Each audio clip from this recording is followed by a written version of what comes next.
From being a language that took just 10 days to write to becoming one of the most widely used languages in the world in 2022, JavaScript has come a long way. Hello everyone and welcome to Simplicode's YouTube channel. I hope you guys are doing well. So we are back again with another training series. This time we are going to cover JavaScript under this program. So before we begin, I would like to take a quick confirmation from the viewers if we are clearly audible and the screen is clearly visible. If yes, kindly type yes in the chat section, and if any changes are required from our end, please do let us know in the chat section. Alright, I see a lot of positive responses in the chat section, so let's wait for some more minutes so that some more people can join us. Until then, let me tell you guys that we have regular updates on multiple programming videos. So if you are a programmer and if you want to learn something new, then consider getting subscribed to our YouTube channel and press that bell icon to never miss any updates from Simplicode. Also, if you have any queries or suggestions related to today's topics, please feel free to drop them down in the comment section only, and we'll address them as soon as possible. I think we can get started now. Let's go through the agenda for this full course tutorial. We'll start this video with what is JavaScript, where we'll learn what JavaScript is and how it came into existence. Following that, we'll go through why one should learn JavaScript, and we'll understand the concept of the document object model. Moving on, we'll go through VS Code installation. By the time we'll finish these topics, we'll be ready to write our first Hello World program in JavaScript.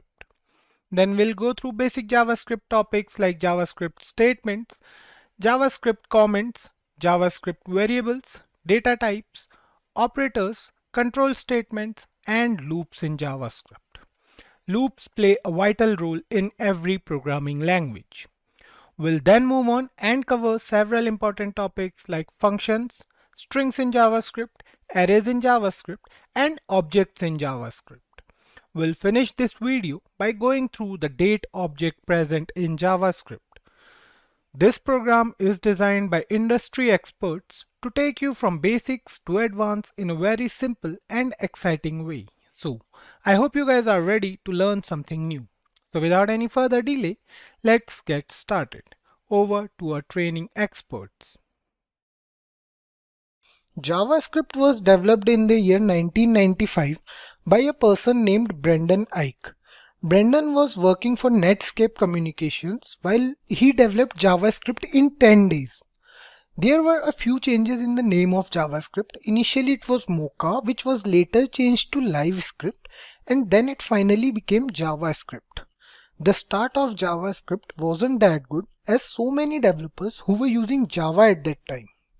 They considered JavaScript as a language for designers and non-engineers. No one ever knew that this small side scripting language would have a great future. Today, more than 90% of the websites out there, they are using JavaScript somehow. Many of you guys gets confused with Java and JavaScript. Let me clear it for you that both Java and JavaScript, they are different languages. They have almost nothing in common. Many people say that JavaScript was named after Java as a part of a marketing strategy to gain wider acceptance and recognition.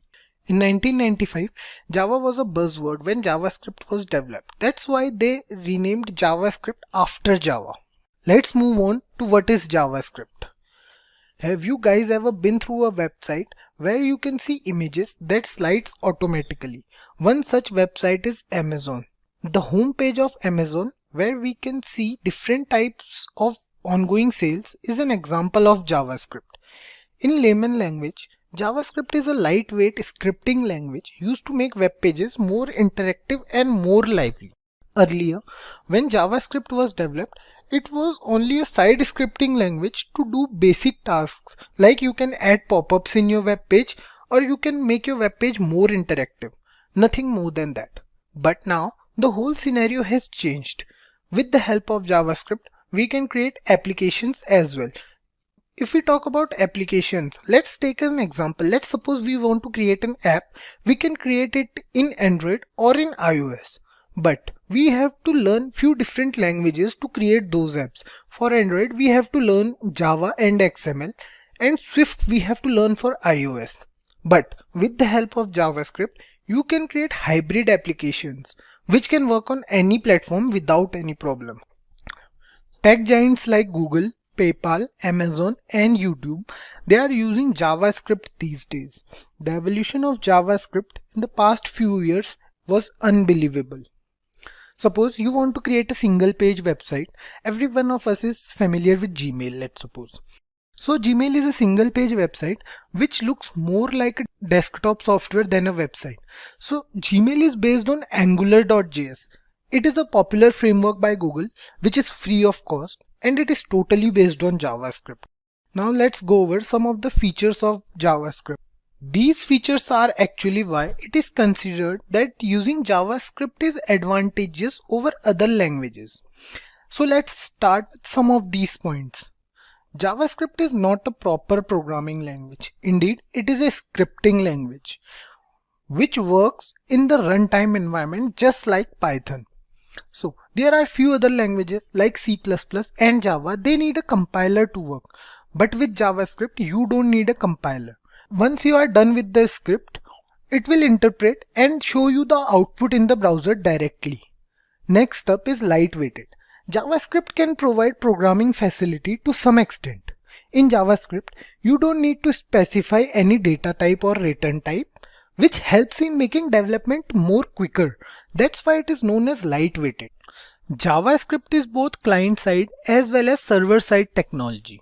Client-side technology runs on the user's computer, whereas the server-side technology runs on the web browser.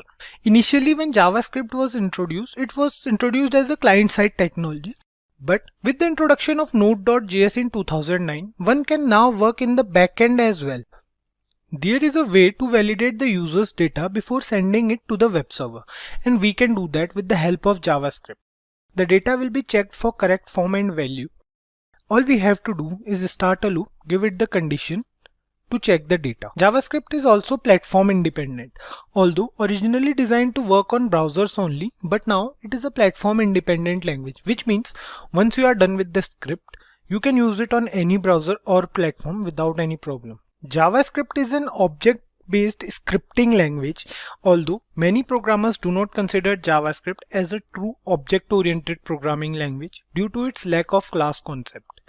It does support other features of object-oriented programming, like it supports encapsulation, it supports polymorphism, and also it supports prototypal inheritance. The last but not the least feature of JavaScript is case sensitive.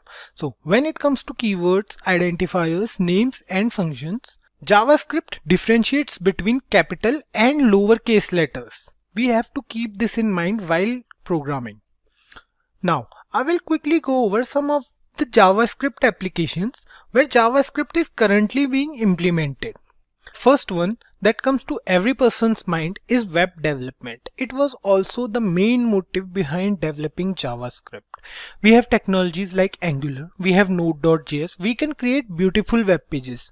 Also, JavaScript can be used along with HTML and CSS to make those static looking web pages more engaging.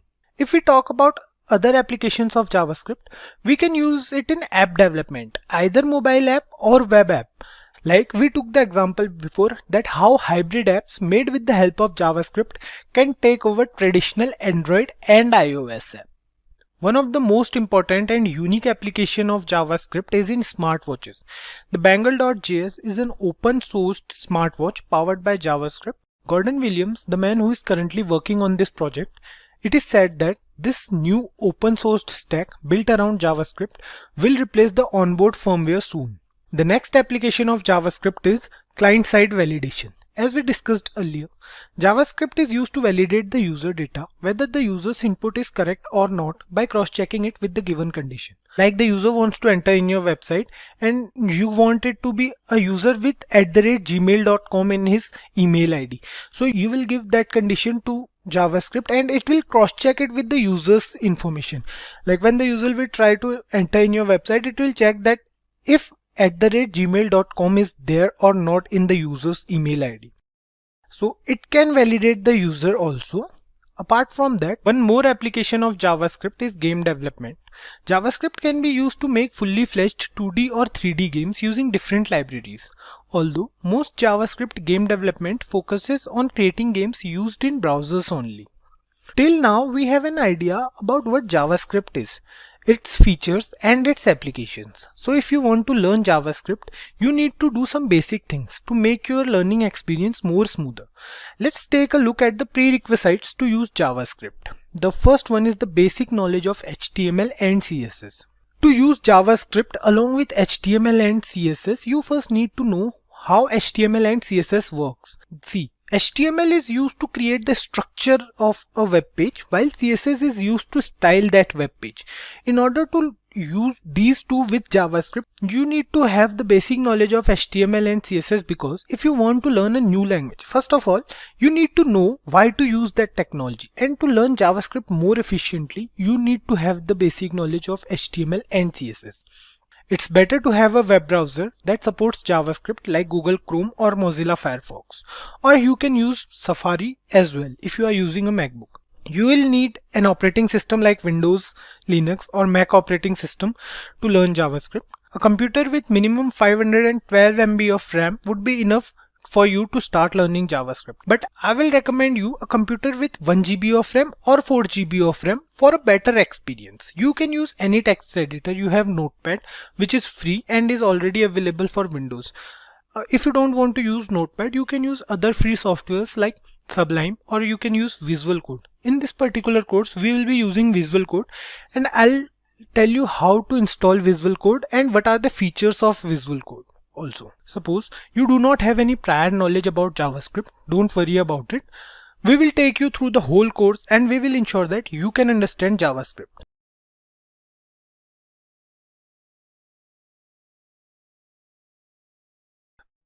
JavaScript is the only programming language that a browser can understand. 25 years ago, when developers were thinking about a language that a browser can understand, there were a few languages that were present in the market at that time, just like Java. Still, there were some problems with these languages. That these languages need a server to work with the browser. JavaScript, on the other hand, can work directly with the browser. You write the code in the editor, the browser will go through it, it will interpret it, and then runs the program. The popularity of JavaScript increased with time. Being a language which can do so many tasks, whether it be designing a website's front end or going through any website's backend, JavaScript can do anything. By the end of 2018, over 95% of the internet was powered by JavaScript. Means almost every website out there is using JavaScript in some way or another. Do you guys know about Stack Overflow, a website for every programmer? Don't worry, you'll get to know about it once you start with the programming part. Stack Overflow states that JavaScript is the most popular programming language used by the developers. Let me quickly run you through the reasons why one should learn JavaScript, and then we'll briefly elaborate each of these reasons. JavaScript has the most powerful frameworks. JavaScript is constantly growing and is a well-paid job. JavaScript is beginner friendly and it has the largest community. JavaScript provides wide range of usage as well. Let's move on further and see why each of these reasons is important. JavaScript has the most powerful frameworks for every task a user wants to do. Like for designing a single page website, like you want to design a website like Gmail, you can use Angular.js. If you want to design UI components or user interfaces for single page application, you have React.js. You want to develop a mobile or a desktop application, let's suppose, you have Vue.js for that as well. Basically, you can do anything with powerful JavaScript frameworks. Next up is constant growth. One of the main reasons behind one should learn JavaScript.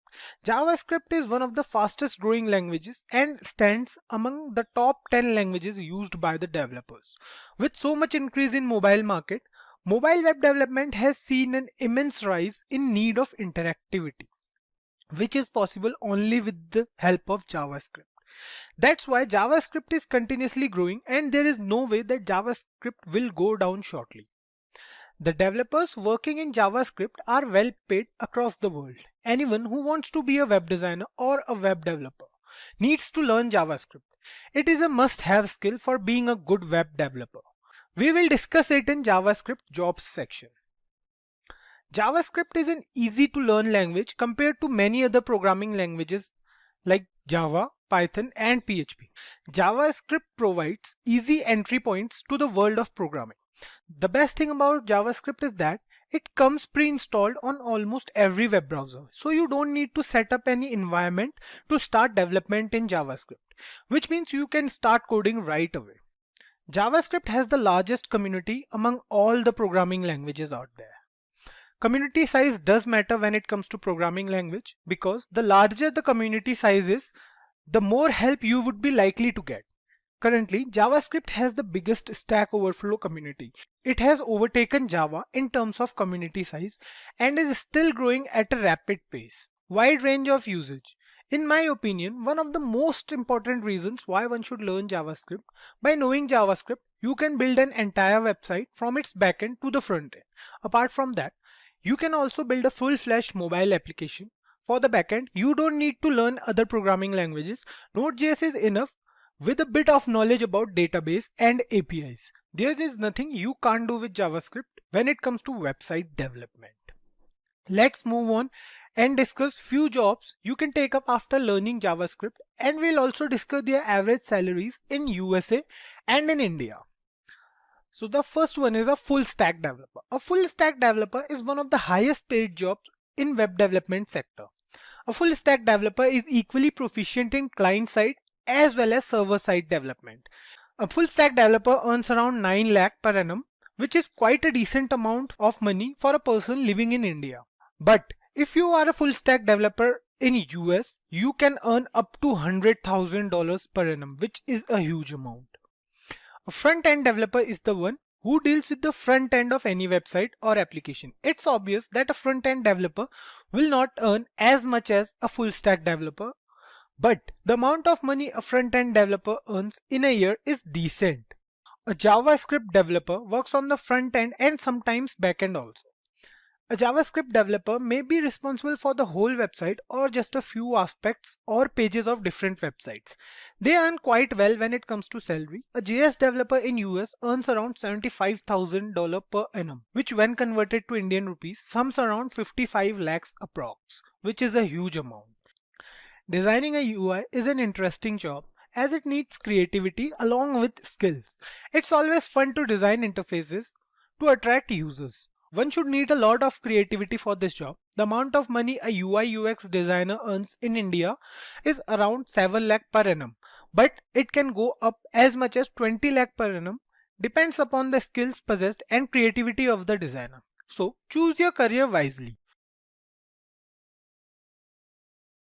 DOM stands for Document Object Model. It is an API for HTML and XML documents, which helps JavaScript to understand what is there written inside the HTML document. API stands for Application Programming Interface. To understand API better, let's take an example of a restaurant. Imagine yourself in the restaurant. You are sitting at the table with the menu. The chef in the kitchen is also part of the system. The waiter here works as a messenger between you and the chef. That's what API does. It works as a moderator between JavaScript and the HTML document.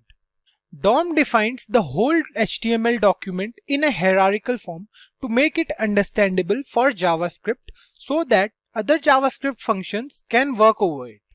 It represents the entire document in the form of object and nodes.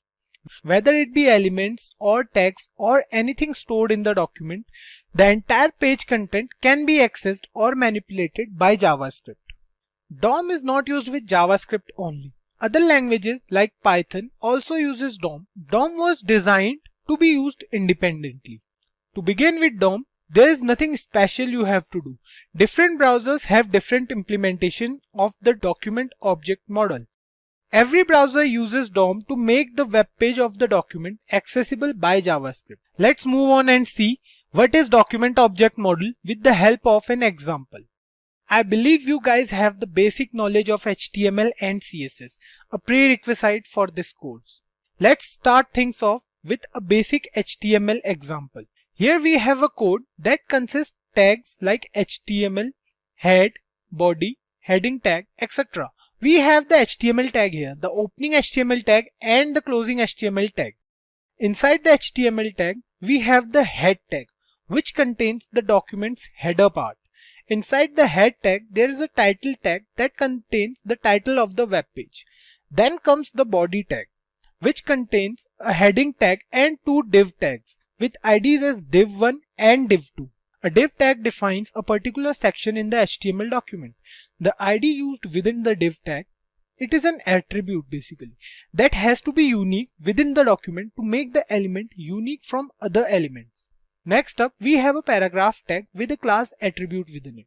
CSS and JavaScript uses classes to select and access specific elements. Don't worry guys if you have no idea about it. Let us first see the output of this code before going to the document object model of this whole document. So guys, this is the output of the previous code we just came through. Here we can see the title of the web page as well as heading after it. There were two different div tags used in the code. Here is the output of both the div tags. The question here is, where are those ID and class attributes seen in the output? The answer to this question is there's nothing on this web page that can show both of them. We can use them in our CSS file or through JavaScript to specify the containers in which they are used. So we have concluded how a normal document works and how the browser interprets the HTML code. But how JavaScript uses this code is a bit different. That's where DOM comes into play. When the actual HTML document is loaded in the browser, another representation of that document is created, known as document object model. Here's the model you can see on your screen. Each of the tags used in HTML document is correspondingly represented as objects in the DOM, like starting from the HTML tag and covering all the other tags like head, title, body, and few more. The same hierarchy as there was in the HTML document goes with the document object model also. Document object model is simply the same HTML document with different representation. The reason behind this different representation is that it's easy for JavaScript to interpret this format. JavaScript can't understand tags, but it can understand these objects. JavaScript can easily manipulate these objects using different functions, which we will see in future while working on these functions. For example, if you want to access the text present inside the heading tag, you can do it by accessing the heading tag with JavaScript. You can also work on the style of this text with the help of JavaScript as well.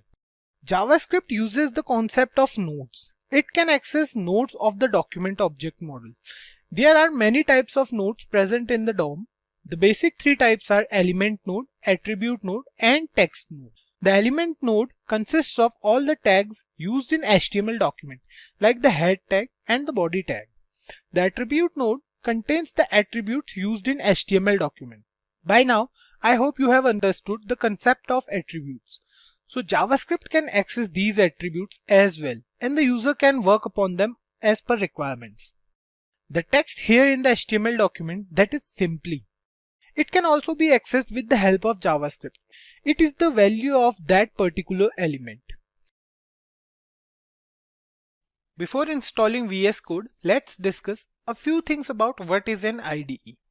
So IDE stands for Integrated Development Environment. It is a software application basically. It comprehends facilities to a programmer for software development. Just like Photoshop makes it easier for us to edit photos, in the same way, IDE makes it easier for a programmer to write code. If you want to write code, IDE will help you write that, and it will help you in software development. There are a number of IDEs present in the market today. We have Sublime, we have PyCharm, we have Komodo, we have Notepad and Notepad++ as well. But in this particular course, we will be using Visual Studio Code or VS Code we can say. So let me run you through some of the advantages that why we are using VS Code for this course. So first of all, VS Code is free to use as it is an open source software, so you can use it without any cost. It supports multiple programming languages. There is nothing like you need any web support or work on different editors for different programming. You can use VS Code for different languages. Extensions are also one of the main reasons behind using VS Code. See, you want to work on a programming language it does not support, all you have to do is add an extension, search for it, and you are good to go. It will also not affect the speed of the editor as it runs as a different process. It can also detect code snippet, whether it is complete or not, like you are using a variable in your program and you forgot to declare it. VS Code will do it for you. This property is known as IntelliSense. Besides all these properties, one main key feature behind using VS Code is it is cross-platform. It is available for Mac, it is available for Linux and Windows as well. I think there are enough features we have discussed till now. There are many more features. We will discuss them while installing or while working in VS Code. So for now, let's move on to the installation process. The installation process for VS Code is pretty simple. Just go to Google and search for VS Code. The next page which will open, here you can see that the first link available is from their official website. Click on that and you will go to their official website. Here in the front you can see the download. You can download the stable version from here only. Or if you want to download it for your according to your PC's specifications, you can click on the download button present at the top right corner of your screen. Here you can see that VS Code is available for different platforms. It is available for Windows, for Linux and for Mac as well. You can download it from here as well. So if you want to download it for Windows, you can click here. It will take you to another page and it will start downloading VS Code. Once the download completes, open the setup file from your downloads and it will take you to the license agreement page. You have to agree with all the terms and conditions. You can go through the full license, but then it will take a lot of time to go through all this. Once you click on it, this window will open where you have to select the location you want your VS Code to locate. Any ID you install, the default location for all the editors is the same. You can click on browse and select any other location if you want. But for now I'll be leaving it as it is and I'll click on next. Now this will open and you will click next from here. Now it will ask you some questions like if you want to create a desktop icon or not. Select all of them and click on next. Now click on install and it will install VS Code for you. Sit back and relax, it will take time. So once you are done with the installation process, click on finish and the Visual Studio Code will start automatically. So here we are. You can see that we are on the welcome page. So let's start with these icons present on the left side of the editor. This icon here is Explorer. So VS Code works with the folders in your system. Click on open folder and just search any folder, or you can take any folder of your choice. So here in my PC I'll go to work and I'll take JavaScript as my folder. I'll select it and see, it will open the folder and I already have a few programs written over here like this, and I have a few more programs like this and this. You can open any program from that folder by using this Explorer option. You can open any program present in that folder. So basically what it does, any program you make in Visual Studio Code, you will save it in this folder only. So it will be easy for you to open any program anytime. Next up we have the search button to find any keyword or word present in your code. Whatever you write here, it will show you where it is present in your code or in your document. So let's suppose I write here Simplilearn. See, it will show you Simplilearn in your main screen. So you have a shortcut key for this also. Press Ctrl+F from your keyboard and write anything here. Like it's written Simplilearn here. Press enter and it will show you the result. The third option here is for version control. If you want to use any version control, like you want to use Git, VS Code has very good integration with Git. The next button here is for debug, or it will run your program. Once you are done with writing the code, click here and run and debug. Just open it with Chrome. You have a shortcut for this as well. Press F5 from your keyboard and it will do the same. The next button here is for extensions. Here you can find many extensions given by the VS Code community. They are free to use. For now, we will use these three extensions.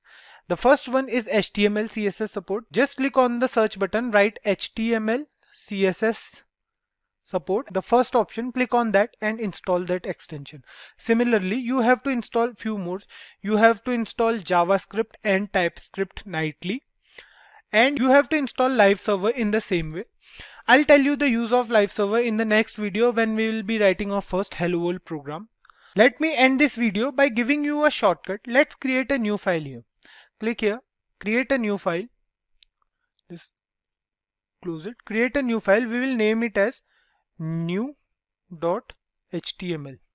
So it's new.html here.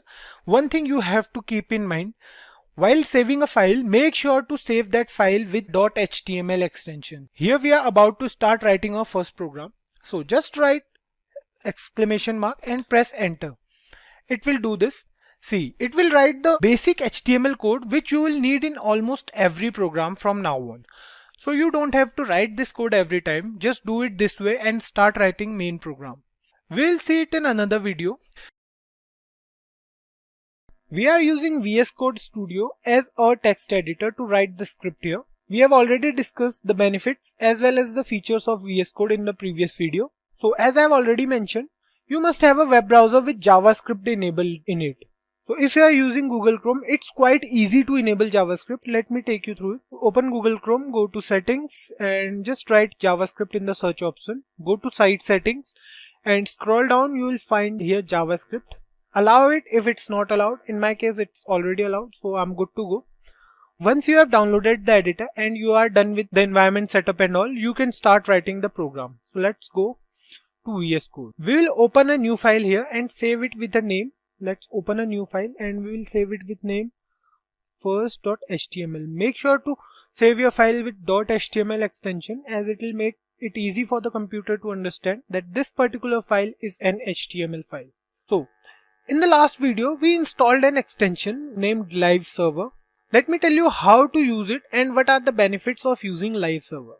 So let's write a basic HTML program, or just press the exclamation key and press enter. Here we are with the basic HTML program.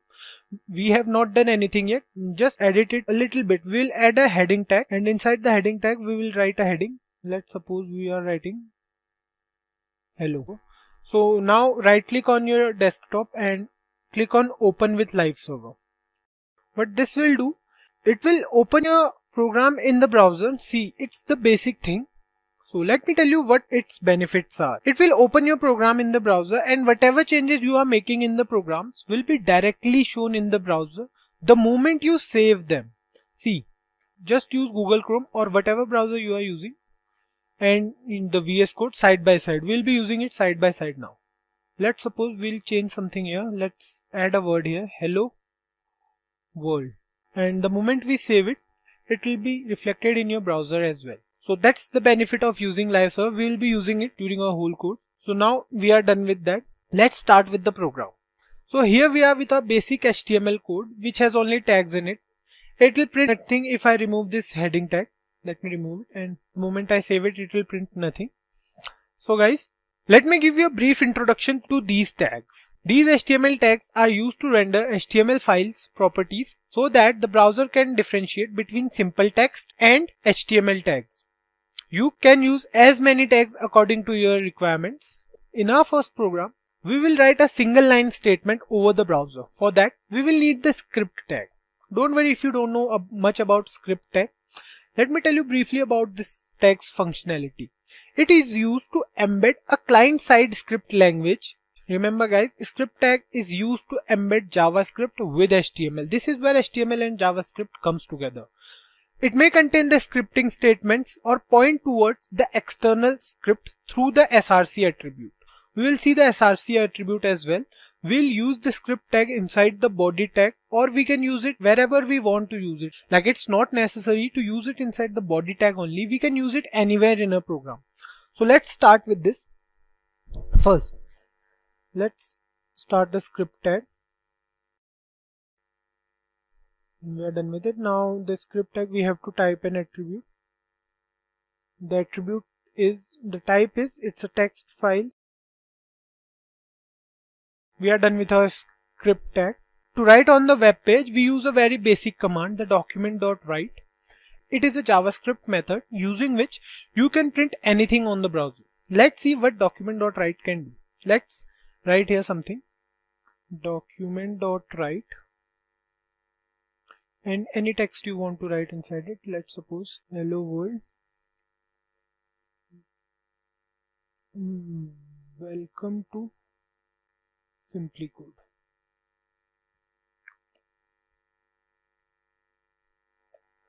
So guys, we are done with this. We have written a text over here. Hello world, welcome to Simplicode. Let's see what will happen when we save it. Press Ctrl plus S, and the moment you save it here, it will be reflected on your browser. Here you can see in our browser, it's written over here, hello world, welcome to Simplicode. We can define JavaScript in an external file as well.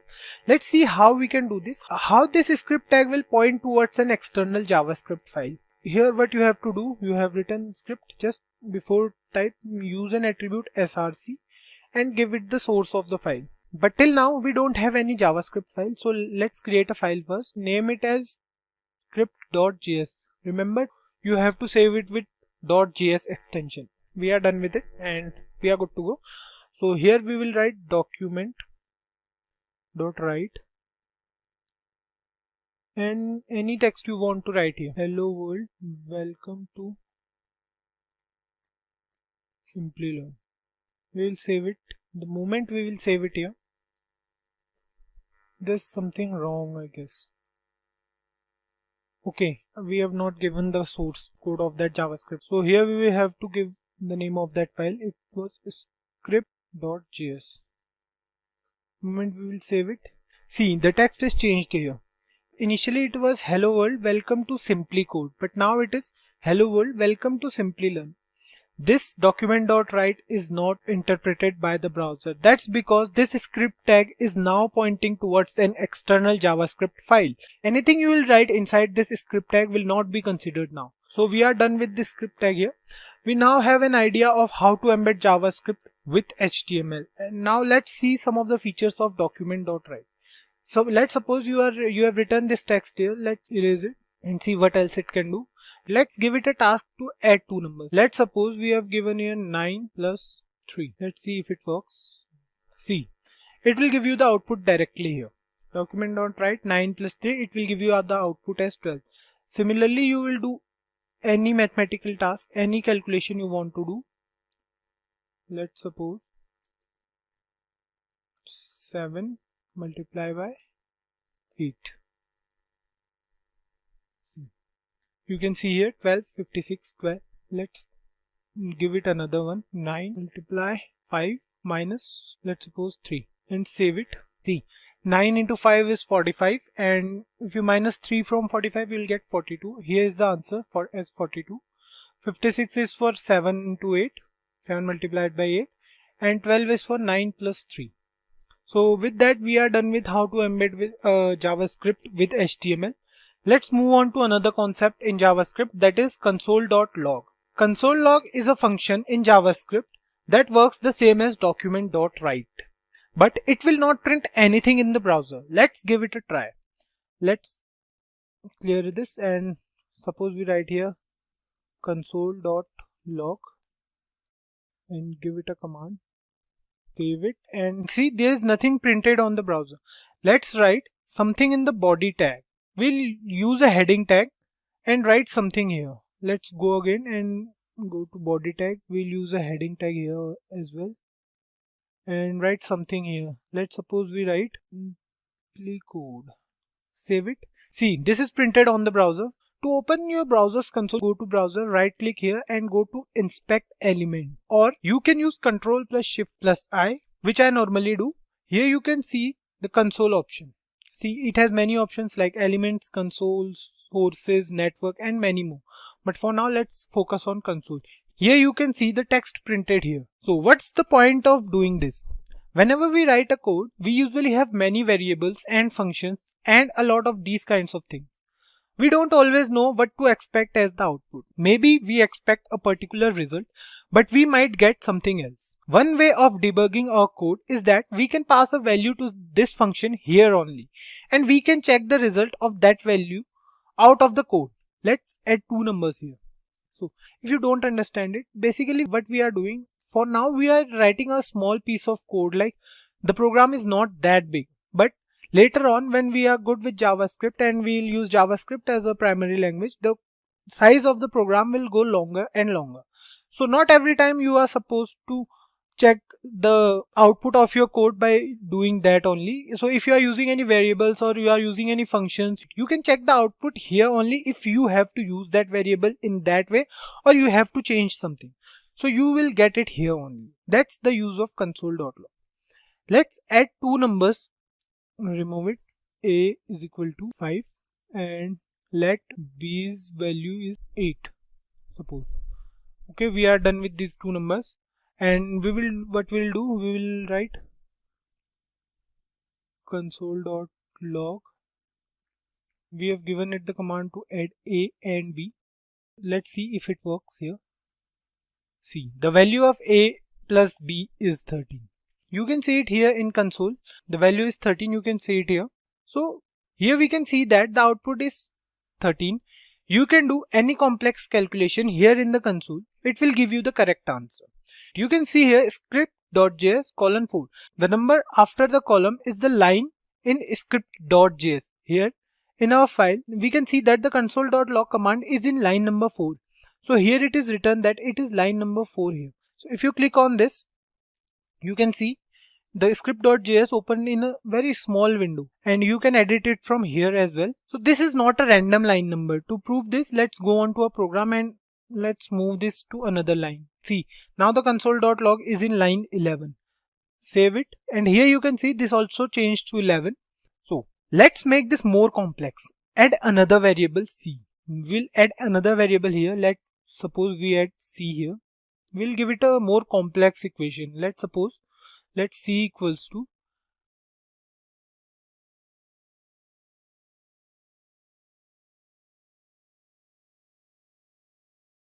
the moment we save it, it will give it the answer. Oh no, we are done with the equation. Let's change it here also. The value of C is, let's see if it works or not. Press Ctrl plus S, it's saved, and the value of C is 7. Let's see if this value is correct or not. The value of A was 5. 5 into 3 is 15. 15 plus 8 is 23. 23 plus 4 is 27. 27 plus A minus 25. Value of A is 5 minus 25 is minus 20. 27 minus 20. The value of C is 7. Say it's correct. Check it yourself if you can do something more interesting with this console.log, or you can do something more interesting with document.write. So console log allows us to debug our code, and we can use it if we are not sure about the output in a lengthy program. In the previous video, we learned about our first JavaScript program. I explained you some basic things like if you want to perform addition, if you want to add two numbers, or you want to perform subtractions and multiplication and division as well. Before moving forward to statements and comments, here to take a note. While you are performing any calculation, let me show you. See, if you are performing any calculation, let's copy it from here and paste it here. So yeah, if you want to perform, let's add two numbers, like we want to add 45 and we will add, let's say 5. We'll save it, and here you can see the answer is 50 here, right? So if you want to perform any calculation, you have to write as it is. You can't write any calculation within inverted comma or double inverted comma. Let's try this. If you want to write any calculation within a single inverted comma, the moment you save it, it will print it as 45 plus 5. What the browser will do, the browser will interpret it as text and print it as it is. So there will be no change. So keep that in mind, take a note of it, and we are done with it right now. So let's move on to statements in JavaScript. So guys, whenever you use any programming language, you give the computer some instruction to perform any task or activity. That's common in all programming languages present out there. Like you are giving computers a few instructions to do a particular task. These instructions you are giving to the computer are known as statements. You see the code written over here. This document.write function is an instruction or statement given to the computer to write something on the browser. Like if you are writing hello world inside this function, it will print it in the browser as it is. And same for addition, subtraction, multiplication, and whatever you are writing inside it, it will basically print it on browser. Like let's suppose if we write here something else, let's suppose we write here inside double inverted comma, welcome to Simplicode. we save it. We are basically giving it the instruction to write this on the browser. So what it will do, it will write it as it is on the browser. These are the instructions we are giving to a machine to perform a basic task or to perform a certain task. So if you are writing a whole program for designing a website or for anything, you must be using more than one statement. You will use a lot of statements in a single program. So all these statements are separated by semicolons. Like here you can see after every statement I have written a semicolon. It's necessary. Let me show you an example. See, we'll remove this statement and we'll copy this line and paste it in the next line and write something else here. What we can say, this is our first program we will write. Like suppose I've written it, I'll give it the semicolon here. The moment I'll save it, see, you can see here it's written that hello world. The first statement is interpreted and written over here. Then second it come to welcome to Simplicode. See, here you can see that I have not written any semicolon, but it's still showing the output. So let me tell you something interesting. So if you remove the semicolon from any of these statements here, it will work fine, which means JavaScript will forgive you for these small errors you do. But it's always a good practice to put a semicolon after every statement, because while writing a whole program in future, you will use n number of statements. And let's see what happens if you try to write more than one statement in a single line without any semicolon. Let's do this thing here. Write more than one statement in a single line and I'll save it. See, it won't work. The moment I put a semicolon here and save it, it will work fine. So that's why I am saying that it is a good practice to use semicolon after each statement. Hope you guys are getting this. Let's move on to comments. So a comment is also common for almost all programming languages. It's a line in programming language which do not have any effect on the output of the program. See, it stays there in the code, but it does not affect the output by any means. A comment may be a multi-line comment or a single line comment as well.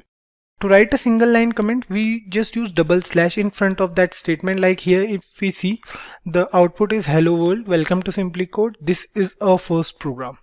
So to make this first statement a comment, what we'll do, we'll use 2 forward slashes in front of it and it will become a comment. So the moment we will save it, this hello world is disappeared from the output. So this is how to use a single line comment. A comment won't affect your program by any means. Let's move on to multi-line comments. To write a multi-line comment, you have to use a forward slash along with the asterisk sign. See, if you want to make these 2 lines as comments, to end a comment, we will use asterisk sign with a forward slash. These 2 statements are comments now. So the moment you will save it, welcome to Simplicode is also disappeared from the output. That's how comments work.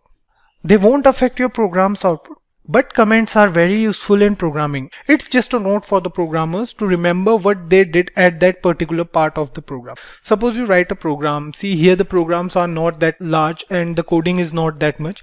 But in future, when you write a program, maybe the program will be of more than 500 lines or more. So suppose you write a program with more than 500 lines and come back 20 days later. So at that time, you can't go through the whole code. This is where comments will help you in JavaScript. It will help you to remember what you did at that particular part of the program. So variables are named storage that a program can manipulate. As the name suggests, a variable is a value that can change according to conditions. Variables refers to those memory blocks inside the computer where we can store information. Let's suppose you want to store any value inside your computer. So variable will represent the location of that value. In simple terms, variables are cups with stuff inside them, and you can use that stuff later again and again according to the way you want to. Before the introduction of ES6 or ECMAScript we can say, which is the updated version of JavaScript, variables were declared using a single keyword only, which is where. We'll try to declare a few variables here. We'll see how where keyword works. So let's comment this thing first. So let's declare a few variables. Let's suppose where a equals to 15. We will declare where b and the value of b will be 6. We will declare where c and the value of c would be a plus b. So here we have defined 3 variables a, b and c. A is a variable with value 15 stored inside it, and so is b. The value of b is 6. But c is a variable that will contain the value of a plus b. Let's try to print this on browser. Document.write, and we will print the value of c.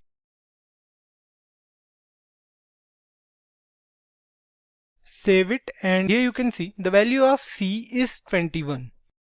That's the correct answer. So similarly you can also print a and b as well. Let's print a and b as well here. What we will do, we'll copy this line, we'll paste it for a, and we'll update this here as well so it won't create any confusion. So here you can see the value of c is 21, the value of a is 15, and the value of b is 6. It shows the value of all the three variables we declared. But with the introduction of ES6 or ECMAScript in 2015, two more ways were introduced to declare a variable. These are let and const. We shall discuss these two terms in the later part of this session. Let me show you how to declare a variable. There are a few things you have to keep in mind while declaring a variable name. Here we have seen we use three variables a, b and c.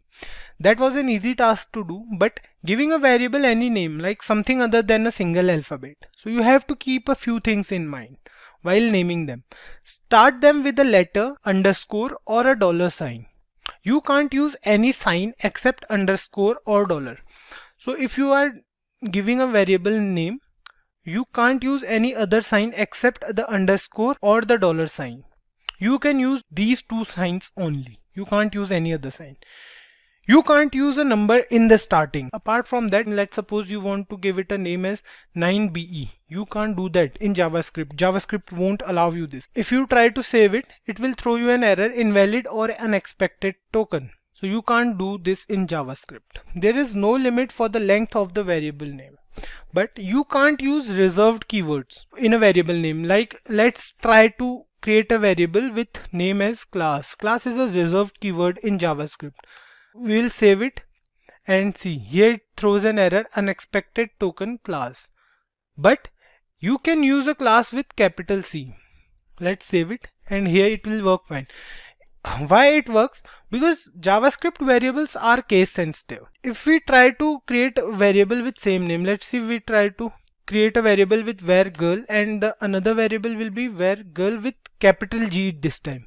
JavaScript will treat these two variables differently. These two are different variables for JavaScript, as JavaScript is case sensitive when it comes to variables. Let's declare a few more variables. Let's remove it. We'll declare a few more variables. Let's comment this part as well. We'll declare a few more variables. Suppose we declare a variable with keyword var, and we'll name this variable as bike name. Var bike name, and press enter. If we leave this variable without assigning it any value, the by default value will be undefined. Let's try to print the value of this variable. Right, we will try to print the value of bike name. Save it. Here you can see the value it shows is undefined. So the by default value of a variable, if you do not assign it any value, will be undefined. Let's try to give it a value. Let's suppose we try to give bike name. We use equals to operator to assign it a value. To assign, let's suppose we'll assign it Yamaha. Semicolon, and press Ctrl plus S to save this, and here you can see the output as Yamaha. You can also assign a value to the variable during declaration, as we have done in the previous examples. Here we have assigned the variable's value at the time of declaration only. Let's move on to let and const. So we will discuss let and const, but first we will compare let with var. Let is also used to declare a variable just like var is used, but there is a limitation to use let. Let is not accessible outside the block in which it is declared. So we will use let here only. Let bike name equals, and we will change this value as well. We'll change it to hero, let's say. Save it, and here you can see the output as hero. But if we try to put this code inside a block, let's suppose we put this code inside this block, a pair of curly braces, and we will again try to access document.write. We'll try to access bike name again. from here, from outside the block we try to access this, save it, and here you can see bike name is not defined. It is an error in line 18. So what's happening here? Basically you can't access a let variable outside the scope. You can't access it from here, but it will work with where. If we try to replace let with where and save it, here you can see it says hero and hero, because first it will interpret this method and then it will interpret this as well in case of where. Due to its limited scope, let variables are used when there is limited use only. Like in for loop or in while loop, we will learn these loop in future. Let will not allow you to redeclare any variable. Let's understand this with an example. Here's the code as well. We have declared where bike name and we'll remove this. And first we'll try to do this with where. Let's suppose where bike name equals to TVS. Control plus S. It says hero and TVS. So the variable name, the bike name is same in both cases. Here and here as well. These are same, but with where keyword you can do that. Let will not allow you to do this. If we use let here in place of where, we'll write let as here as well, and we will change the value as well. We will give it as Kawasaki and let's suppose Suzuki here. Save it. See, bike name has already been declared. So that's what let won't allow you to do. You can repeat the same let variable in different scope. It won't create any problem, but it will not allow you to redeclare any declared variable. So let's move on to const. We use const when there are values we don't want to change or that will never change basically. So the keyword const is little misleading, as it defines a constant reference to a value, not the constant value. We can't change the primitive value, but we can change the properties of constant objects. Let's write another piece of code for const keyword. So let's declare a variable const x is equal to 5, comma y is equal to 7, let's say. Const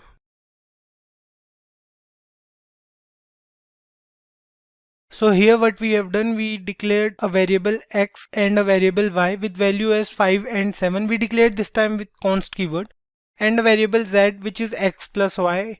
We printed z on the browser and it shows the value as 12, which is x plus y. 7 plus 5 is equal to 12.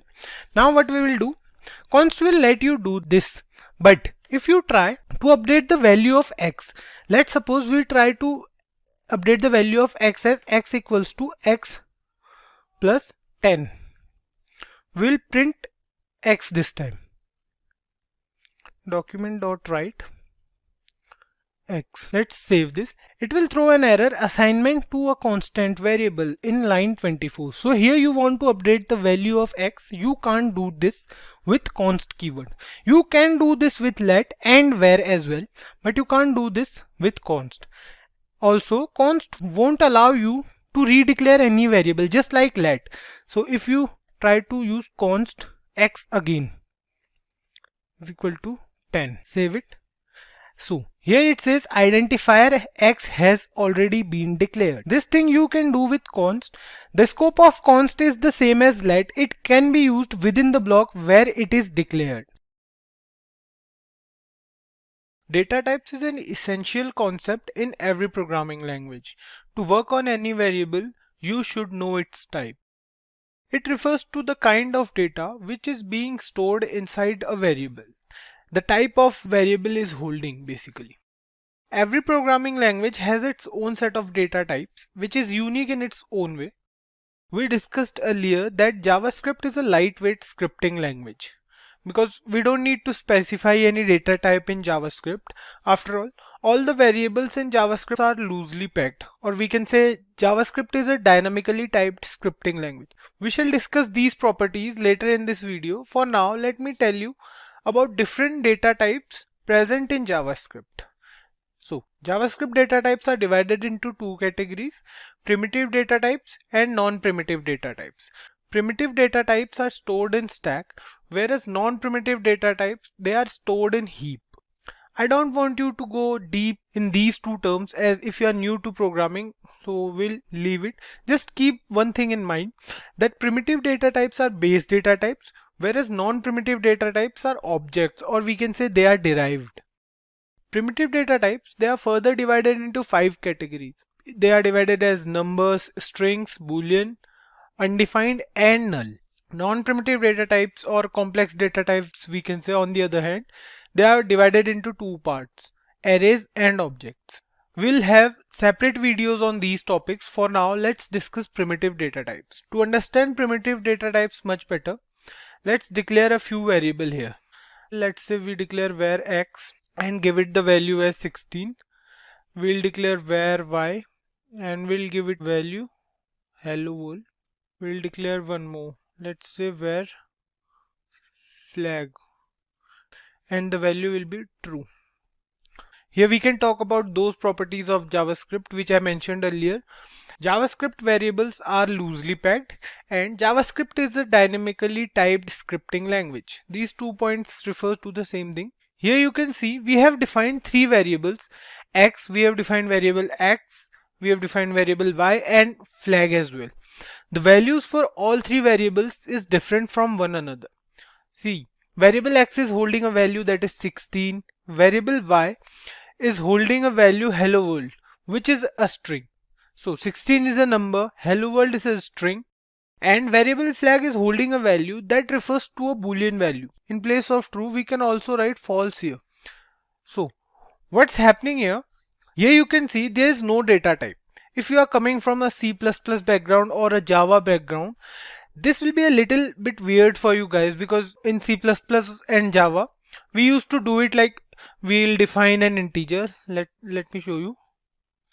So how we will define an integer in C++ or Java? What we'll say? We'll use int x equals to 5 or something like that. We already had a data type. For string as well, we have char in C++, but here in JavaScript, we have no data type. We are only using the var keyword. That's what we call as loosely typed. This line means that you don't have to define the data type of the variable. What happens in JavaScript is whatever the type of value you will pass to the variable, the data type will change accordingly. So you don't need to worry about if you are passing a number or if you are passing a string. Just relax. Just when you pass the value to the variable, it will be determined automatically. So these are the 3 basic primitive data types present in JavaScript, which are number, boolean value and string. So let's move on to the next one, which is undefined. We'll define a variable p and we'll leave it as it is. So this variable p has an undefined data type. It means that any variable which is already declared but has no value inside it, it has an undefined data type. I'll tell you a basic operator, the type of operator. We'll go through the operators in later videos, but just try to understand the basic need and use it with me. For now, this operator will help you know the type of value a variable is holding. See, let's use it here. We have declared a variable p. We'll check the type of p. So to use this operator, you have to use it with document.write now. So we'll do document.write and we'll use 2 brackets, and inside it we'll write type of, and whatever, like if you want to know the type of variable x, let's suppose we'll write here x semicolon, save it, and you can see here it says number. This means that this variable has a value which is a number. Similarly, we will check for all the variables present here. We'll check for every variable. We'll check for y, we'll check for flag, and we'll check for p as well. Let's copy this and paste it 3 times, and let's change the value here from x to y in this line, and from x to flag here, and here we'll change it to p. So we have done it. We'll save it and see. Here it says number first. Variable y, it says it's a string, because you know hello world is a string. It's a sequence of character. For variable flag, it says boolean, so it's defined as true or false. And for variable p, it's written here undefined. With this, we are left with only one primitive data type, the null data type. There's a difference between a null value and an undefined value. Undefined means lack of value, whereas null means the absence of any value. Suppose you are using null as the value for any variable. The type of operator will return this variable as an object. But if you are not giving any value to this variable, you are leaving it after declaration, the type of operator will return undefined. Here's an example for this. See, we'll declare one more variable here. We'll declare var num. Let's name this variable num, and we will give it the value as null. We'll use document.write type of, and we will check with the help of type of operator that what type of value the variable num is holding. So let's give here num. We are good to go. Press Ctrl plus S and see. Here it says it's an object. So a null value will always be shown as an object. We'll talk about the complex types or composite types in further videos. We'll have separate videos for each of these types. Don't worry about it. Type conversion, as the name suggests, conversion of value from one to another. In the previous video, we declared a few variables. We declared numbers, strings, and boolean as well. In JavaScript, you can change the data type of any variable from one to another. You can change a number to a string or a string to a number. Let's see an example of type conversion. Let's declare a variable here. Let's suppose we are using a variable. Let's say var num equals to, and the value will be 34, and we'll print it first. And we'll use type of operator to see the data type of this variable. Save it and see. Here it shows 34 and a number. I've already told you about the use of console.log. In this topic, we'll use console.log just for a change. You can use document.write as well. There's no problem with any method you are using. Let's move ahead and we'll declare a few more variables. We'll declare a string and a boolean as well. Let's suppose var str equals to hello, and we'll print it as well. Let's copy it from here and paste it here. And we'll declare one more variable. Let's say var bool equals to true.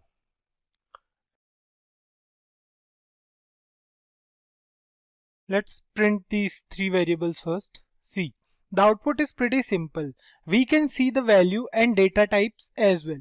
See, 34 is a number, hello is a string, and true is a boolean value. So let's convert this number to a string first.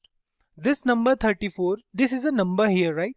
And we'll convert this number to a string. So how to do it? That's pretty simple. All you have to do is write a word here. Let's write here.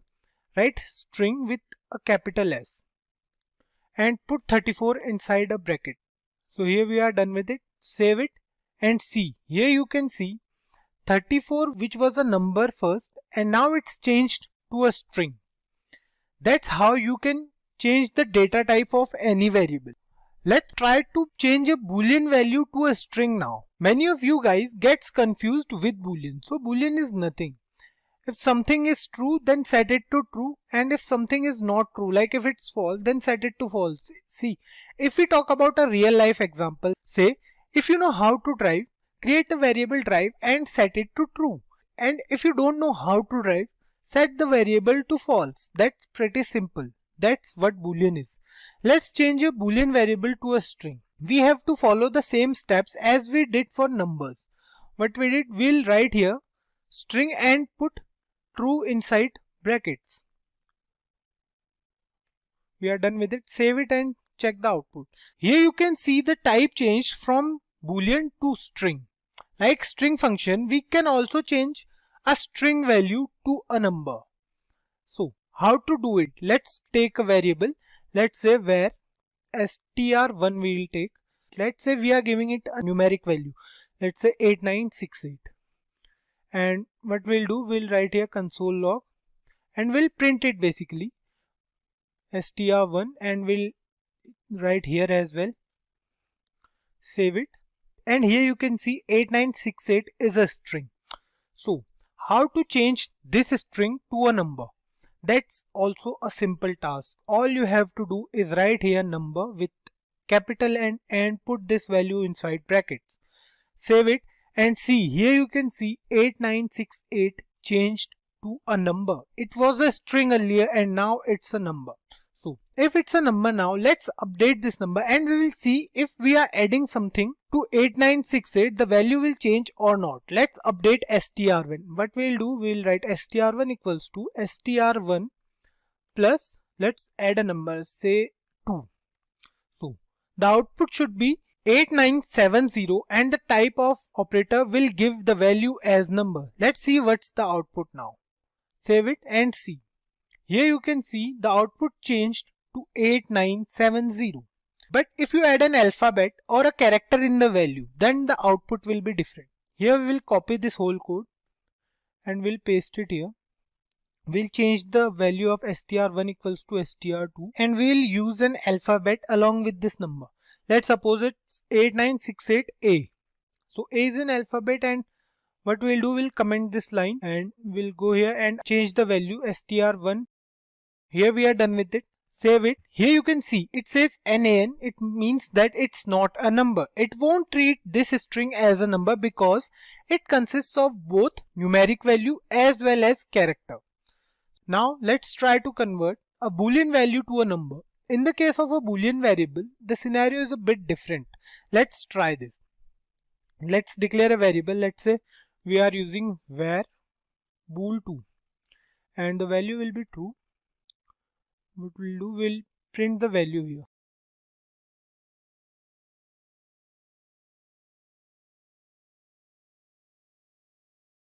Here you can see true and the data type of true is boolean. So let's try to change this boolean value to a number. That's pretty simple task. Write here number and put true inside brackets. Save it and here you can see it says 1.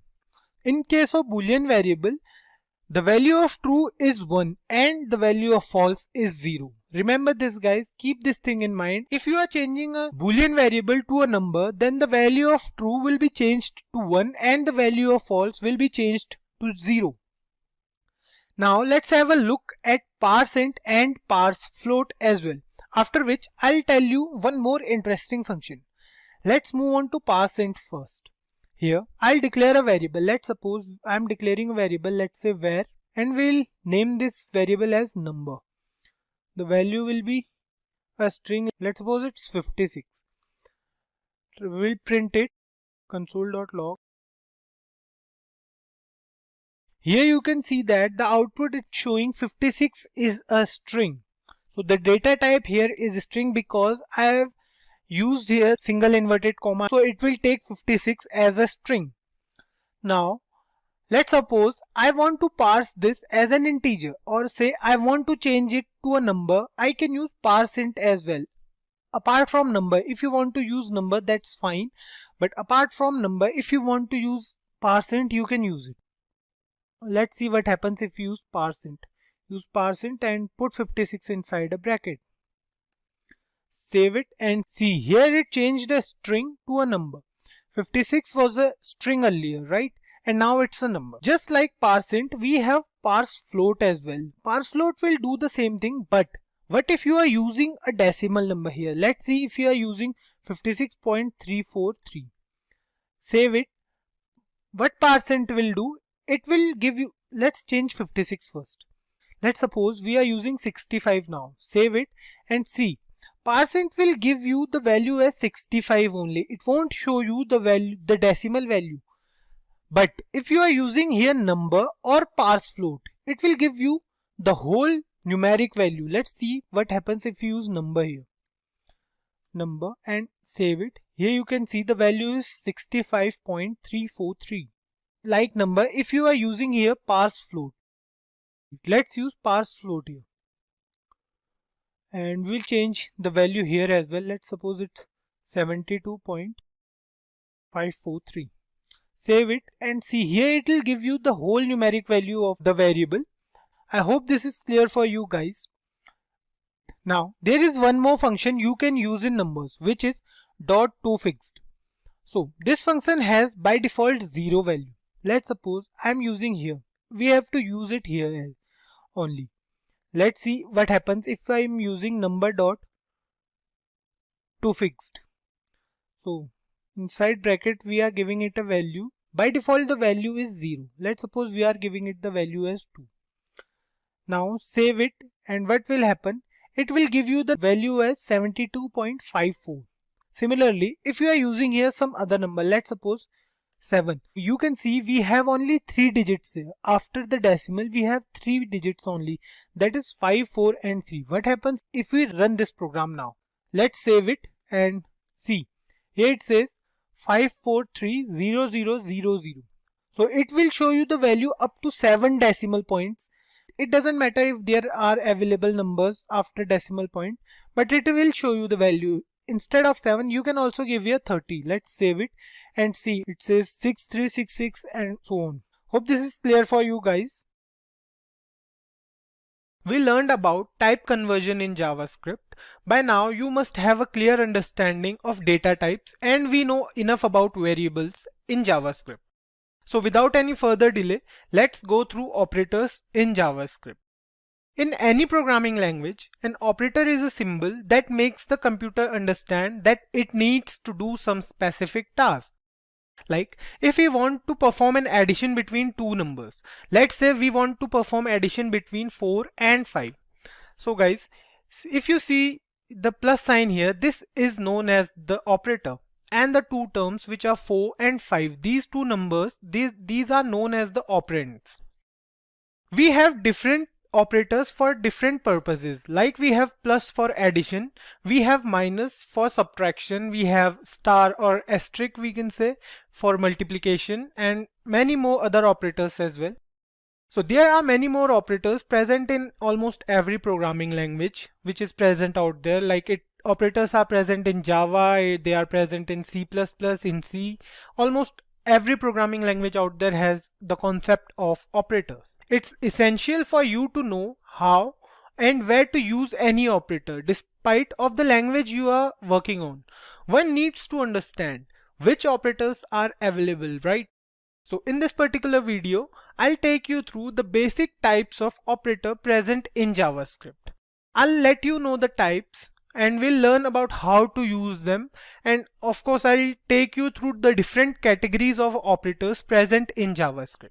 So in JavaScript, there are basically 8 categories into which operators are divided, which are: we have arithmetic operators, we have assignment, we have string, we have conditional, we have logical, bitwise, comparison, and type of operator. We'll discuss the first 3 types in this video. That is, we'll discuss the arithmetic operators, we'll discuss the assignment and the string operators. Rest we'll talk about in the following video. First up here is the arithmetic operator. Hope you all are aware of the term arithmetic, right? So, arithmetic operators perform mathematical calculations, like it performs addition, subtraction, multiplication and division as well. So here are the few operators you can see on your screen: the plus operator, minus, asterisk, division, we have modulus, we have increment, we have decrement. So these are the basic arithmetic operator. We'll see each of these operator with an example. So let's move on to the programming part first. So guys, I want to mention one more thing here. I want all of you to make a separate file for each topic we'll be covering from now on. Like for operators, you'll create a separate file. We'll create a separate one for control statements and other topics we'll cover in future from today. So I want you to create a separate file because, you know, in future if you want to access these topics, it will be easy for you to access those files. Instead, if you are using a single file for all the topics, it will be quite confusing. So let's start with the arithmetic operators first. Let's take two variables. We are in the JavaScript file. Let's take two variables. Let's say var x equals to 6, and we'll take another variable. Let's say var y equals to 4. Now we'll perform some arithmetic operations on these two variables. We have already seen the arithmetic operators present, like we have plus, minus, we have increment, decrement, we have multiplication, division. So we'll go through all of these, right? So let's start with it. Here we are done with or basic three operators, which is addition, subtraction and multiplication. I have commented the division because I have something to tell you about the division. So let's check the output here first. Let's save it and see. The output is addition 10, subtraction 2 and multiplication 24. For addition it added the two numbers, it's 6 plus 4. Similarly for subtraction and multiplication it is 6 minus 4 and it's 6 multiplied by 4. For division, I have left division because I hope you guys know the difference between division and the modulus operator. Let's try to use the modulus operator along with the division. So what we'll do, we'll comment these three and let's remove it from here, and what we'll do, we'll paste this here and we'll use the modulus here. So now let's check the output, what it says for division and modulus. See, we have divided 6 by 4. Division, it says it's 1.5. 6 divided by 4, that is 1.5. It will show the quotient here. For modulus, it's saying 2 because in modulus it gives you the remainder, and in division it gives you the quotient as the answer. So keep this thing in mind, guys. Keep this in mind always. Take a note of it. So we are done with division and modulus. Next up we have the increment and the decrement operators. Let me show them to you real quick. So what we'll do, we'll declare another variable, let's say where z equals to 5, and we'll use the increment operator here. We'll use again document.write, and here we'll, let's say we write increment. How to use increment operator? For increment operator you have to use plus whatever variable you have used. So we'll use plus z, and similarly we'll copy this, paste it here, and here we'll use minus for decrement, and change here as well. So let's see what happens. Let me give some space in between them so that you won't get confused.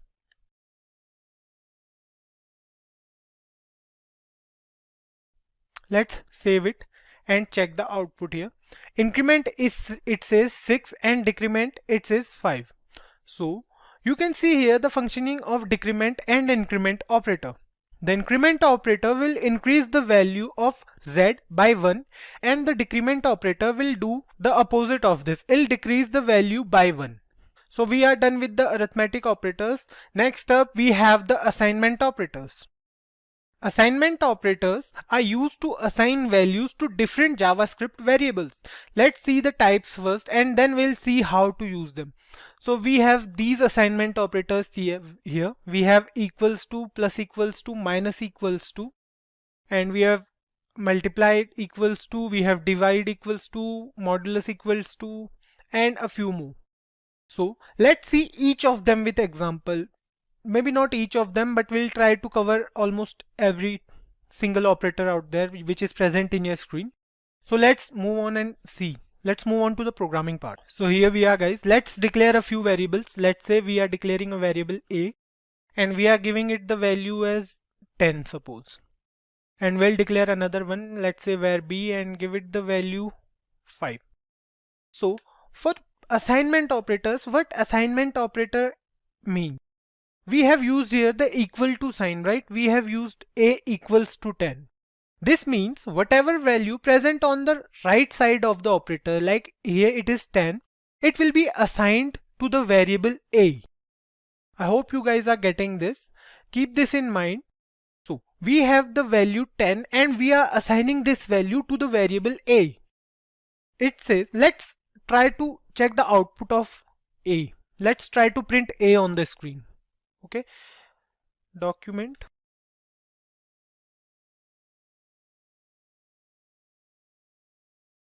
See, here you can see that the value of a, it says 10, and similarly the value of b is 5. So let's do one more thing. We'll assign the value of a to b. How to do this? Let's change the value here only. Let's suppose we are using the value of var a as 13. Okay, and the value of var b will be providing as, let's say, a. So now let's try to print the value of b. Here we will change, we'll print the value of b only. Let's Save it and see the output. See, it says the value of b is 13 because we have assigned b the value present at variable a, which is 13. That's why it is showing the value of b as 13. This is what assignment operator is. Let's try other assignment operators as well. Let's take another variable. So let's say var a1 equals to, let's say 51. So the next operator we will be using is, let's update the value of a1 first. So how to do this? Let's say a1 equals to, no, it's a1 plus equals to 9, and we'll print the value.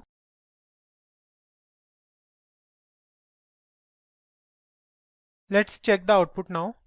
See, it says the value of a1 is 60. Here we have given that a1 plus equals to 9. See, a1 plus equals to 9 is the same as, if you don't want to write here a1 plus equals to 9, you can also write it as a1 equals to a1 plus 9. Both of these lines are same. Both these statements means the same. They are performing the same task. So a1 equals to a1 plus 9 is same as a1 plus equals to 9. That's what I want you to understand with assignment operators. Similarly, if you want to perform a1 minus equals to, you can do it as well. So let's say a1 minus is equal to 5, and we'll copy this line from here, paste it here again, and save it now. Let's see the output here. What it says. Some of you guys may get confused that here it shows the value of 6 is 69 of a1. So in the first statement, when we tried to print a1 here, the initial value was 51. Then this statement was performed and the value was updated to 60. Then after that, one more statement. This statement is also performed and the value updated to 69. It's 51 plus 9 plus 9. And the value we have here is 69. Now what happens if we are using the minus equals to operator? What it will do, it will decrease the value of a1 by 5.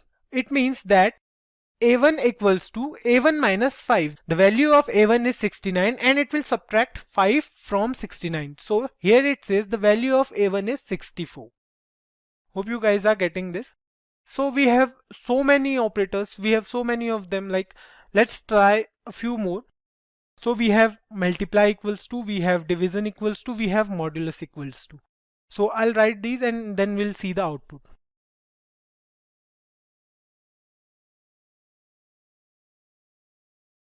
So we are done with it. Let's check the output here for A3, A4 and A5. You can see for A3 we have used multiply equals to, for A4 we have used divide equals to, and for A5 we have used modulus equals to. Let's check the output here. Save it and see. It says the value of A3 50. Here we have taken A3 as 5. It's 10 into 5 because A3 equals to A3 into 5. So it's 10 into 5. It shows the value as 50. Similarly, here it says the value of A4 is 3.75 because we have used here 4. So instead of 4, let's try to use 3 and save it. See, here you can see it divides it and gives you the quotient, and the value of A4 divided by 3 is 5. So similarly for A5 it shows the value of A5 is 6 because we have used the modulus operator here, and 20 divided by 7 we have 6 as remainder.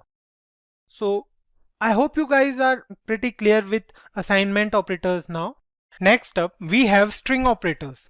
The plus operator, which we used as the arithmetic operators earlier, right? It also operates as a string operator. So we can use it to concatenate two strings. That means we can add two strings as well. In JavaScript, it is possible with the help of string operator. Similarly, we have plus equals to operator for strings as well. Like we have plus equal to for assignment, it has the same functioning for string as well. Let's take the example for these two operators. Let's move on to the programming part. So here you can see we have two variables, var str1 and var str2. The value of var str1 is hello and the value of var str2 is world. So what we'll do, we will add str1 and str2. So let's check the output here, save it and see. Here you can see the output as hello world. but there is no space between hello and world. Keep this point in mind, guys. So if you are adding two strings just like this, there will be no space between the two strings. So if you want to add any space between these two, what you have to do, you have to mention it here separately. And this is the syntax if you want to add space between your strings. So now let's save it now and see here. You can see there is a space between hello and world. So this is the use of plus operator in strings. So the next one we have plus equals to. Let's take another string. Let's take it as var str3 and we'll give it the value as welcome. So what we'll do, we'll use the plus equal to operator here. Str3 plus equals to, let's say, to Simplicode. And what we'll do, we'll print the value of str3 here.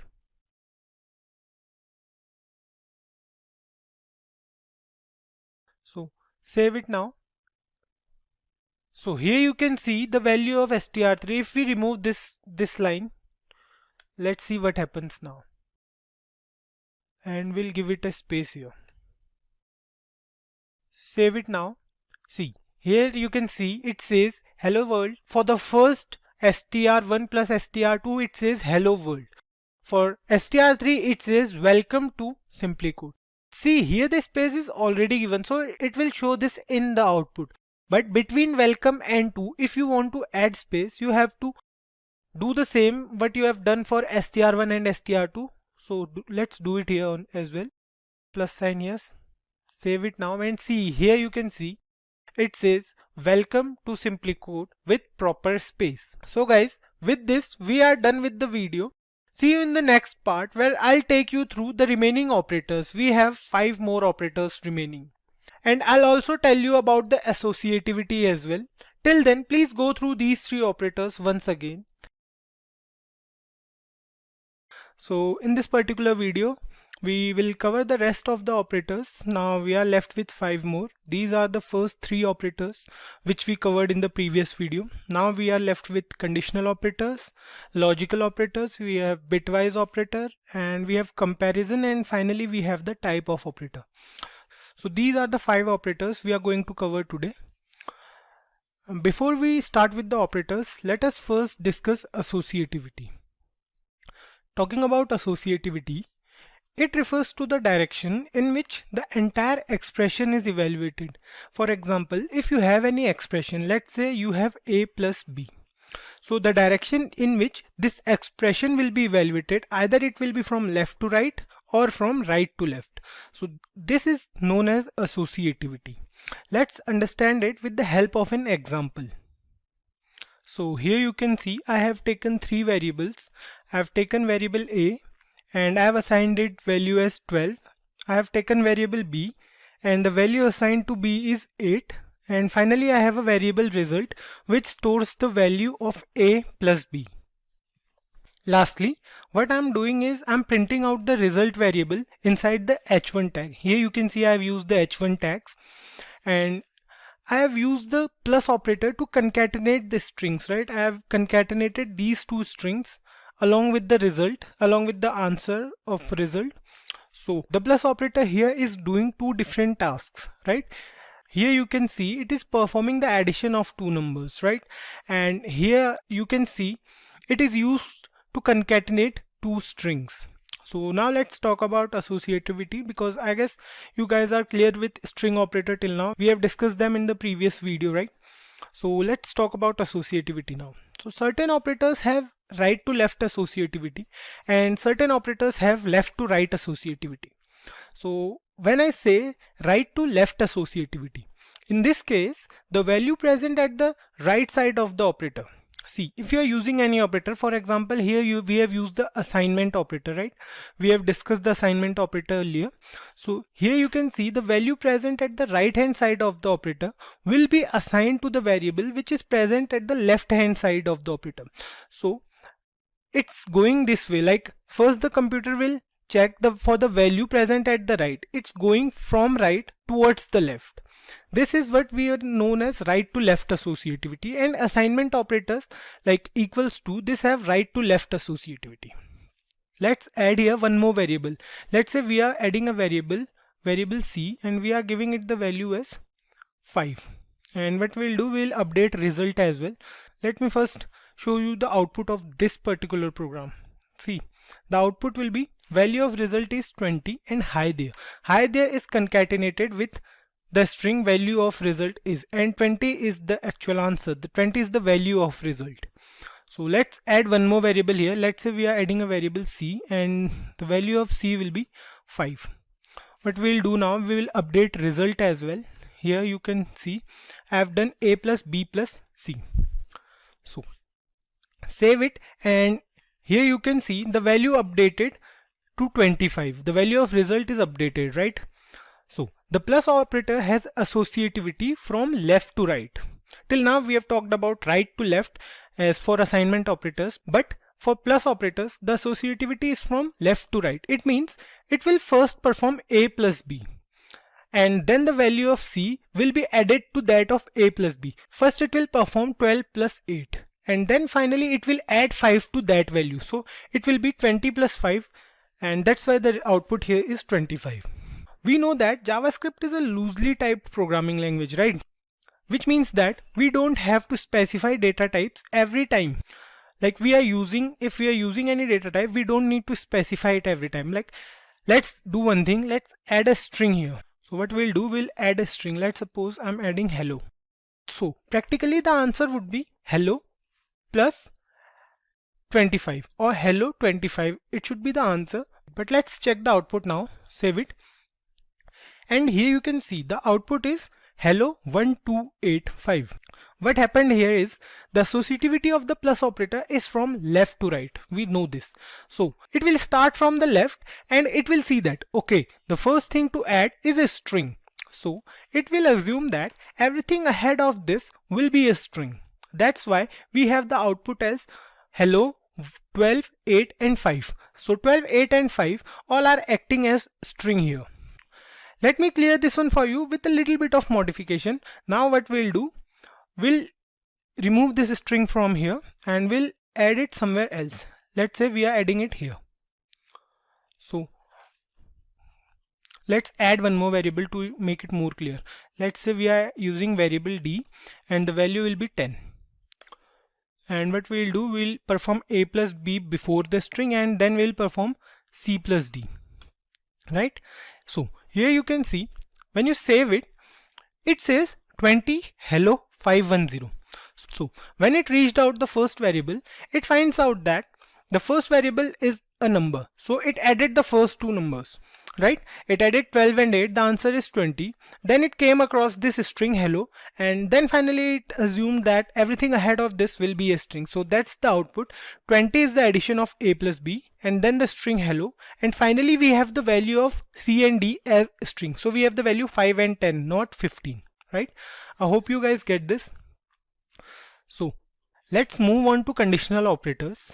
The conditional operators assign a value to a variable based on a certain condition.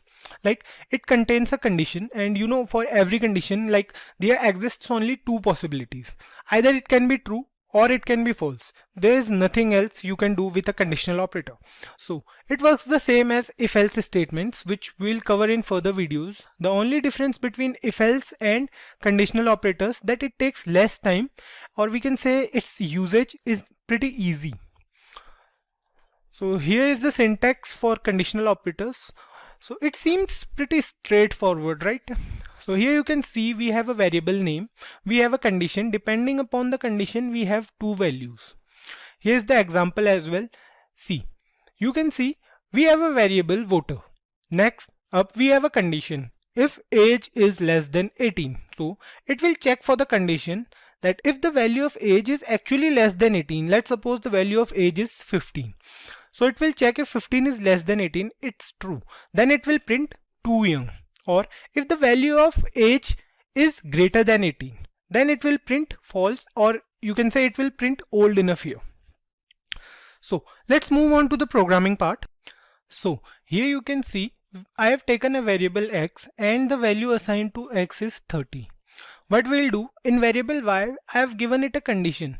So it will check for x, which is 30, if 30 is greater than or equals to 50.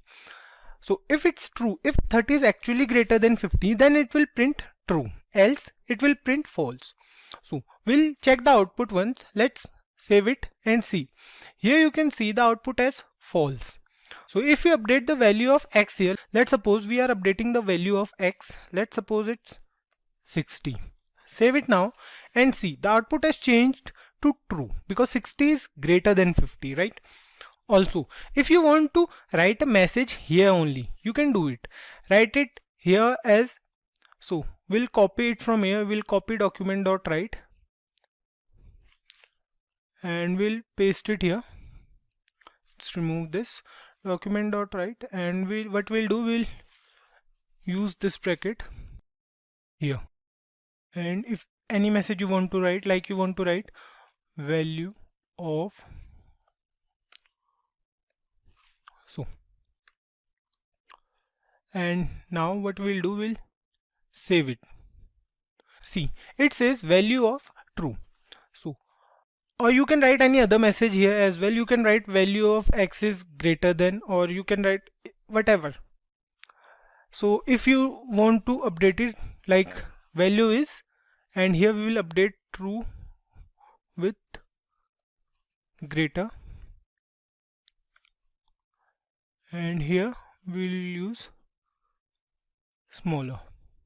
Save it now. See, here it says value is greater, value of x is greater than y. So that's all for conditional operators. Also one more thing, conditional operators has 3 different parts, right? And that's why it is also known as ternary operator. 3 different parts, as in it has a condition, like here it is, it has a condition and it has 2 values, right? It has true or false. So that's why it is also known as ternary operator. Next up, we have the logical operators. So logical operators are used to determine the logic between 2 variables or values, we can say. We use logical operators to check whether multiple conditions are true or false.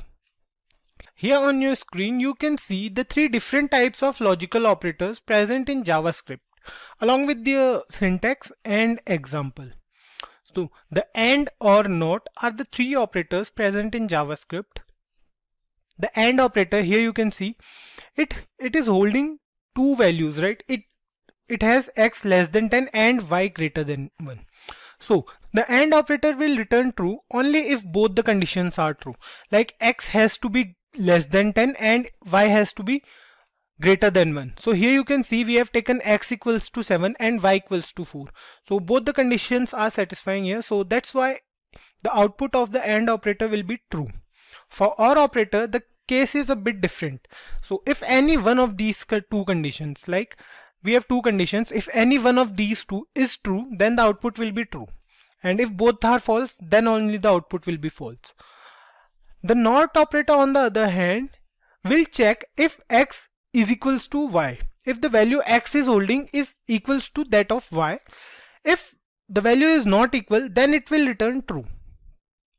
I hope you are getting this. That's a little bit confusing, but if the value x and y holding, if they are not equal, then it will return true. If they are equal, then it will return false, right? We'll understand the programming concept of logical operators in further videos when we learn about control statements. We primarily use logical operators with the if statement, through which we'll come across in the following video. In the next video, we will go through the control statements. So we'll understand the programming part of logical operator there only. Next up, we have the comparison operators. So comparison operators are similar to logical operators in some way. They are also used to check for true and false. As the name suggests, we use comparison operator to compare 2 values, or we can say to compare 2 variables using different operators. So here you can see on your screen, these are the different types of comparison operators present in JavaScript. We have equals to, we have not equals to, we have equal value and data type, we have greater than, less than, and we have a few more. So I hope you guys must remember from the previous video that a single equals to operator is an assignment operator. So if we are using a single equals to, then it will be considered as an assignment operator. For comparison, we have to use double equal to. Keep this thing in mind. Whenever you are using any operator in JavaScript, or especially the equals to operator, so if you want to compare two values, you have to use double equals to, because single equals to is used to assign values. This is an assignment operator. So let's move on to the programming part now. So guys, here you can see I have taken a variable x and the value assigned to x is 10. This code seems a little bit longer to you, but that's a simple piece of code. Like, I've used almost every comparison operator we came across in the previous slide. I've used each one of them, and I've used the document.write after every comparison operator to put some spaces in between so that you guys don't confuse between them. So let's check the output now. See, as you can see, I have used the double equals to, the triple equals to, I have used x not equals to it. So let's check the output, save it, and see. Here it says false false, true true true, false true false. So for x equals to 8, it compared the value 10 with 8, and 10 and 8 are not equals to, so the output will be false. As similar for 10, and we have used the triple equals to operator, which means equal value and data type. So both 10 and 8 have equal data type. They both have the same data type, that is number, but the values are different, so it will print false. For x not equals to 8, it says 10 is not equals to 8. Yeah, 10 is not equals to 8 actually, so it will print true. Similarly for x not equals to 8, it will check that both the values are not equal but the data types are equal, right? So it will print true for this as well. For x greater than 8, yeah, 10 is greater than 8, so it will print true. Similarly it will check for x smaller than 8, and it will check for x greater than equals to 8, and also for x less than equals to 8. So by now you have understood how comparison operators work. So comparison operators are the easiest to use in programming. And that's all for comparison operators. Let's move on to the next one we have. The next type of operator we have is the type of operator. You guys have an idea about the type of operators, right? As we have discussed it earlier. In case you haven't watched the previous videos, let me give you a brief introduction about this type of operator. So the type of operator is used to provide you with the type of whatever value you put to the right of it. Like if you are using any data type and you want to know about the data type of a particular variable, let's say, so you can use the type of operator. It will tell you the actual data type of any variable. So in JavaScript, as we have discussed earlier in the video where we have particularly discussed about the data types, so there are 5 different types of primitive data types, right? We have the numbers, we have strings, we have boolean, we have null and undefined. So let's try to use type of operator. So here you can see I have used 4 different variables, which are I have used variable x, variable y, and variable flag, and variable p. So the values are different. The x is holding 17, y is holding hey there, and flag has the value as false, and I have defined p but I have not assigned it any value till now. So what I'll do, I have used the type of operator to find out the type of every variable. Like here I have used it for x, for y, for flag, and for p. Let's check the output now, save it, and see. It says number, string, boolean, and undefined. See, here we have given x the value as 17. So 17 is a number, then it says it is a number. For hey there, it says it is a string. For false, it says it is a boolean value. Like in boolean value, we have only 2 values, like false and true. So for variable p, it says undefined. You know, there is a difference between undefined and null data types. Undefined means lack of value, whereas null means there's absence of value, that there is no value at all. So suppose you are using null as the value for any variable, right? The type of operator will return object, but If you are not giving any value to any variable, like you are using the variable as it is, like here we have not given it any value. So if you are doing this, the type of operator will return undefined. So let's take an example of null as well. Let's declare another variable, let's say var abc, and we'll give it the value as null. So and finally what we'll do, we'll use type of operator. Save it and see, here it says the type of variable abc is an object. So remember this thing, guys. And now we are done with almost 7 operators we had, and we are left with one operator only. So let's move on to our last operator, which is the bitwise operator. This operator doesn't have that much of practical usage in the real world. They are not definitely useless, but this is something like we are not going to use on a daily basis. So in computers, if you know, the numbers are stored in binary format. Bitwise operators work on 32-bit numbers, and we have decimal numbers, like we understand decimal numbers. Computer works on binary numbers, right?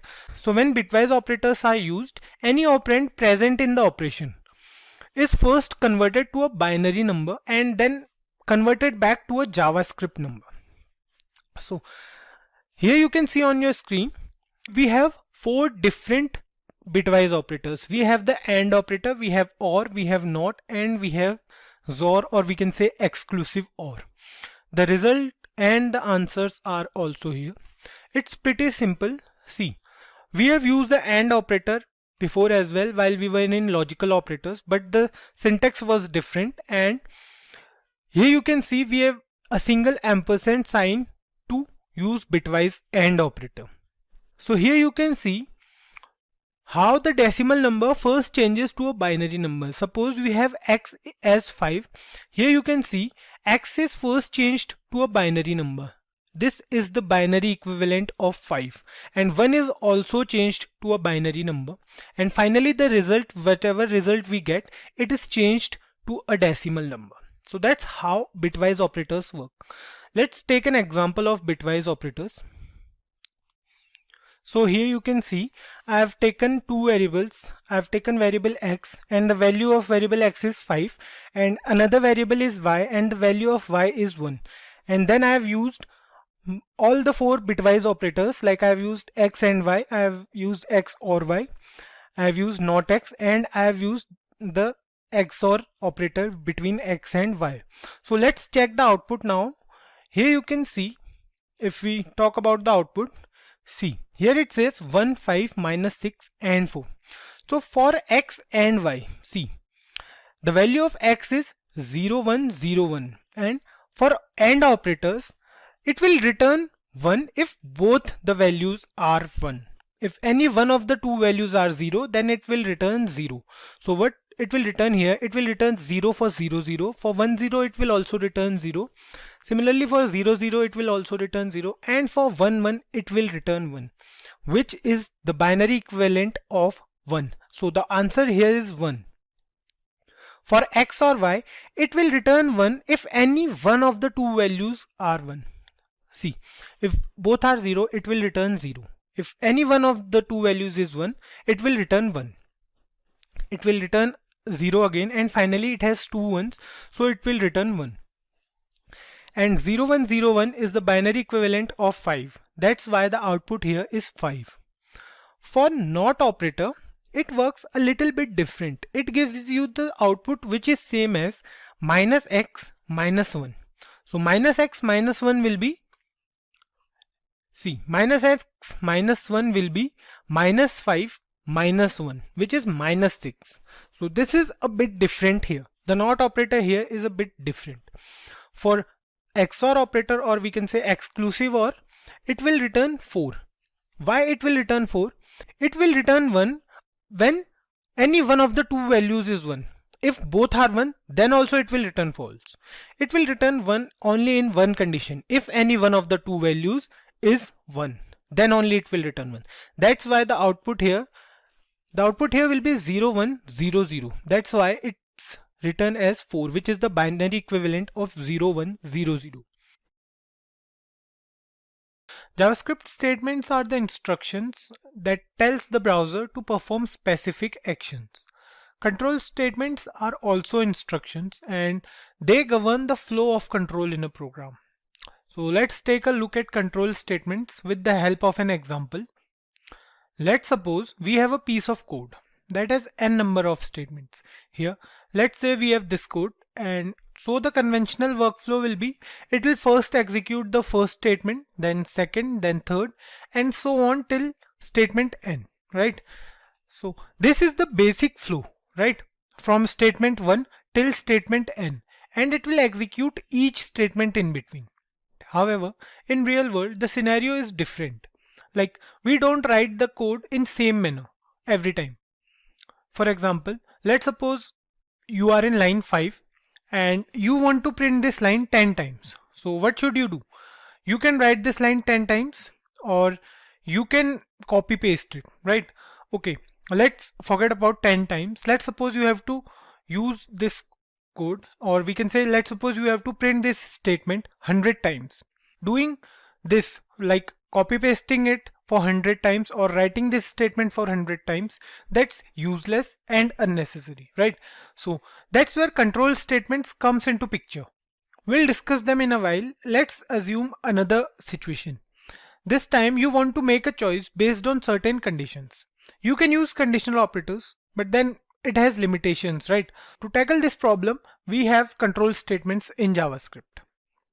So these are the very basic reasons why we need control statements for performing a certain activity. Like if we want to perform a certain activity n number of times, or if you want to make a certain decision making kind of scenarios in your program, that's where we need control statements in JavaScript. In JavaScript, we have two different types of control statements depending upon what action we are performing. So we have the conditional control statements and we have the iterative, or we can say looping control statements.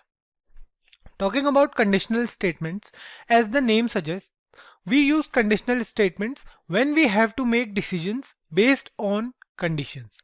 When we have two choices, or when we can say when we have two different conditions and we want to make choices accordingly. So that's where we use conditional statements. We have two different types of conditional statements, the if-else statements and the switch case. Talking about the iterative statements, as the name suggests, if you want to perform any action more than once or maybe n number of times, instead of writing them again and again, we use loops. So loops are basically statements. We use loops to perform any activity n number of times with specific conditions. So in JavaScript, we have four different type of loops. We have for loop, while loop, do while loop, and for in loop. So the for loop, while loop, and do while loop, you might have heard about them earlier because they are also present in other programming languages. But this for in loop, this is a new type of loop present in JavaScript. We use for in loop with objects. We'll go through objects in upcoming videos, and of course we'll be looking at each of these control statements in detail. We'll have a particular video for each of these topics. Now let me introduce to you the break and the continue statement. They are not the types of control statements, but they do assist in other control statements. The break is used to exit a switch statement or loop. Like when used in a loop, it breaks the loop and continues executing the code after it. And on the other hand, the continue statement breaks a single iteration. When used in a loop, when we use continue statement in a loop, it breaks a single iteration, and it breaks the iteration only if the specified condition occurs, and then it will continue with the next iteration in the loop. So the if-else conditional statement is used whenever we work with condition. It can be either a single condition or maybe more than one condition, or multiple conditions we can work with. So let's try to write a basic program with a single condition.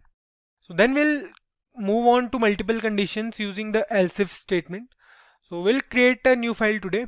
So I hope you guys know the importance of creating a separate file for every topic. You know, it will be easy for you to work to find out that separate file later if you want to revise that topic. So here is the program where we have taken a variable x and the value of x is 10. So what we are doing in this program is we are checking if the value the variable x is holding, that is the value 10, and if the value is less than 10 or if the value is greater than 10. So we have only two conditions, either the value can be less than 10 or the value can be greater than 10 or equals to 10 as well. So here in this program what we'll do, we'll update this value as 8. So the variable x is holding the value 8. So to check the output, let's save it, and here you can see it says the value of x is less than 10. Of course the value 8 is always less than 10, right? So for 8, that's fine, it will say the value is less than 10. And similarly if we do the same for, let's say, 11, save it now and see, it says the value of x is greater than 10. So that's quite simple, right? But what if we are giving the value as 10? We know 10 is equals to 10. So save it now and see. Here you can see it says the value of x is greater than 10. This is happening because what we did, as we told the interpreter to check the value if the value of x is less than 10. We didn't mention that what to do if the value is equals to 10. So it will check for only x is less than 10, not for equals to 10 or greater than 10.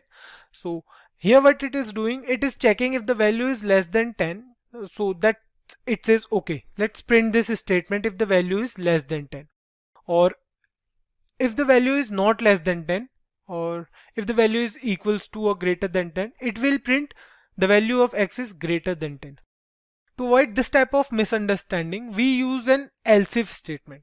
So the concept of else if statement is the same as if statement. What we are doing, we are using multiple conditions, right? We are giving it more than one condition.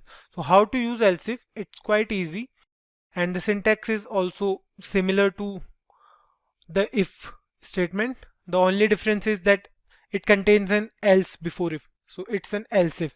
So what we are doing is we are giving it a condition that else if x equals to 10. So now what it will do, it will check for two conditions, that if the value x is holding is less than 10 or equals to 10. And what we'll do, we'll update it as. So let's check the output now. Save and see. Here it says the value of x is equals to 10, right? So I hope you guys are getting this. The execution flow for this program will be like, it will check for the first condition if x is less than 10. If yes, it will print the value of x is less than 10. If no, it will move on to the following condition. Like under the else if statement, it finds a condition that if x is equals to 10, it will check for it. If yes, if x is equals to 10, then it will print the value of x is equals to 10. Or if not, then otherwise it will move to else statement and print the value of x is greater than 10. We don't need to specify any particular condition for this, because we have already specified the two conditions, that if x is less than 10 or if x is equals to 10. Now we'll take a look at some basic programs. Other than this one, we'll take a look at a few more basic programs. So here's another program. What we are doing here is we are taking a variable x and the value of x is 5. So what we are doing is we are checking if the number is an even number or an odd number. The thing you have to keep in mind is the logic to find whether a number is even or an odd number. So to check whether a number is even, what we do, we'll divide that number with 2, right? What basically we want is we want the remainder as 0 when we use the modulus operator. So what we'll do, here we have written x mod 2 equals to 0. So if the remainder is 0, then the number will be an even number because it is divisible by 2. Else it will be an odd number. So that's quite simple, right? Let's save it and check the output. For 5 it says odd number. Yeah, 5 is of course an odd number, right? So that's for even and odd number. So here we are with another program. Here it says we have a variable y and the value of y is, let's say, 8. And what we are doing here is we are checking if a number is positive or negative or 0. So we have three different conditions. Either number can be positive or it can be a negative number. Any number greater than 0 is a positive number, right? And any number less than 0 is a negative number. and the third one is a number 0. It's neither positive nor negative. So let's check for the number 8, save it and see. Here you can see it is a positive number. Let's see for -2. Save it now. It says a negative number. For 0 it will say 0. So these two programs are quite simple, guys, right? The conditions are pretty simple. We use modulus operator, we used greater than or less than sign, and that's quite easy to use, right? So let's move on to the next program, which is a bit tricky than these two. So what we'll do in our next program is we'll check if a number is positive or negative, and at the same time we'll check for even and odd also. If we are giving any number as input, like let's suppose we are using 5, we'll check if the number is positive or negative and odd or even. So we'll do this simultaneously. Let's move on to this program. So there are two ways to check whether a number is positive or negative and odd or even. So the two methods, we'll discuss them one by one. The first one here is to use nested if, and the another one is when we use logical operators along with the if else if statement. So this one here you can see right in front of your screen is the nested if method. So here you can see we have used the if statement. We have given one more condition inside another if statement. So first it will check whether a number is positive or not. For x greater than 0, it will check if the number x is greater than 0. Then if yes, if it will find it that yes, this number is greater than 0, then it will move on to the nested if and it will check for odd or even. For odd number and even number, it will check if it finds that the number is even, it will print that the number is positive and even. If the number is not even, it will print the number is positive and odd. So here you can see the difference. What the interpreter is doing is it will check for the number as positive, and if the number is positive, then it will move on to the nested if and check for the even or odd. So if it finds that the number is even, it will print positive and even, otherwise it will print positive and odd.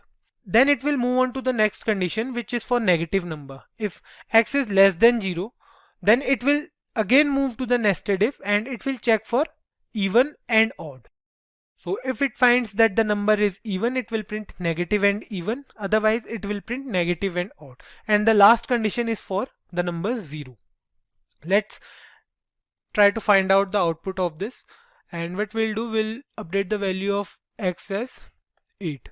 So save it now. Here it says the positive and even. So 8 is a positive number and even as well. Let's update the value of x as -5. Save it now. It says negative and odd number. -5 is a negative odd number, right? So that's how it will check for positive or negative and odd or even. So we are doing both the things simultaneously in a program. We have an alternate method as well. Here you can see on your screen we have written a program, and here we have taken a variable x. The functioning of both the programs is same. Both of these programs will check for positive or negative and odd or even. So here you can see I have taken a variable x. Let's say the value of x is 7. It will check for x greater than 0 and x mod 2 is equals to 0. So we have 4 different conditions, right? A number is greater than 0, that means a number is positive and even. A number is positive and odd. A number is negative and even. A number is negative and odd. And the final one is a number is 0. Okay, we have 5 conditions and we have to specify these 4 conditions here. So here you can see we are using the logical AND operator. This means it will print this statement. Let's suppose for this statement, it will print this only if both the conditions are true, right? If the value x is holding is both greater than 0 and an even number. So if you try to find out the output now, save it and see, here it says number is positive and odd. So the number 7 is greater than 0, but the number 7 is not an even number. That's why this line is not there on the browser. It will print this line because the number is positive and odd, right?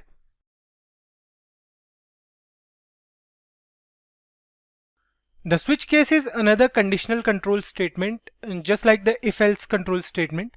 There's a difference between the usage of if-else and switch case statement. Now both if-else and switch case works with conditions, and we have to choose when to use switch case over if-else. Switch case is generally preferred over the if-else when there is n number of test cases present, or we can say when we are working with a lot of conditions. Let's say we are working on a program and you ask the user for an input between 50 and 100, a numeric input basically. And in the output, we have to print the textual form of that number. Suppose if the user enters 75, right? The output will be like this. So what we are doing, we are taking a number from the user as an input and we are printing the textual form of that number, right? So we can use the if else, or we can say else if control statement, but the program will be so lengthy and not so clean. Also, switch case is much more efficient than if else when it comes to execution time. Like if we have n number of conditions, then using switch case is a better option. We'll get to know why in a bit. So let's move on to the programming part, and today we'll write a program where we have to find the month in a year by accepting its number. So we have 12 months in a year. For example, if we enter 4, then the output will be April. And if we enter 8, then the output will be August, because August is the 8th month of the year, right? So I hope you guys are clear with the question. Of course, we can do this program with the help of if-else statement, but we discussed earlier that using if-else in such cases is not efficient, right? We can use switch case in this scenario. So let's create a variable first. Let's say we are creating a variable where month, and you can give any value to this variable from 1 to 12. You can provide it with any initial value. So let's create a variable first. Let's say we are creating a variable where month, and the value we are providing it 1 as the hardcore initial value. For simplicity, again we are not taking the input from the user or from the browser. To do so, we have to first go through the DOM manipulations, and we'll go through it in later videos. So let's start with the switch case now. The syntax for switch case is quite simple. Just write down switch and pass the variable month. So we have to check in this round bracket for the variable month, because you know any value you are providing to month, the switch will check the program accordingly. So for now we have taken the value as 1 for month. We can take any value, like we can take 3, we can take 11, 12 or any value other than 1 to 12 as well. So whatever value you are providing to the variable, you can provide the variable to the switch statement, right? So next up we have an open and a curly braces. For the body of the switch case, we have to test for 12 different conditions inside this, starting from 1 to 12, right? So the syntax goes like this. You have to write case and then the value month variable might hold, like 1, 2, 3 and so on, followed by a colon, right? So we have to write the value 1 and a colon, not a semicolon but a colon. Keep this thing in mind, guys. And below that we are going to write what we want when the value is 1, like what the output we want when the value is 1. So we have to write document dot write and whatever you want as the output. Like for 1, the first month is January, so we are writing here January and a semicolon. So if the value of the month is 1, you will get the output as January. Save it, and here you can see the output is January. Let me increase the font size for this as well. So here you can see the output is January, right? Next, we'll use a break statement. If you guys remember, we discussed the break statement in the control statements video, right? The break statement is not actually a type of control statement, but it assists other control statements, or we can say it helps us manage the control statements, right? What this statement does is, once we are done with our output, we get our output, right? Once we are done with case 1, we get our output as January. This break statement helps us to come out of the switch case. So to understand this much better, let's write here one more case. So let's say we are writing here one more case as case 2. and the output will be document dot write. The second month is February, right? And February here I can write. So we'll include one break here, like we'll come in the first case and include a break statement. So here's how you can write a break statement, how you can include a break statement in your code. So let's check the output now. So for now it says January. So if we don't include this break statement here, when the interpreter will execute this code and it will see that the case is 1, right? So it will print January, but it will print other statements as well. So for example, if we remove this break statement and save it now, see, you can see here the output as January and February. January and February both are getting printed on the output. So we need a break statement to break it here. See, the value is 1, and if we include break statement here, the moment the interpreter finds the answer, the correct answer as January, it will come out of the switch case. So I hope you guys are getting this. Similarly, we'll write all the cases for all the months. Let me show you all the cases. So here you can see on your screen that we have 12 different cases from 1 to 12, one for each month, depending on the value the variable month is holding, right? The output will be June if the value is 6, and if we say 10, the output will be October, and so on and so forth. Now the question here is, what if we try to write a random value for the variable month? By random value we mean that if we try to write any value other than these 12 values from 1 to 12, if we leave these values, then if we try to write another value, like if we write here 13, so what will be the output now? Let's save it and see. There's no output, and there might be no error for this as well. So if you try to check for an error, go to inspect and check out. See, there's no error, right? So in that case, we have one more case, like we have default case. So let me show you how to include default in your program. What you have to do is write here default with a colon and write document dot write, and let's suppose we are writing here wrong input. What is happening is, let's try to run this program first. Press Ctrl plus S, and now you can see it says wrong input for value 13. So what is happening is, the switch case will first check these 12 cases, and any value other than 1 to 12 will get the output as wrong input.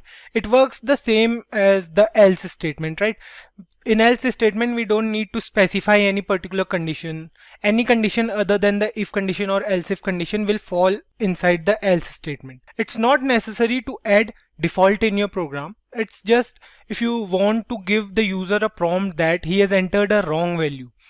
So you must include this default case in your program every time while using switch case, because it's quite useful, you know. Okay, so this is the complete program to find out the month by accepting its number. If you try 6 and save it now, it will say June. If we try 10, save it, it will say October. If we try 12, save it, it will say December. So I hope this is clear to you guys. Next up, let's discuss about switch case in detail, because the switch case in JavaScript works differently from other languages. Like, switch case is also present in C++ and Java, but in JavaScript it is a bit different. So in JavaScript, switch case can accept numbers, it can accept strings and boolean values as well. Now let's have a look at how the switch case works with string values. So here is an example of string values. You can see the value variable month is holding is June, right? And you can use this string in case as well. So here you have to give the case as a string value, right? Because we are using switch case statement with strings. So the first case here is when the value will be June, the output should be 6th month. And when the value is July, the output will be 7th month. So let's check it out if this is working or not. Let's save this program and see. For June, it says 6th month. And similarly we can check it for July as well. Let's check for July, save it, and see it says 7th month. You can include the default case as well if you want to. It will be similar, like there's no difference for default case. Let me show you how. We'll write here wrong input.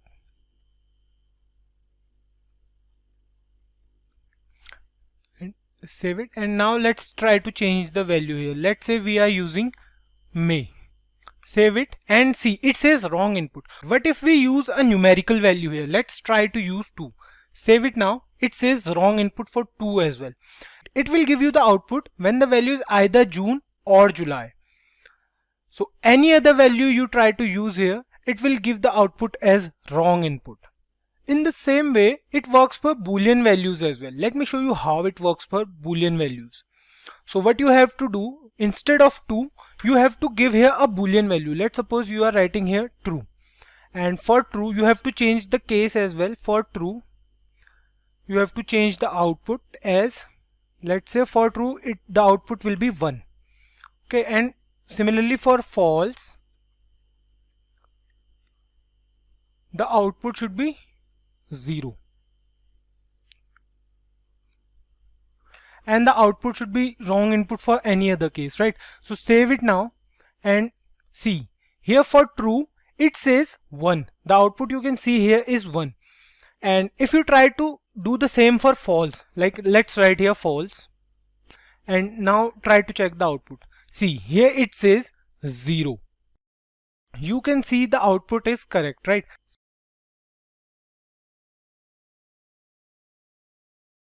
So iterative statements or looping statements, we can say, are used when we want to perform an activity multiple times or n number of times. So we don't have to copy paste that code every time, but we can use iterative statements. Using iterative statements will make our code clean and definitely more efficient. So we have 4 different types of iterative control statements, right? We discussed it in the previous video. Let's move on to for loop, which is our first iterative control statement, and we'll move on to the programming part directly.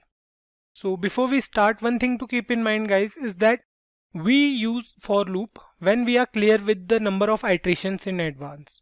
So let's start with our first program. In this program, we will print the multiplication table of 10 from 10 into 1 to 10 into 10. Let's start with coding. First we write the for keyword, and then we have 3 different parts. We have the initialization, which is separated by a semicolon. Next up we have the condition, and finally we have the increment or decrement. So this is the syntax for loop. Next up we have the open and the closed curly braces for the body of for loop. We'll change these 3 values, as these are not the actual values, right? Our parameters for these 3 different parts of the loop are going to be different. So let me comment this one. So what we'll do, we'll leave it here only. We'll change it from here. So in the initialization part, what we are going to do is we'll create a variable. Let's say we are creating a variable where a and the initial value of a will be 1. This initialization happens only one time, when the for loop begins. We have to be careful about the condition we are going to use, because sometimes what happens is the loop runs forever because of a wrong condition, which will ultimately crash our program. So in the condition, what we have to do is we have to give a value as in for how long our for loop should execute. Here in this case, we want to print the table of 10, right? We want to have 10 iterations. So what it will do, it will start from a equals to 1 and it will go till this final condition. So let's suppose we are writing here a less than equals to 10. It will start from a equals to 1 and it will go till a less than or equals to 10. And next up we'll use the increment operator. We want to increment the value of a by 1 every time, right?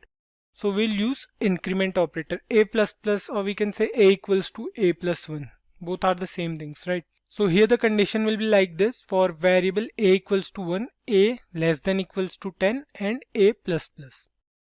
So here you can see the loop will execute from a equals to 1 till a equals to 10, and the value will be increased by 1 every time because we have used the increment operator, right? Next up, the body of for loop will go like, so what we want to print here, we want to print the table of 10, right? So we'll use document dot write, and inside document dot write we'll use the h1 tag. So what we want to do is we want to print the table of 10, right? So we'll multiply 10 by a. For every iteration, the value of a will be multiplied by 10 and then it will be printed on the browser. So we'll close the h1 tag here in the semicolon. So here you can see we have printed 10 into a. Let's save it and check the output first, and then we'll look at the execution flow of this program. See, here the multiplication table of 10 is printed on the browser. You can see 10, 20, 30, 40, so on and so forth till 100. So what is happening is, firstly, the for loop is also known as the entry control loop. It means that the condition is checked initially. The first time the for loop runs, we perform initialization only once. So here the value stored at variable a is 1. Initially the value is 1. Next up it will check for a less than equals to 10. Is a, which is 1, is 1 less than equals to 10, then true. The control will be shifted to document.write and it will print 10 into the value of a is 1, right? So it will print 10 here. Next thing, it will go for the increment and the value of a will be changed to 2 from 1. 1 plus 1, or we can say 1 equals to 1 plus 1, right? So it will be 2. Now next thing, it will leave this now because the initialization happens only once. Now it will go for the condition directly. Now it will check for is 2 less than or equals to 10. If yes, then again the control will be shifted here and it will print 10 into 2 because the value of a is 2 now. And after that it will print 20 here, and after that the value of a will be increased to 3 because we have used a++. Then it will check for 3 is 3 less than 10, and same thing will happen, it will print 30 and so on and so forth till the value of a is 10. Now if the value of a is 10, it will print 100, right? And when the value is incremented, it will become 11. So what will happen? Now it will check for 11 less than equals to 10. No, we know that 11 is not less than equal to 10, right? Then it comes out of the loop and it will print nothing after that. So this is the basic working of the for loop. We'll go through one more program wherein we'll print the odd numbers between 1 and 10. So what are odd numbers? Odd numbers are those numbers which are not divisible by 2, right? So we have the odd numbers as 1, 3, 5, 7, 9 and we want to print them. So the difference between each number is of 2. The 1 plus 2 plus 2 plus 2 till 9, right? So what we have to do is we have to write here a plus equals to 2. We have to increase the value of a by 2. And instead of writing here 10 into a, because this time we don't want to print any multiplication table, we want to print a number only, right? So we'll use a only. Save it and check the output. It says 1, 3, 5, 7, 9. So these are the odd numbers present between 1 and 10. Keep one thing in mind, that you have to give the condition wisely every time. So next up we have the while loop. While loop is also an entry control loop, and then we have the do while loop. Like the for loop, while loop is also an entry control loop, which means that the condition will be checked first. So the question here is how while loop is different from the for loop. If you guys remember, when we discussed that we must know the exact number of iterations, then only we can use the for loop, right? So the while loop is preferred when we are not aware of the number of iterations, or we can say we don't know if the condition will be true for a certain number of times. We'll start with the programming part now, and then we will discuss more about when to use while loop over for loop. So let's start with the program. In this particular program, we will print odd numbers up to a specific number. Let's say we want to print all the odd numbers up to 50. So we want to print all the odd numbers from 1 till 50, right? We came across the same program in the previous video as well, but this time we will use the while loop instead of for loop. So the syntax for the while loop is relatively easy to use. The code goes like, we start with the while keyword, then opening and closing round brackets, and finally the body of while loop in curly braces. If you guys remember from the previous video wherein we used the for loop, we had three different parts, right? We had the initialization, we had conditions, and the increment decrement part. Here we have only one condition, and until this condition holds true, the while loop will be executed. For example, here we want to print all the odd numbers from 1 to 50, right? So we'll first initialize a variable. Let's initialize a variable first. Let's say we have a variable x and the value of x will be 1. We used here 1 because 1 is the very first odd number, right? After that, inside the condition, what we want to do is we want to print the odd numbers up to 50. So while the condition will be like while x less than equals to 50. So the loop will go till x is less than or equals to 50. Or we can say x less than 15. That depends on us if we want to check for 50 or not. So the odd numbers will go like 1, and then we have 3, then we have 5, then we have 7, and up to 50. So the last odd number will be 49. So inside the while loop, we will print the value of x. So here we will print the value of x. Let's print it. Document.write.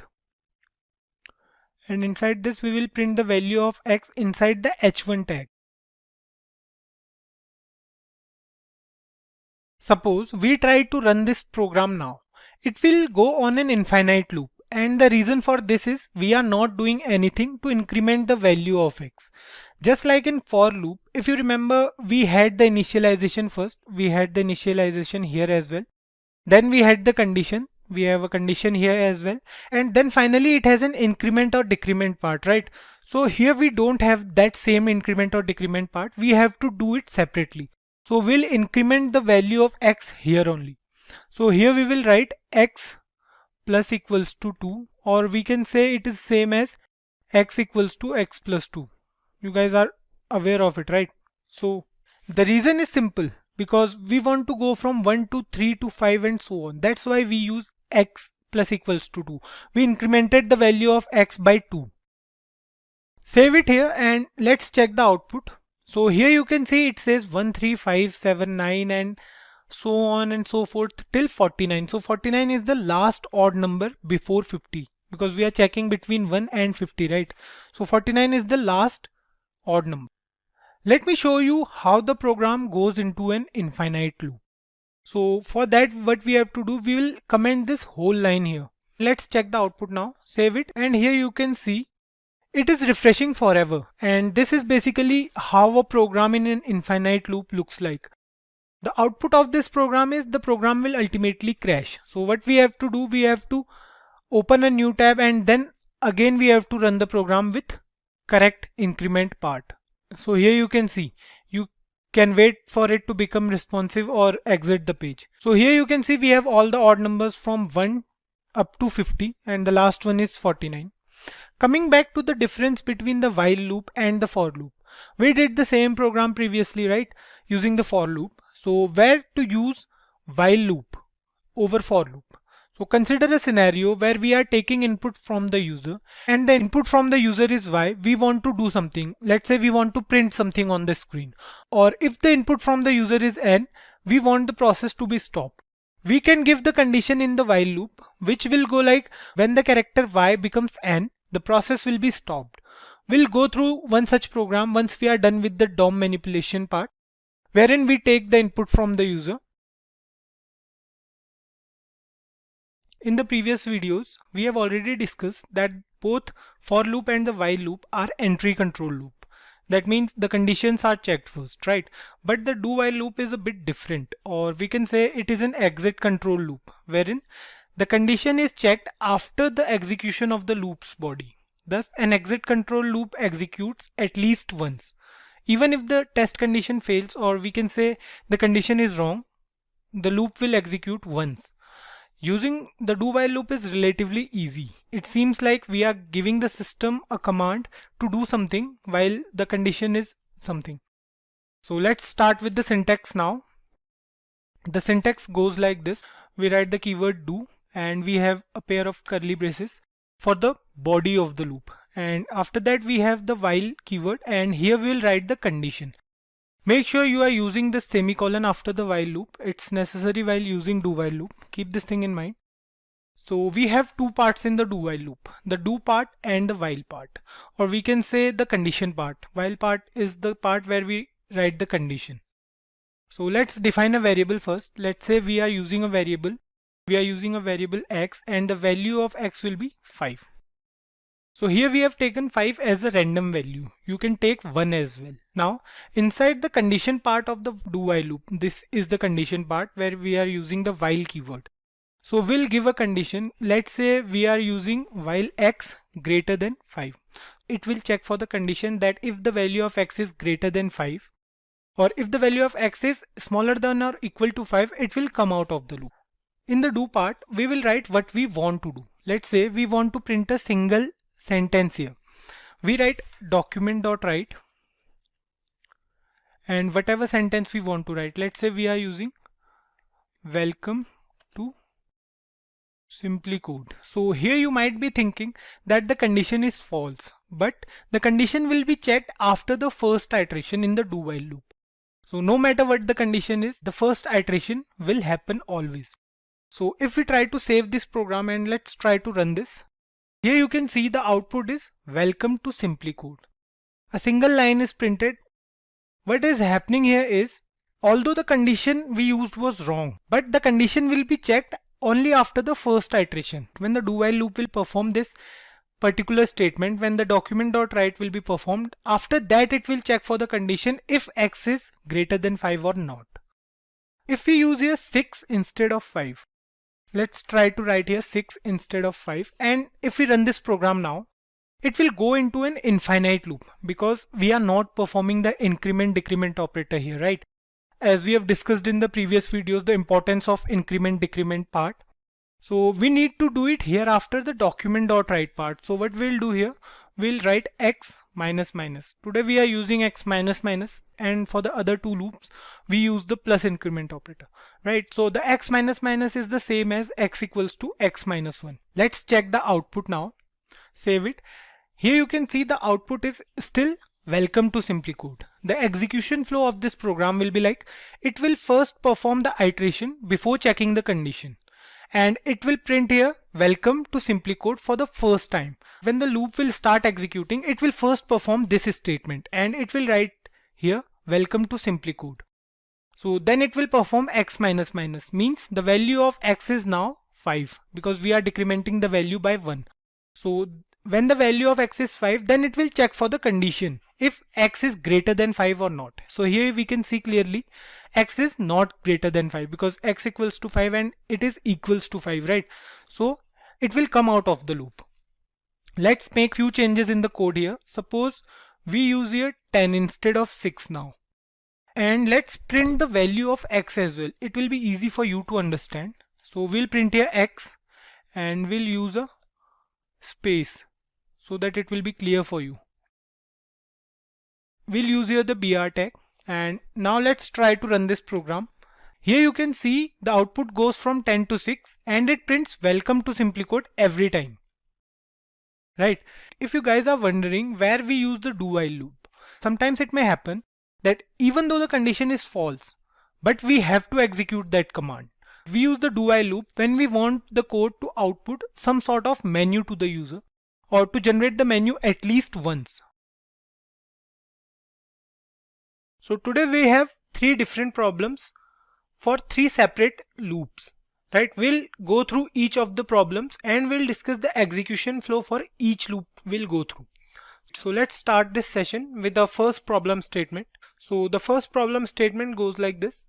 So here we have to write a program to check whether a number is prime or not. I hope you guys are aware of what prime numbers are, right? So a prime number is a positive number that is only divisible by 1 and itself. For example, 2, 3, 5, and we have 7 and 11. These are the first few prime numbers, right? If we take an example, let's say we are taking an example of 7. So 7 is a number which is divisible by 1 and 7 only. No other number can divide 7, right? So here in this code, we have to check whether a number is prime or not. So let me take you through the code. So here is the code to check whether a number is a prime number or not. Let me take you through this first. So we have a variable number, and the value of variable number can be any random value, like any number you want to check if the number is prime number or not. You can give that value to the variable number. So here we have taken 83. Next up, we have a variable is prime, whose value is a boolean value, right? It can be true for a prime number or it can be false for a non-prime number. So we have used comments in this program to make it easier for you guys to understand. So here we have used the if statement to check if the number is 1, because we know that 1 is neither a prime number nor a composite number, right? So we have to check if the user enters the value 1, or if we are giving the value 1, we have to check for it. So if user enters the value 1, it will print this statement that 1 is neither prime nor composite. Here in else if, we are checking if the value of number is greater than 1 or not. So if the value of number is greater than 1, the control will be shifted to for loop present inside the else if statement, right? Here you can see we have the for loop here. The control will be shifted to this for loop. So here you can see we have initialized a variable I, and the initial value is set to 2. That's because any prime number is divisible by 1 as well, right? So it won't make any sense to include 1 here. We'll start from 2 and we'll check until the value of I becomes half of the value of number. So if we take an example of 10, we'll check until 5, because you know any number greater than 5 won't divide 10, right? It's practically not possible. So we'll check for number by 2, or we can say we'll check till 5 only. And the value will be increased by 1 every time. Till now, I hope you guys are aware of how to use for loop and why we are using for loop here. We can do the same program using while loop as well, but to make it more clear how to use for loop, we are doing this program with the help of for loop. So then we have the I++, or we can say we have increased the value of I by 1 after every iteration until the value of I becomes half of the number. So the condition number percent I equals to 0. So here is the main condition to check if the number is divisible by I or not. So the execution will be like, if we are taking here a number 10, it will start from 2 and it will check if the remainder is 0 or not. So if the remainder is 0, then the value of is prime will be changed to false and it will come out of the loop. Next, it will check for the value of is prime if the value of is prime is true or not. Here you can see if the value of is prime is true, then it will print n, or we can say then it will print that the number is a prime number. Else it will print that the number is not a prime number if the value of is prime is false. For example, when we took the example of number as 10, so the value of is prime will be changed to false, because you know 10 divides by 2 is equals to 0, or we can say the remainder will be 0. So the value of is prime will be changed to false, and for false it will print number is not a prime number. So at last we will check if the number is less than 1. If the number entered by the user or any other number we have taken, like if we take here -5, so it will print the number is not a prime number, because by the usual definition of prime numbers, any negative number cannot be a prime number. That's a usual definition, right? So we have to keep this thing in mind, and here in this else loop we'll print that if any negative number is entered, we'll make sure that the program gives the output that the number is not a prime number. So let's try to run this program and check the output. Let's save this program, and the output says 83 is a prime number, as 83 is not divisible by any number except 1 and 83. For example, if we take here any number which is divisible by, so let's say we are taking 75. Save it now and see, it says 75 is not a prime number. Okay, here's a spelling mistake. It says 75 is a not prime number. So here we'll correct this. Is So we are done with it and save it now. Now it says 75 is not a prime number. As 75 is divisible by numbers other than 1 and itself, right? It is divisible by 3, it is divisible by 5, 15 and 25 as well. All these numbers divide 75 basically. So let's take a different value here. Let's say we are taking -7. Let's change the value here as, or we can take it as -75. Let's save it now. So it says the number is not a prime number. Or if we want to try for 1 as well, let's take it as 1 and let's check the output now. So it says 1 is neither prime nor composite number, because we have given here the condition if number is equals to 1, then it will print that 1 is neither a prime nor a composite number. You can try this program with the help of other loops as well. So let's move on to the second problem statement, but before that let me take you through the same program using the while loop. So here you can see we have used the while loop for the same instead of for loop. Here you can see we have used while I less than a number by 2, and we have given the increment condition here, and we have initialized the value of I at the start of the program. So if we try to run this program, it will give us the same output. There will be no change in the output. So we can use while loop as well. So we'll use the while loop in other program. Let's move on to the second problem statement. So in this example, we'll learn to write a program in JavaScript to check whether a number is an Armstrong number or not. So we'll do this with the help of while loop. Let's have a look at how to implement this program. Before proceeding to the coding part, let's have a look at what is an Armstrong number. So an Armstrong number of 3 digits is an integer such that the sum of the cubes of its digits is equal to the number itself. So for example, 153 is an Armstrong number since 1 into 1 into 1, it means the cube of the digit 1 plus the cube of 5, that is 5 into 5 into 5, which is equal to 125, and the cube of 3, which is 3 3s are 9 and 9 3s are 27. So it will go like 125 plus 27 plus 1, so which is equal to 153. So an Armstrong number of 3 digits is an integer such that the sum of the cubes of its digits is equal to the number itself. So here we have the code for the same. This is the code to check whether the number is an Armstrong number or not. So here we have taken a variable and the value is 153. The value of the variable number is 153, right? Because we already know that 153 is an Armstrong number. There are few more numbers like 371 is also an Armstrong number. Next up, we have taken a variable sum and the initial value of sum is 0. We have used the variable sum to store the value of the cubes. And next up, we have a temporary variable so that we can break a 3-digit number, and we need the number after all this program, all these loops and all. We'll need the number, we'll need the original number to compare it with the sum of the cubes, which will be held in sum. So but we need to break the number as well, right? So we need a temporary variable to break it. Here we use the while loop, and the loop will run until the value of variable temp is greater than 0. So the initial value of temp will be 153 here. In this particular case, the initial value will be 153, and the loop will run until the value of 153 is greater than 0. Next up, we have a variable remainder that stores the last digit's value as we are dividing 153 by 10. So the remainder here will be 3. So the value saved at variable remainder will be 3 for the first time.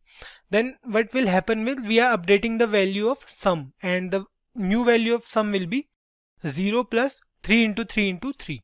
So 3 3s are 9 and 9 3s are 27. So the updated value of sum will be 27. Next up, we are removing the last digit from the number. So for example, we have here 153, and if we divide 153 by 10, the answer will be 15.3. That's why we are using here %, because what % will do, it will convert the float value into an integer. So if we try to perform a simple divide in JavaScript, like if we try to divide 153 by 10, it will give us 15.3. It will give us a float value.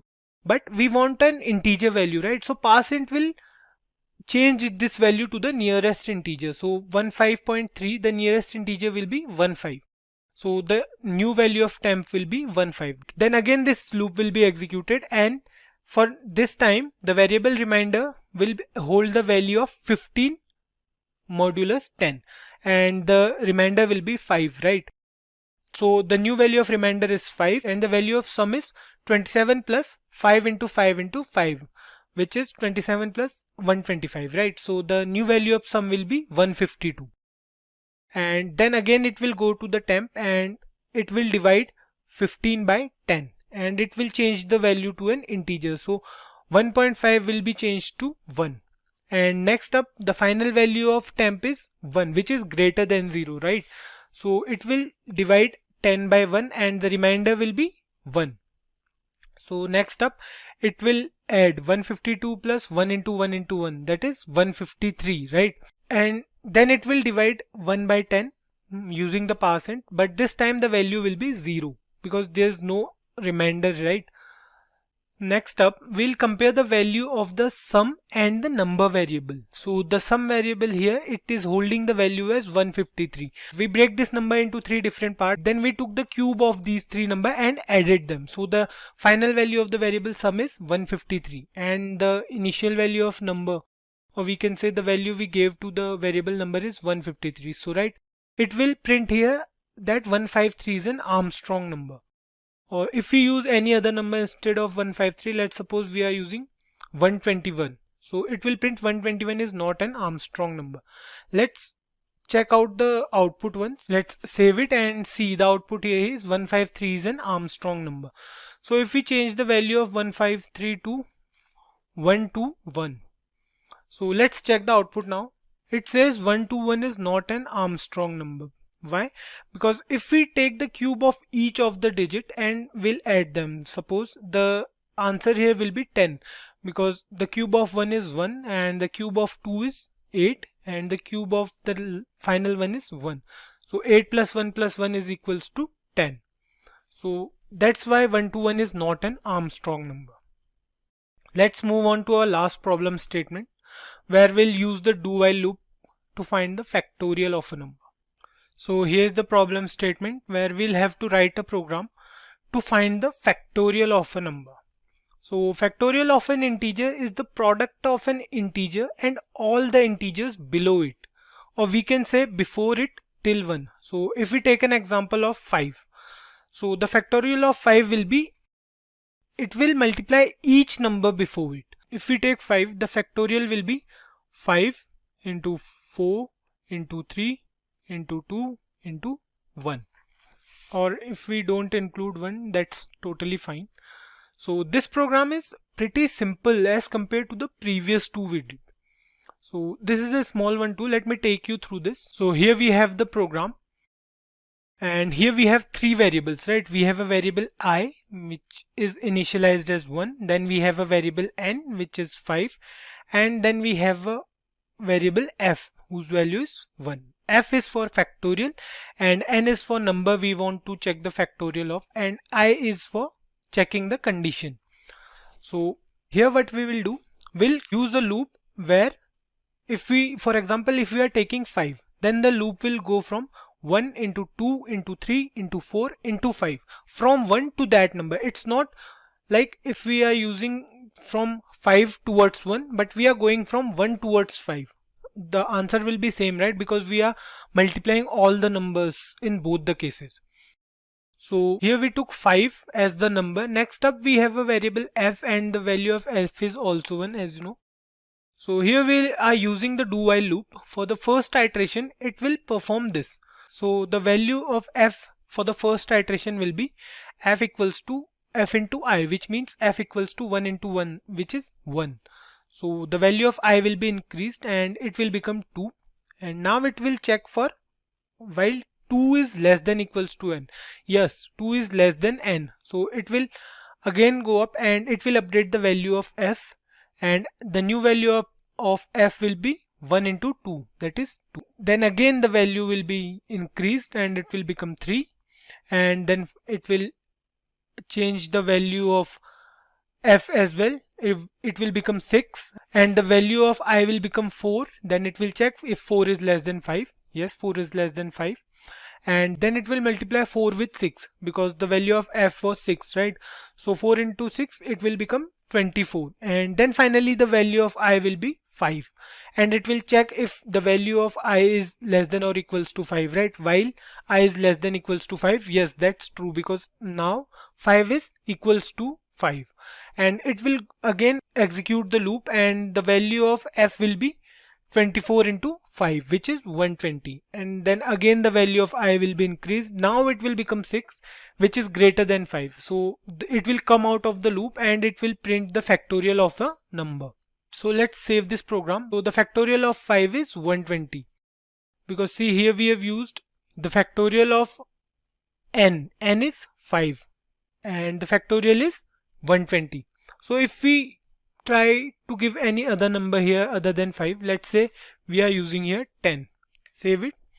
It says the factorial is 3628800, or it's 36,28,800. So if you try to multiply 10 into 9 into 8 into 7 so on till 2, or we can say 1, the answer will be this. You can check it, you can Google it, or you can go through it in your calculator. So hope you guys got it. With this we are done with loops in JavaScript. We are left with the foreign loop, which we will discuss after going through arrays and objects. So don't worry about it.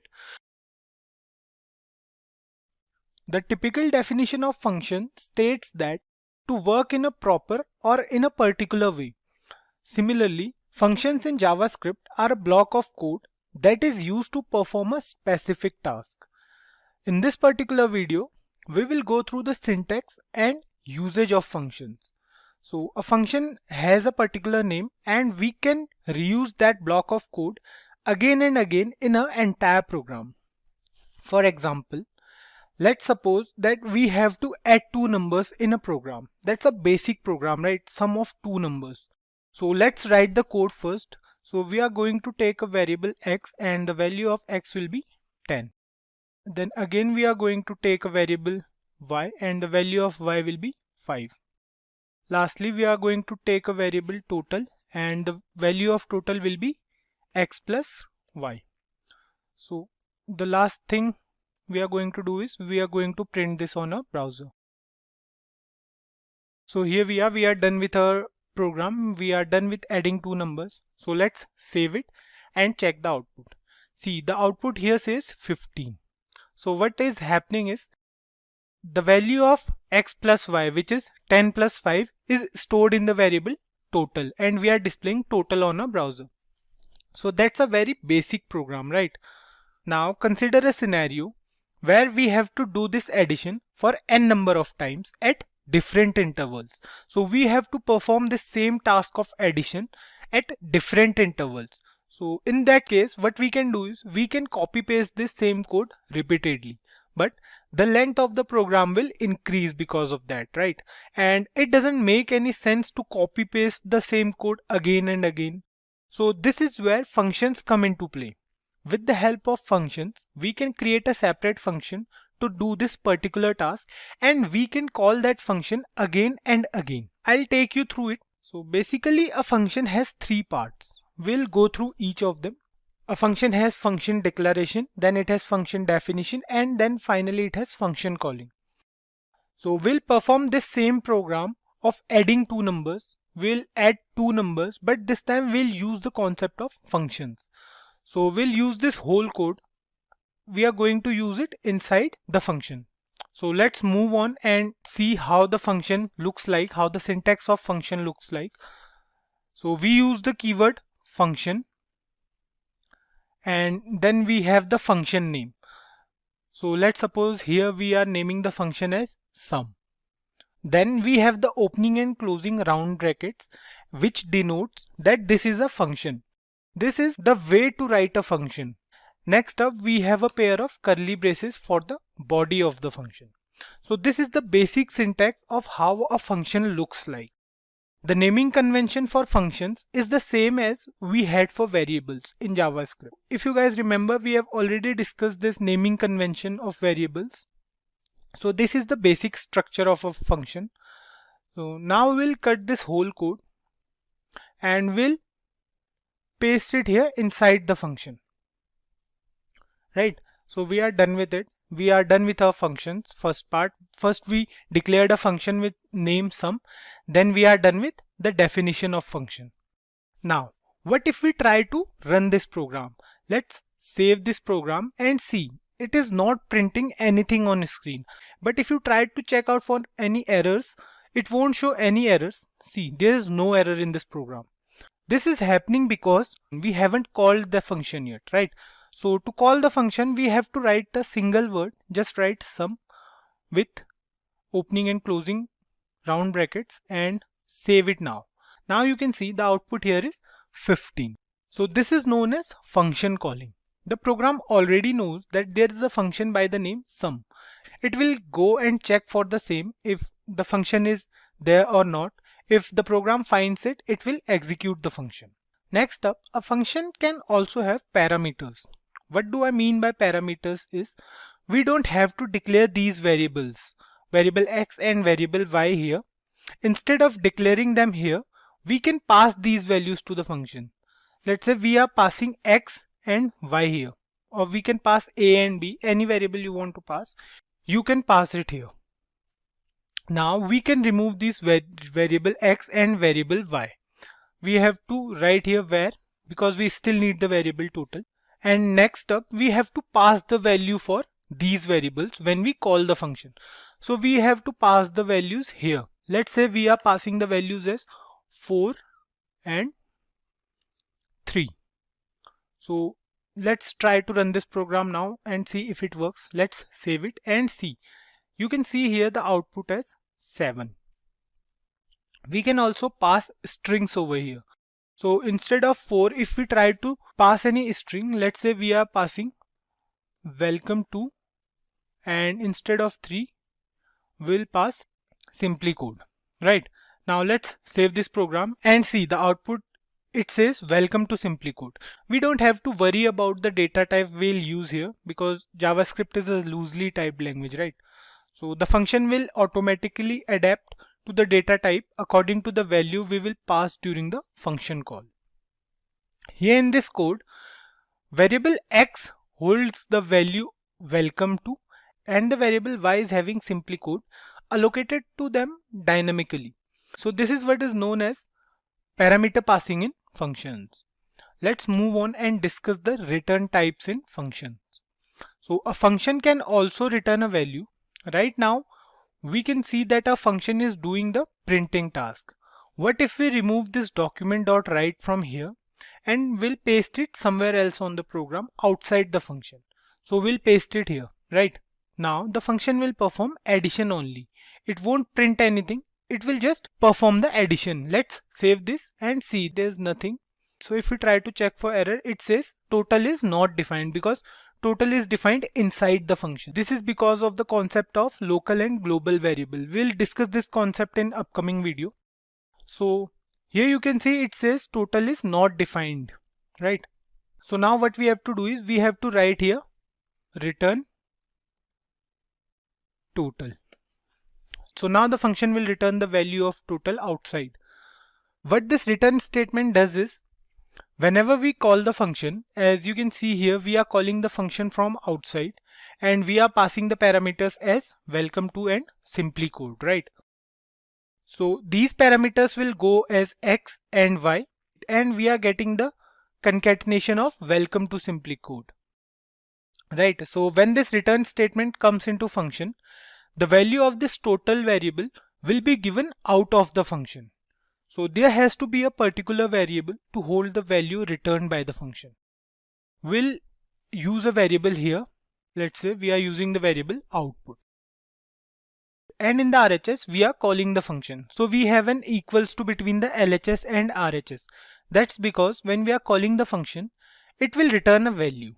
And the assignment is done from right to left in the case of an assignment operator. If you guys remember, we came across this, that whenever we are using an assignment operator, the assignment will be done from right towards the left.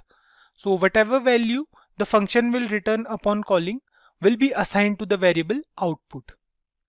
In this program, we are passing welcome to and Simplicode, right? So let's change these two values now. We'll change them to a numerical value. Let's say we are using here 35, and instead of Simplicode, we'll use here 15. And we are going to print here output on the browser, because the variable output is holding the value returned by the function, right? So let's save it now and see the output is 50. Okay guys, so this was the syntax demonstration of functions in JavaScript with a quick small program. Of course, function is a very detailed topic and we will go through it as we move ahead in this series. We already know that JavaScript is a loosely typed scripting language, right? That means we don't need to specify the data types every time. So a variable is basically a container that can store data values. Those values can be changed whenever needed. In this particular video, we are going to discuss the scope of variables in JavaScript. So what does this scope mean in variables? So scope refers to the life of a variable in a program. There are basically two types of variables present in JavaScript: local variables and global variables. Depending upon where we are creating a variable may have two different types of scope. So let's have a look at these two different types of variables with the help of examples. Let's say we are creating a variable here. Let's say we are creating a variable where a, and the value of a will be 5. So we have created a variable here, and let's print the value of this variable in the browser. So what we'll do, we'll print this value in the browser. So let's print the value of this variable on the browser. So here we have printed the value of variable a. So here you can see the value is 5. So we can print the value of this variable anytime and anywhere in our program, right? So if we try to copy this line from here and we'll paste it somewhere else in a program, let's say we are pasting it here. So if we try to save it now, see, here you can see that we have two values of a, because we have printed a twice here, right? Once we have used this a here, then we have used this a here. So here you can see we have two values of a, 5 and 5. So this variable a is a global variable, which means its life is available throughout the entire program or the entire script, we can say. And when we declare a variable inside a function, that variable is known as a local variable for that function. So let's try to do it as well. We already know what functions are, as we saw in the previous video, right? So what we'll do, we'll make a function here. Let's say we are creating a function my function, opening and closing round bracket, and the body of the function, right? So let's declare a variable here. Let's say we are using a variable where x, and the value of x will be 10, right? Let's try to print this value. So we have created a function here. Now we are left with the function call only. So let's call the function here. What we'll do, we'll call my function, right? Save it. And now here you can see the output is 10, 5 and 5. So if we comment these three lines, if we remove these three lines, and we'll save it now. So here you can see we have the output as 10 only. So this variable x, which is declared inside a function. So why it is a local variable? Because if we try to access this variable from outside the function, it is not possible. So let's cut this line from here and let's try to paste it here. So now what we are doing is we are trying to access this variable from outside the function. Let's save it now. Let's save this program now and see there is no output in the browser, because a local variable can be accessed only in that function. We can't access it from outside of the function. So this is happening because as soon as the function is executed, the variable gets destroyed, means there is no variable present in the memory now. The same thing applies to the memory. Whenever we run a JavaScript program, the whole browser is present in the RAM, or we can say in the memory. So these local variables are created only till the function is executing. Once the function is done running, the same function wipes out of the memory. Whereas the case is different for global variables. So global variables are available throughout the script. They have a global lifetime, which means that they will exist throughout the program's running. Or we can say until the tab is open. The next exciting thing about global variables is that we can access global variables from inside the function. So what we'll do, let's cut this line from here and we'll paste it here. So now what we'll do, we'll declare a variable here. Let's say we are declaring a variable where y, and the value of y will be 15. So copy this line and paste it again. Now what we'll do, we'll try to access y from inside the function.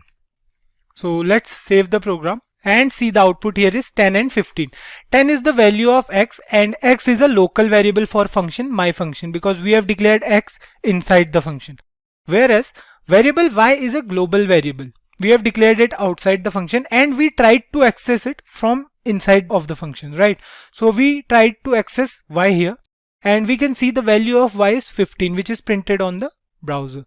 This is what global variables are. One more exciting thing I want to mention at the end of this video is, if we declare any variable in JavaScript without using the where keyword. So if we try to declare a variable here, let's say we are declaring var1. Okay, we have not used any where keyword.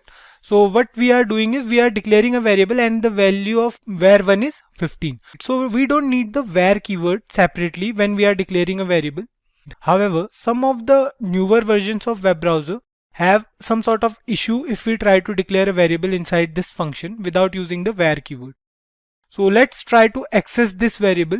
Let's declare it inside the function.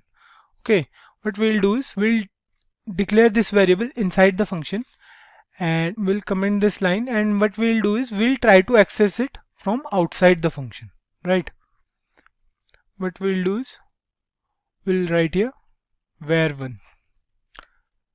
Save this and see. If you don't understand it, let me change the value of var1. Let's change this value to 20. Save it now and see the output here is 10 and 20. So var1 is a variable which is declared without using the where keyword, right? So we can access this variable from outside the function as well. Any variable which is declared without using where keyword is a global variable. Keep this thing in mind, guys. So hope you guys got this. We came across the different types of data types present in JavaScript in the previous video, where we came across the types of primitive data types in JavaScript. We discussed number, string, and we had boolean, null, and undefined, right? So these are the 5 types of primitive data types present in JavaScript. We know that strings in any programming language are used to store and manipulate textual value. A string contains a sequence of characters written inside double quotes. So let's declare a basic string here. Let's say we have a variable and we have a variable as var x, and the value of x will be a basic string. Let's say we have hi there as the value. Okay. Next thing, we'll print this on a browser. Document.write, and we'll print x on a browser.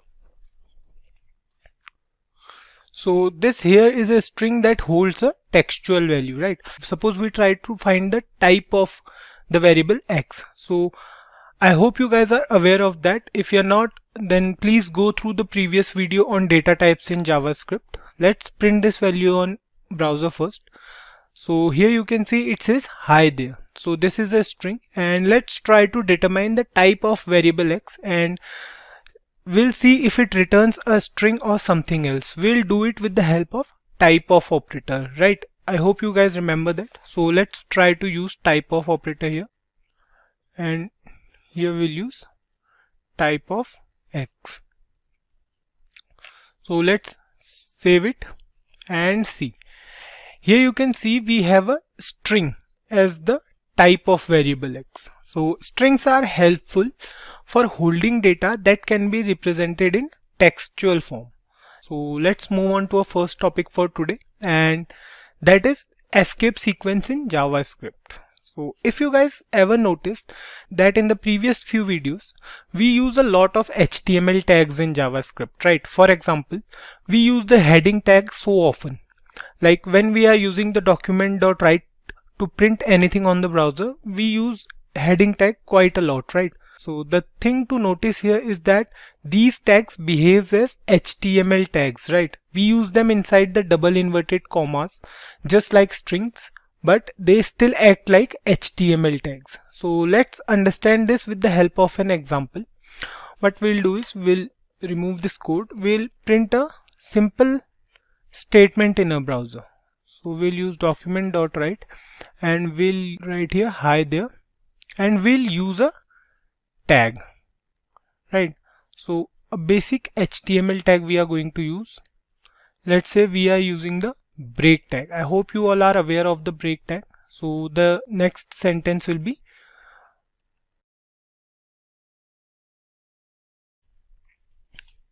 so here in this example we tried to print a sentence and we are using the BR tag, right? So let's print it on the browser.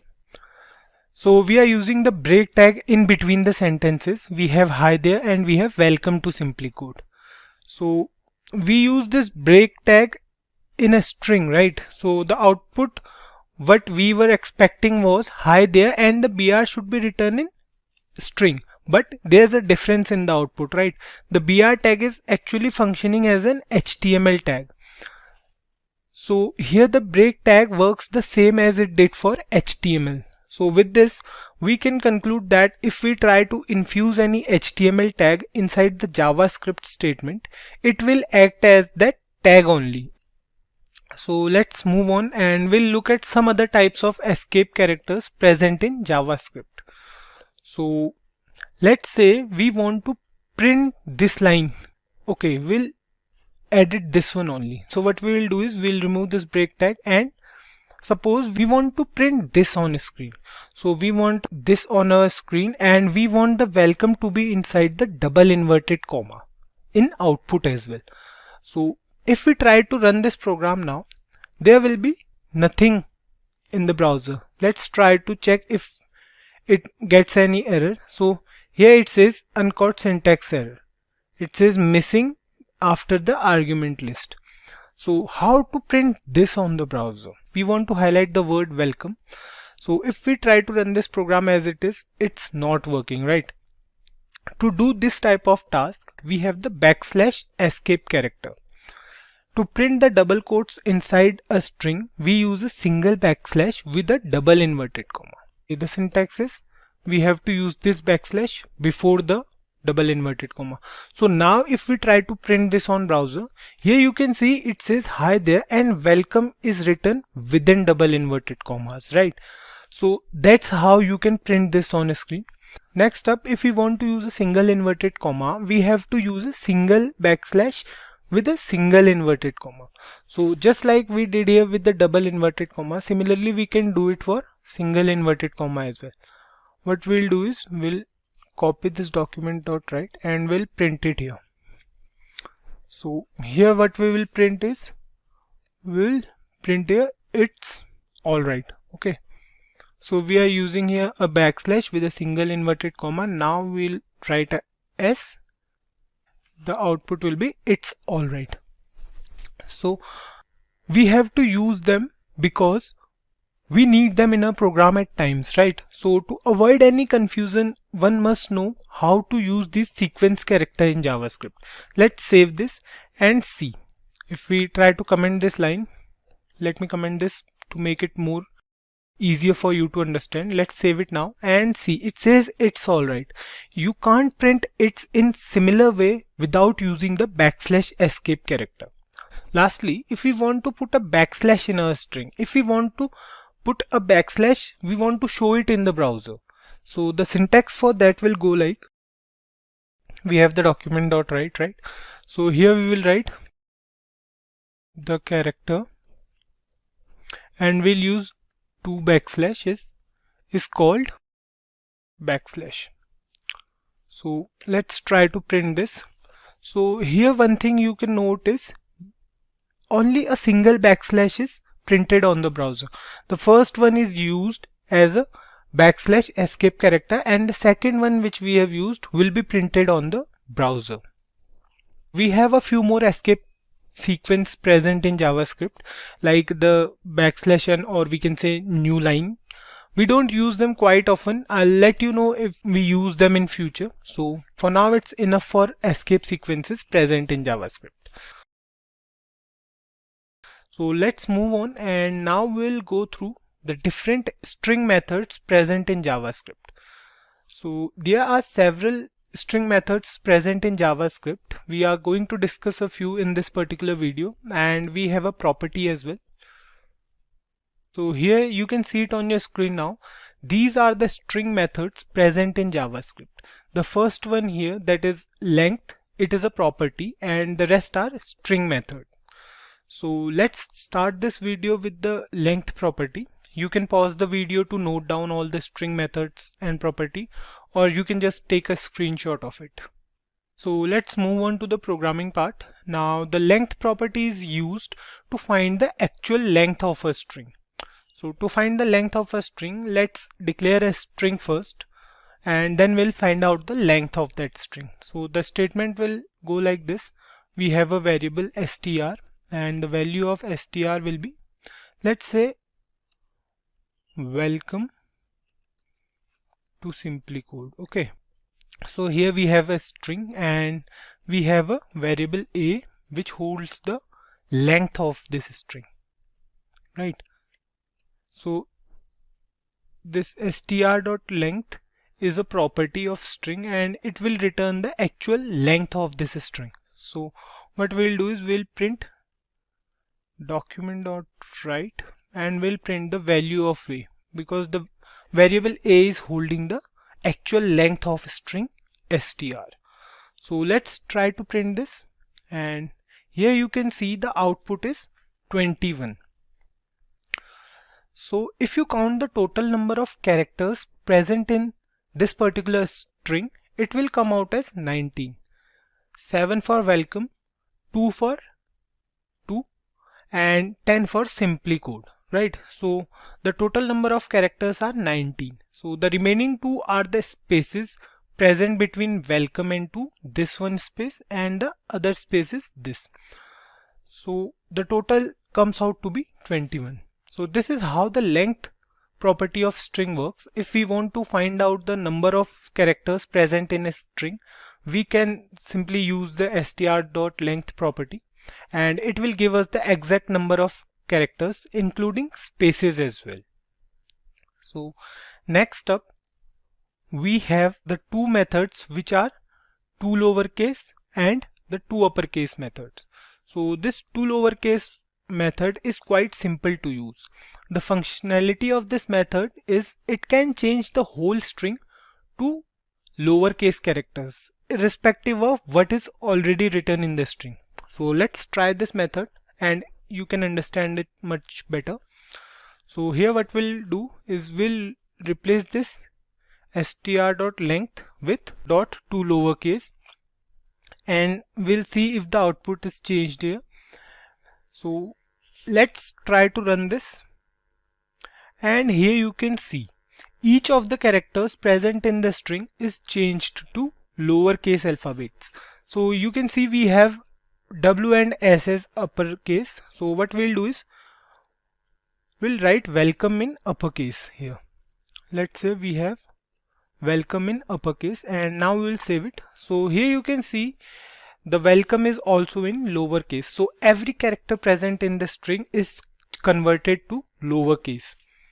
The case with two uppercase is a bit different. So if we try to write here two uppercase, and now if we run this program, so every character present in the string will be changed to uppercase letter. So here you can see we have Simplicode in lower cases. Now here in the output it is changed to uppercase letters. If you guys noticed that we used the length property previously, right? But we didn't use the opening and closing round brackets there.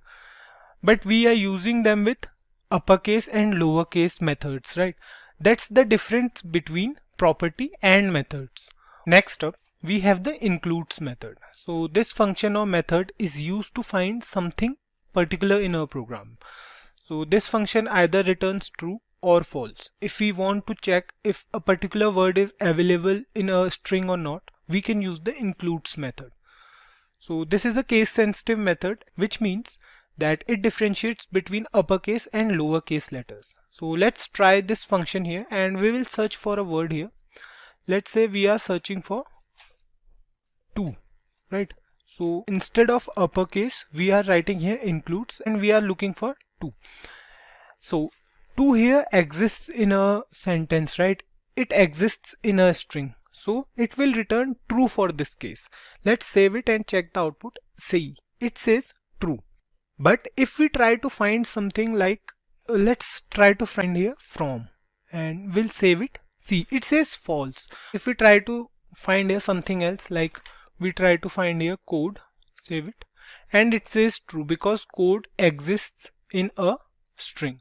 But if we try to write here code with a capital D, see, it says false because it is a case sensitive method, right? Next up, we have the starts with and ends with function. So these are used to check the initial and final words present in JavaScript. For example, let's try to use here starts with first. What we'll do, instead of includes, we'll write here starts with, right? It will return false for any value other than welcome or W, whatever we are writing. So if we write here anything other than this welcome, it means that we can write here W, W-E-L, W-E-L-C-O-M-E, or we can write here W-E-L-C. So anything other than that, if we write here 2, let's say, let's save it now and see, it says false. Why this is happening? Because if the searched item matches the first word, suppose if we try to write here welk, okay, so these are the 4 initial letters of a string. Let's save it now, and now we can see that it says true, because if the searched item matches the first word, then only it will return true, otherwise the value will be false. See, here it returned false for 2, and for WELC it returned true. The same goes for the ends with method. So let's try to use ends with instead of starts with, and here we will try code. So here what we will do is, instead of starts with, we'll write here ends with, and we know that the last 4 characters of a string are code, right? So we'll write here code, or let's say we'll write here simply, save it, and it says false because it is checking for the last 4 words. So if we write here Simplicode and save it, it will return true only if the last 4 letters are included, which are present in the string. So if we write here code instead of Simplicode, then also it will return true because codes are the last 4 letters or characters present in Simplicode, right? Next up, we have the search function. So the search function works almost the same as includes method. The only difference between these two is the include method returns the boolean value, meaning if it finds out that the word is present in the string, it will return either true or false, right? The case is slightly different for the search method. It returns the exact position of the word if the word exists in the string, else it returns -1 as the answer. So let's try to find out the word 2 in this string here, or we can change the string. Let's change the string here. So we are going to use a different string. Let's say we are using this string, right? So we'll copy it from here and we'll paste it here, but we'll not use this backslash sign. So let's try to use here the search method, and what we'll try to find out in this string is, let's say we are trying to find out is. Okay, so we have the is in a string. So let's save it and see, it says 14. 14 is the index number of is. It starts from 0, like 0, 1, 2, 3, 4, 5, 6, 7, 8, 9, 10, 11, 12, 13, and at number 14 is present. So it will print 14 on the browser. That's how we can use the search method in JavaScript. So next up we have the index of method used to find the index of a particular word. So let's try to use the index of method now. So what will happen is as soon as it finds the word is, it will return the index value, right? So if we try to write here index of is and we'll save it. See, it says 14 because we know 14 is also returned by the search method because they both are doing the same thing actually. So if we try to write here instead of is, let's say we are writing here called. Save it now and it says 17. So 14 was I, 15 and then we have a space at 16 and from 17 called is started. So it will return the index number, index value of that word. If we have two similar words present in a string, let's suppose we have an is here as well, right? So we have two is now, and or we can say called, we have two called, right? So save it, then also it will return 17 because as soon as it finds out that the word called is present in the string, it will print that on the browser. It won't check for other word, other similar word. It won't check for the second called. So the search and the index of methods works almost the same. The following method we are going to use is the last index of method. So it works the same as the index of. The only difference is if we try to use this last index of method, it will start checking from the last. So the output for this code will be a little bit different. So let's try to find out the output and then we will check.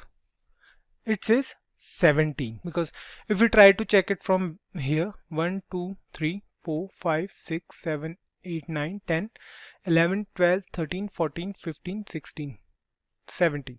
So here you can see it says 17 because when it started checking, it will start checking from the last of the string. So that's why we are using here last index of, and we know the working of this method as well. Till now we came across a lot of string methods and we have a lot more string methods still remaining. So we'll go through them at once. Let me take you through them at once before we end this video. So here's the list of all the remaining functions. Let me take you through all of them one by one. The first function here is the replace function. So here you can see we have the replace keyword here. So this is a new function we are going to discuss about. So replace function is used to replace something from the string. For example, in this first example, we have replaced here to with from, right? So this is the syntax of how to use the replace function, and what we did is we replaced the word to with from. So we'll remove this to from here and save it now. So here you can see it says welcome from Simplicode. It replaced the word to with from, right? So here I have taken two examples. That's because if we write here to once again, so let's save it now. Here you can see it changed the first two only because it has two similar words, right? It has two here, it has two here as well. So what it did is it changed the first two, but the second two is still the same. So that's why I have used this example here. This is the basic syntax using which it will search for the word globally and change it every time it finds the word. So we'll discuss about it in later videos. For now, you can see if we use this globally, what's happening is when it traverses the string, it will find the word is twice and it will change the word is to from, right? So here you can see we have two similar words. We have is here and here as well. So both of them are changed in the output. So that's how the replace function works. Let's move on to our next function. Next up we have the concat method. So we'll remove it and now we'll have a look at the concat method. So the concat method is used to concatenate two strings basically. So here you can see we have two strings. We have var str2 and we have var str3. The value var str2 holding is JavaScript was developed by Brendan Eich, and the other string is in the year 1995. So this is the syntax of how we concatenate two strings. So here you can see we have concatenated string 3 to string 2.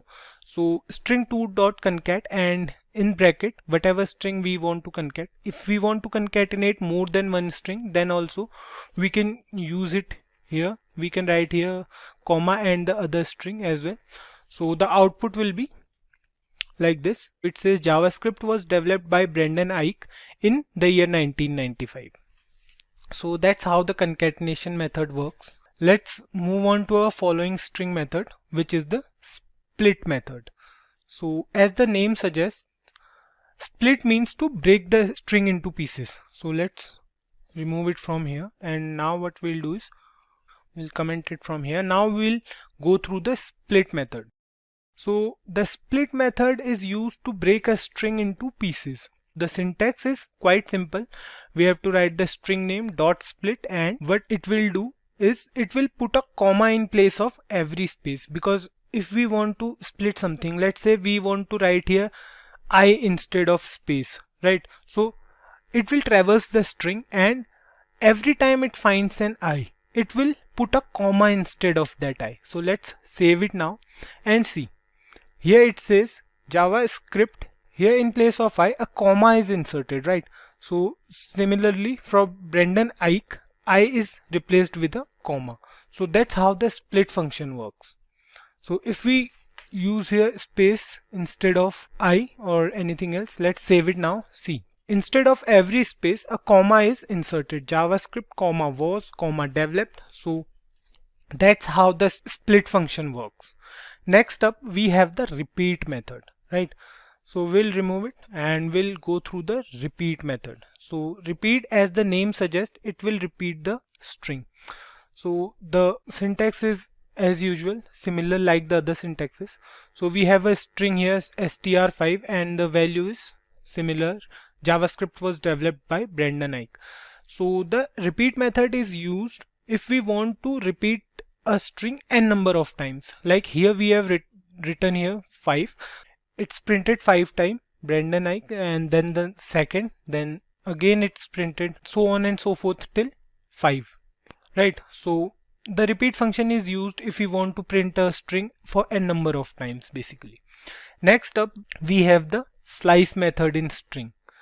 So the slice method extracts parts of a string and returns the extracted part in a new string. So let's go through the slice method. So what slice method does is, here you can see it uses the start and the end parameters to specify the part of the string we want to extract. So here you can see we have given two parameters as 5 and 10. It will print crypt on the browser because it started from index value 0 and went till 10. So when it was at number 5, the value present at number 5, it will start from there and it will print till 10. So C is the value present at number 5. If we count from here 0, 1, 2, 3, 4. C is the value present at 5 and it will print till 10 because T is present at number 10, right? So it will print crypt on the browser. So if we try to do something else here, let's say we are using here 12 and we'll take it through 30. Save it now. It says as developed by BR. So A is present at number 12 and R is present at number 30. So that's how the slice function works in string. And if we want to use the negative values, we can use it. So it will print the string from the end. Like if we write here -2, it will print the last two characters of the string. So let's try to write here -2 and save it now. See, it says ch. It will print the last two characters of the string. Next up, we have the substr method. So it works the same as the slice function. The only difference is in the parameters. So in the slice method, we give the two parameters. It starts from the first one and goes till the second parameter. But in the substr method, it starts from the first parameter and prints the number of characters mentioned in parameter 2. So let's try to understand this with the help of an example. So here you can see we have this string JavaScript was developed by Brendan Eich and the parameters are 5 and 10. So the same parameters we have taken for the slice method. So what will happen is it will start from 0, it will go till 5. So we know that C is present at 5, right? So what it will do is it will start from 5 and it will print the next 10 characters. So the slice function was printing till 10, but the substr will print the next 10 characters from index value 5. Let's save it and see. It says script was. So there are 10 characters which will be printed on the browser, because that's the only difference between substr and slice function. I hope you guys can spot the difference between slice and substr method. Right, next up we have the substring method, which works the same as the slice method. The difference is it will start from the first parameter and goes till the second parameter, but it won't include the character present at the second parameter. So if we try to start it from 5 and we want it to go till 10, save it. So we can't do it this way. Let's make it a 9. Why 9? Because at number 10 a space is available, so it's not visible in the output, right? So let's save it now and see. It says CRIP. So C is present at 5, R is present at 6, I is present at 7, and P is present at 8. So T is present at 9, so it will not print T, because that's the only difference between substring and the slice function. Both starts from the first parameter, both goes till the second parameter, but the slice function includes the second parameter. It includes the value present at second parameter, whereas the substring leaves the value present at second parameter. So if you guys remember, we discussed data type in previous videos, right? So data types in JavaScript are of two kinds. We discussed the primitive data types, and the other type is non-primitive, or we can say complex or composite data types, right? So an array comes under the category of composite data types, or non-primitive we can say.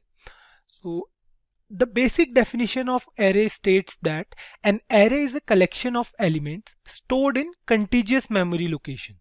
So array is a list of similar type of elements, or in JavaScript array acts a bit different from other programming languages. We can discuss it later. So let's understand the concept of arrays with the help of an example. We'll move to the programming part directly. Let's consider a scenario where we have a collection of similar types of variables. Suppose we have a list of cars. Let's create a small list here for a few different car companies. Let's say we have a variable where car1, and the value of car1 will be, let's say, Honda. Okay, and then we have another variable, let's say car2, and the value of car2 will be Kia. And finally we have a variable, let's say, where car3, and the value of car3 will be, let's say, Ford. So here we have taken three different car manufacturers. We have Honda, we have Kia, and we have Ford, and we have three different variables, right? So if we want to print all three of them, what we have to do is we have to use the document.write method, right? So we have to use that document.write again and again. So we can do it for this small piece of code, right? Let's print the value of all three variables here. Let's say we are using document.write, and we will print the value of all three variables. So here we have printed the value of all three variables, right? We have car1, the value was Honda, we have Honda here, we have Kia, and we have Ford as well. So this task is a bit simple for this small piece of code, right? Now imagine if we have 100 values here instead of just 3 values, or maybe we can say we have 1000 values in a list. We can't follow the same procedure in that case, right? That's where arrays come into play. What we can do is we can use a single variable, and we can store as many values as we want inside a single variable. By doing this, we don't have to access each and every variable separately while printing them. The data types of those values present inside the array does not matter at all. So we can save either numbers or strings or a value with any data type. We'll discuss it in a moment. Let's try to define an array here first. So the syntax for array goes like this. We have to take a variable. Let's say we'll declare an array here.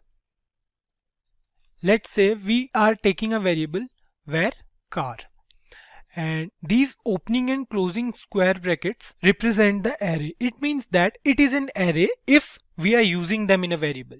Inside this, we can use double quotes with the value we want to insert. It will go like this. Let's suppose we have three values here, right? We'll use these three values only. We'll use Honda, Kia and Ford. So to insert these three values, we have to follow this syntax. So let's say we have the first manufacturer as Honda. The next one we have is Kia. And the last one we have is Ford, right? So we have all the three values here present inside a single variable. So we have a single variable where car, and we have all the three values. We have Honda, we have Kia and we have Ford. So we can insert as many values as we want. Like if we have a list of 100 car manufacturers, we can insert them in this array. Now let's print the output of this array. So the output will go like, we will copy document.write from here, paste it here, and the output will go like this. So we don't need this piece of code right now. So we'll comment this so that we can understand the difference between these two codes. And now let's save this program and see. Here you can see we have all the three elements of the array. We have Honda, we have Kia and we have Ford as well.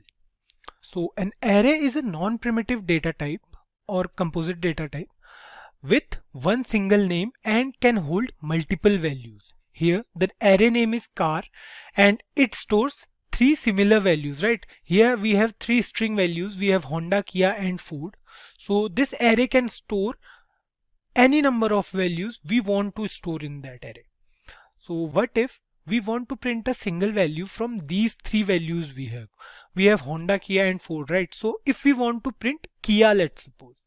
So it's easy to print this on a browser. All we need to know is the index number of that value.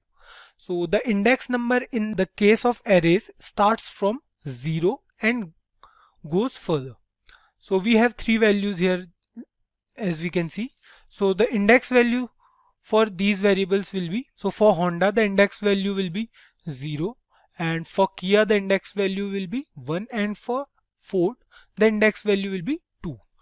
So the index value starts from 0 and goes on further. So one thing to keep in mind guys, whatever number of values an array is holding, the last index value will always be 1 less than the number of values. So as here you can see we have three values, right? So the index number of the last value will be 1 less than 3. It means the index number will be 2 because the index number starts from 0. Let's try to access the element present at index 1. So we have Kia here, right? All we have to do is we have to put square brackets here in the document.write. Here we have to put square brackets and we have to write the index value inside of these square brackets. So if we write here 1 and if we save this program now, so here you can see we have Kia only. It will print the element present at index number 1. So here in this particular case it is Kia. We can also loop through this array using the index values. Let's say we want to print each element on a separate line every time, right? So we can use the loop here. I hope you guys are aware of the for loop by now. We'll write here. So we have declared an array. So we will use the for loop here and we will print here for. We'll take a variable I and the value of I will be, initial value will be 0.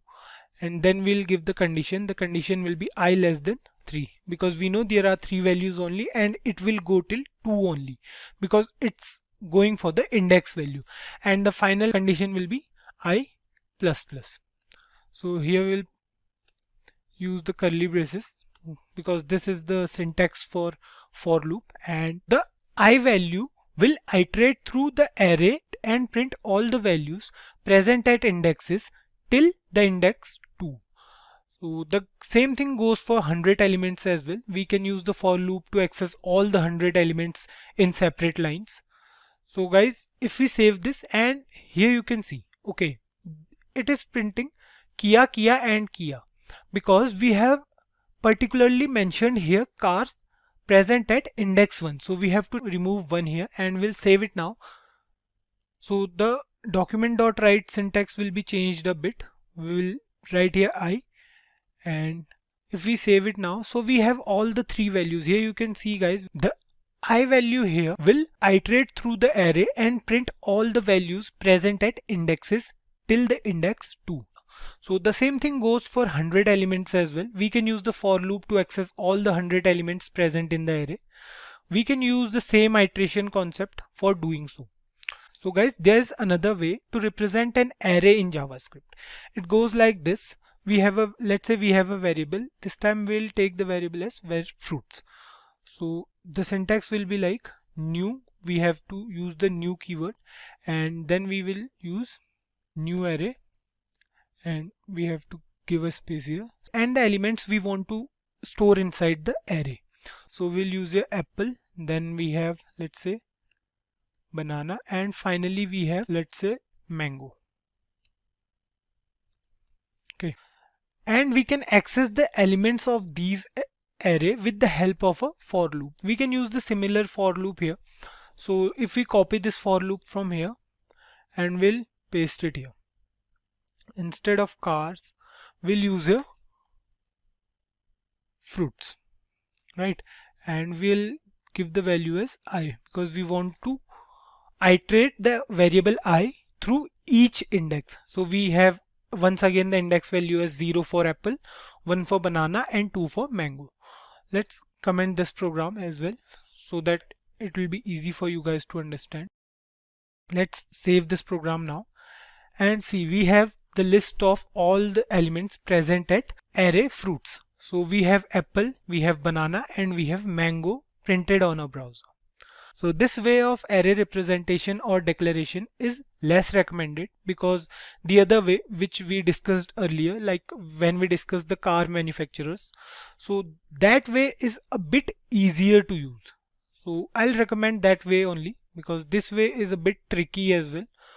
So let's move on to our next topic of discussion. So if you know guys, arrays in JavaScript work differently when compared to other programming languages like Java and C++. So arrays in JavaScript have dynamic nature, which means we can add or remove elements from an array at runtime. Just like we saw the string methods in the previous video, for arrays also we have a few methods, like if we want to add elements into an array, or if we want to delete an element from an array, we have the push and pop methods available to do such tasks. To add an element into an array, we use the push method, and the syntax for pushing elements into an array goes like, so we'll remove this piece of code and we'll use the first one only, the car manufacturer one. So if we want to push something inside the array, right, we'll write here the variable name dot, we use the push method, and we'll push whatever value we want to push. Let's say we are adding another car manufacturer. Let's say we are adding Nissan. We have to change the value here as well, because what will happen, we have used the condition I less than 3. So it will check for indexes till index 2 only. It won't check for index 3. So if we write here I less than 4, it will check for Nissan now. Let's save this and see, a new value is pushed into the array, which is Nissan. So let's move on and discuss the pop method. So the pop method in array removes the last present element from the array. If we use this pop method here, it will remove Nissan in this case. So now you can see we have 4 car manufacturers present in a array. So if we use the pop option now, if we use car.pop and let's run this program and see, it says undefined. This is happening because, as you can see, we have pushed the value Nissan into our array. So an address in the memory location was reserved for that particular element. Now if we pop out that particular element, so if we try to use cars.pop once again, let's save it now and see, it removed the element Ford as well. So let's try to push one more value in this particular scenario. Let's say we are pushing a value as Hyundai, and now let's run this. So you can see here it have inserted Hyundai in place of Ford because we have used the pop method to put Ford out of our array. So I hope you guys understood this. So these are the different methods for arrays in JavaScript which are already predefined to do some specific task. Like this sort method, if we write here car dot, so here are all the methods, here are all the array methods present in JavaScript. So if we use this sort method, what it will do, it will sort the array in ascending order. The array.length property, so just like we had the length property in strings, so we have the property in arrays as well.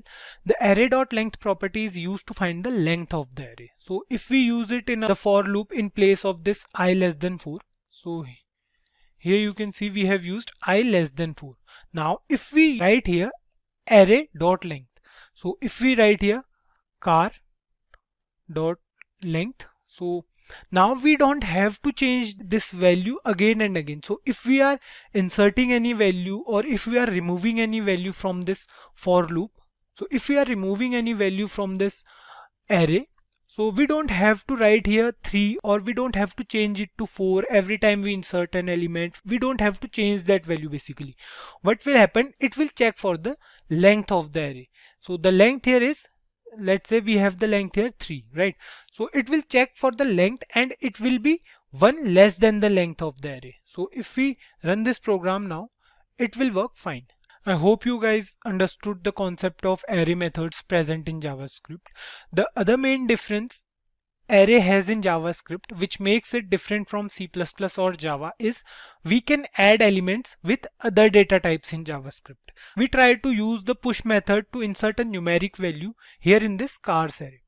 So we will push another value. Let's say we are pushing car.push and this time we will push a numeric value. Let's say we are pushing here 20.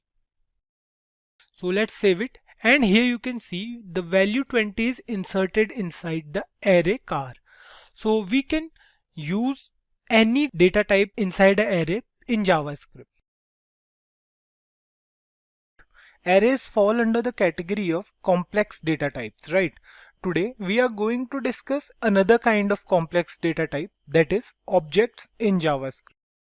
Objects are the most powerful and the most used data types in JavaScript. So far, we have seen that we can use a single variable to store a value. The value can be a string or a number or any other type of variable.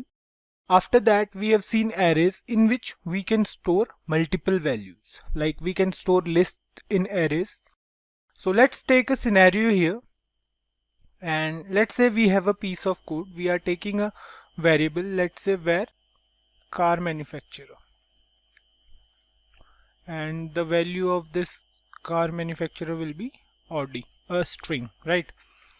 Next up we have another variable. Let's say we have a variable car model and the value of this will be, let's say car from Audi is Q7. Then we have another variable, let's say where price of this car, and the price will be, let's say 50,000 US dollars. Alright, next up we have a function. Let's say we are using a function that is all-wheel drive. So we are having a function all-wheel drive, the opening and closing curly braces for the body of the function, and inside this all-wheel drive function we are using document.write, and here what we will write, we'll write, let's suppose this car comes with quattro all-wheel drive. Quattro, I hope you guys are aware of this word quattro. It means that four-wheel drive. Next up we will call this all-wheel drive function here. So here's the data about a particular car from a particular brand Audi, right? So the car model is Q7 and the price of this car is 50,000 US dollars. So these are the three different things we are storing for a car of a particular brand. Next up, we have a function which states the capability of the car.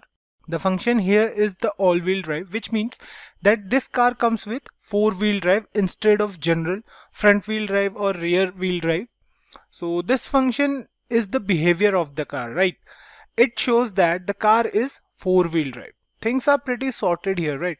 We have the data about the car and a function associated with it. So let's save this and we can see the output here. The car comes with quattro all-wheel drive. So this is a basic piece of code, right? We have been through functions, we know how to use functions, we know how to call them. So that's quite easy for now, right?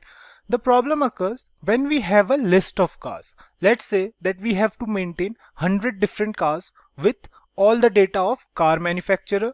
We have car model, price, and then we have different behaviors for different cars. Not all cars have the all-wheel drive property. So what we will do in such a case, where we have to use the same property again and again for 100 different cars or 100 different entities, we can copy paste this same piece of code repeatedly, and we have to change the value every time we copy paste it.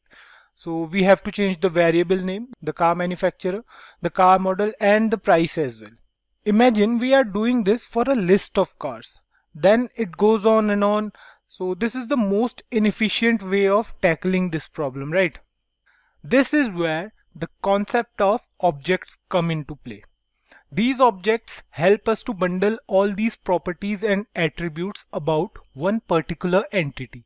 If we talk about this particular example of a car, we can put all these properties and many other properties like car weight, we have car color, and so on together under one name and make it an object.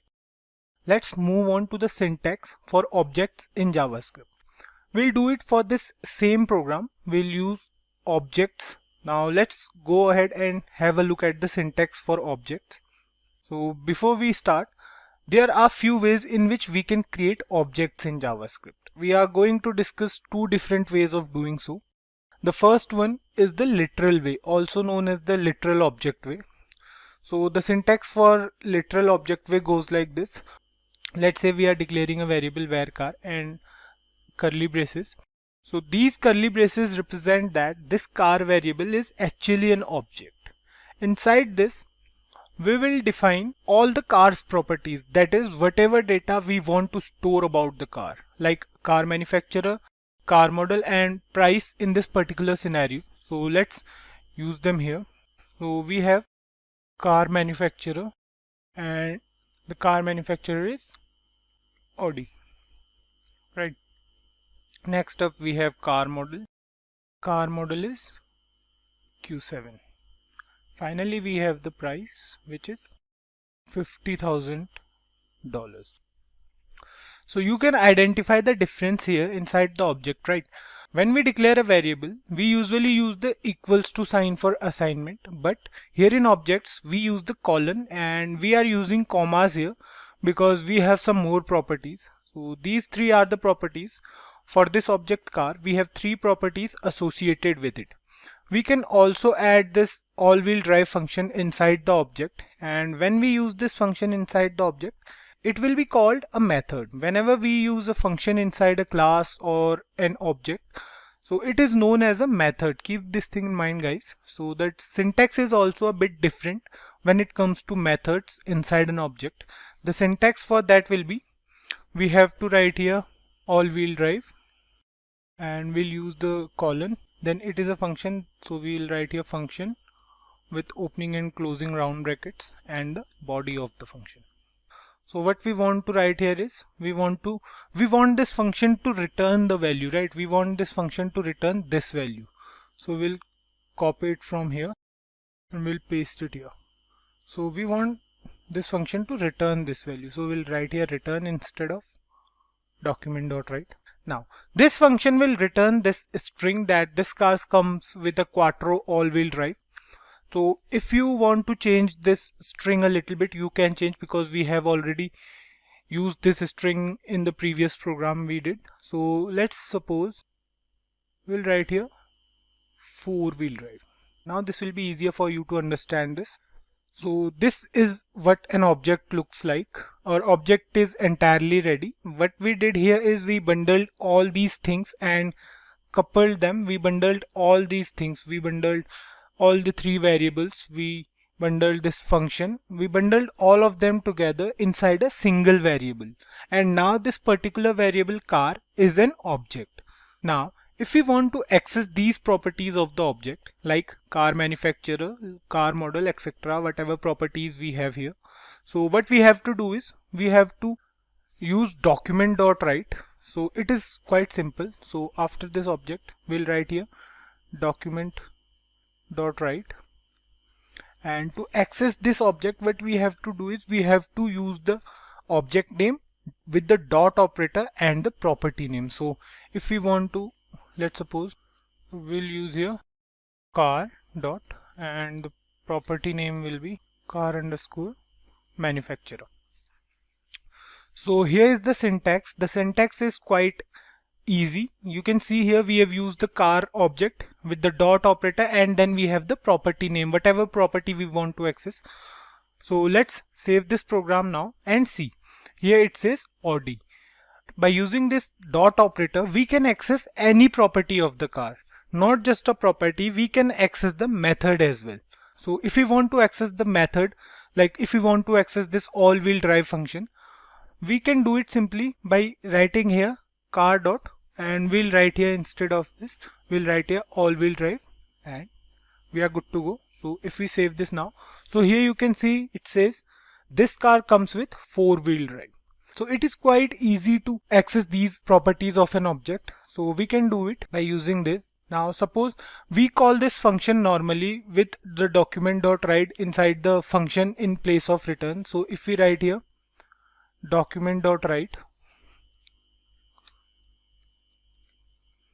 it's normal, like how we normally call a function. So if we write here document.write inside this function, and we can call this function by the normal method. Like if you are calling this function from outside, what we'll do, we'll write here car dot and the function name. So if we save this now, here you can see the string is printed on the browser. This car comes with 4-wheel drive, and you can see here we didn't use any h1 tag or h2 tag, so you can spot the difference, right? So that's how you can call a method of an object from outside. This is the normal way. So now you guys might be wondering, what if we want to add more cars into this? We can copy paste it again to do so and change the value of properties again. It is the same thing we can do with the variables. So this is where the following way of creating objects come into the picture, in which we use something different known as object constructor. That's a bit different from other object-oriented programming languages. So don't worry if you don't know about it. Also, in the newer versions, JavaScript supports the concept of classes and objects. So what we used to say earlier is JavaScript is an object-oriented scripting language because it does not support the concept of classes and objects fully. But now the scenario has changed. JavaScript do support the concept of classes and objects, but we'll keep it a bit simple. So let's comment this code as well, and we'll use this code for reference.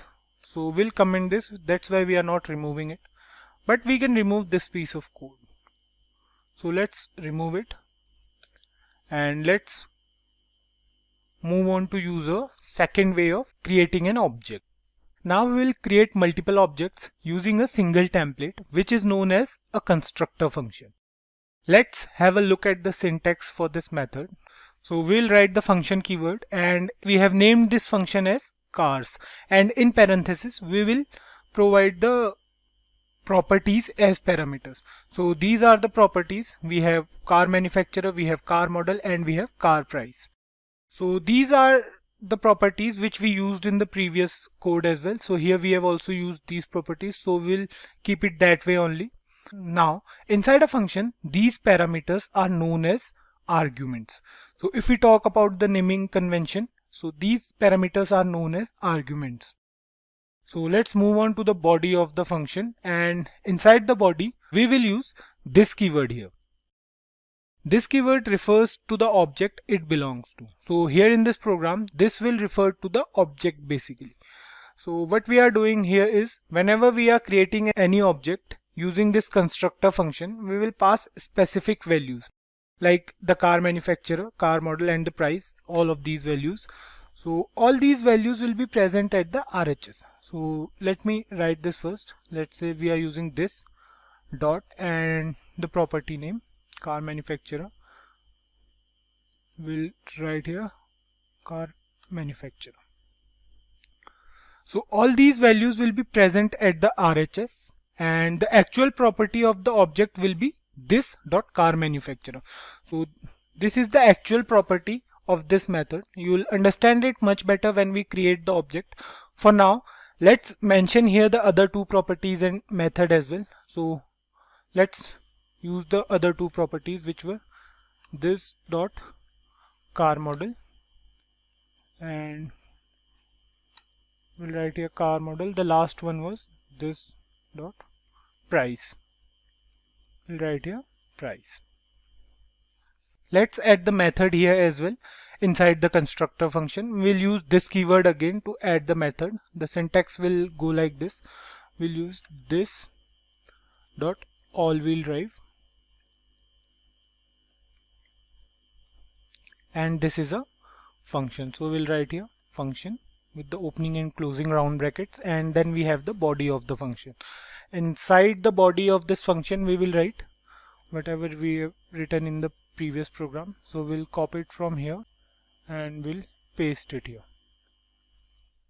Right, so this is a complete constructor function. Now using this constructor function we can create multiple objects of this car type.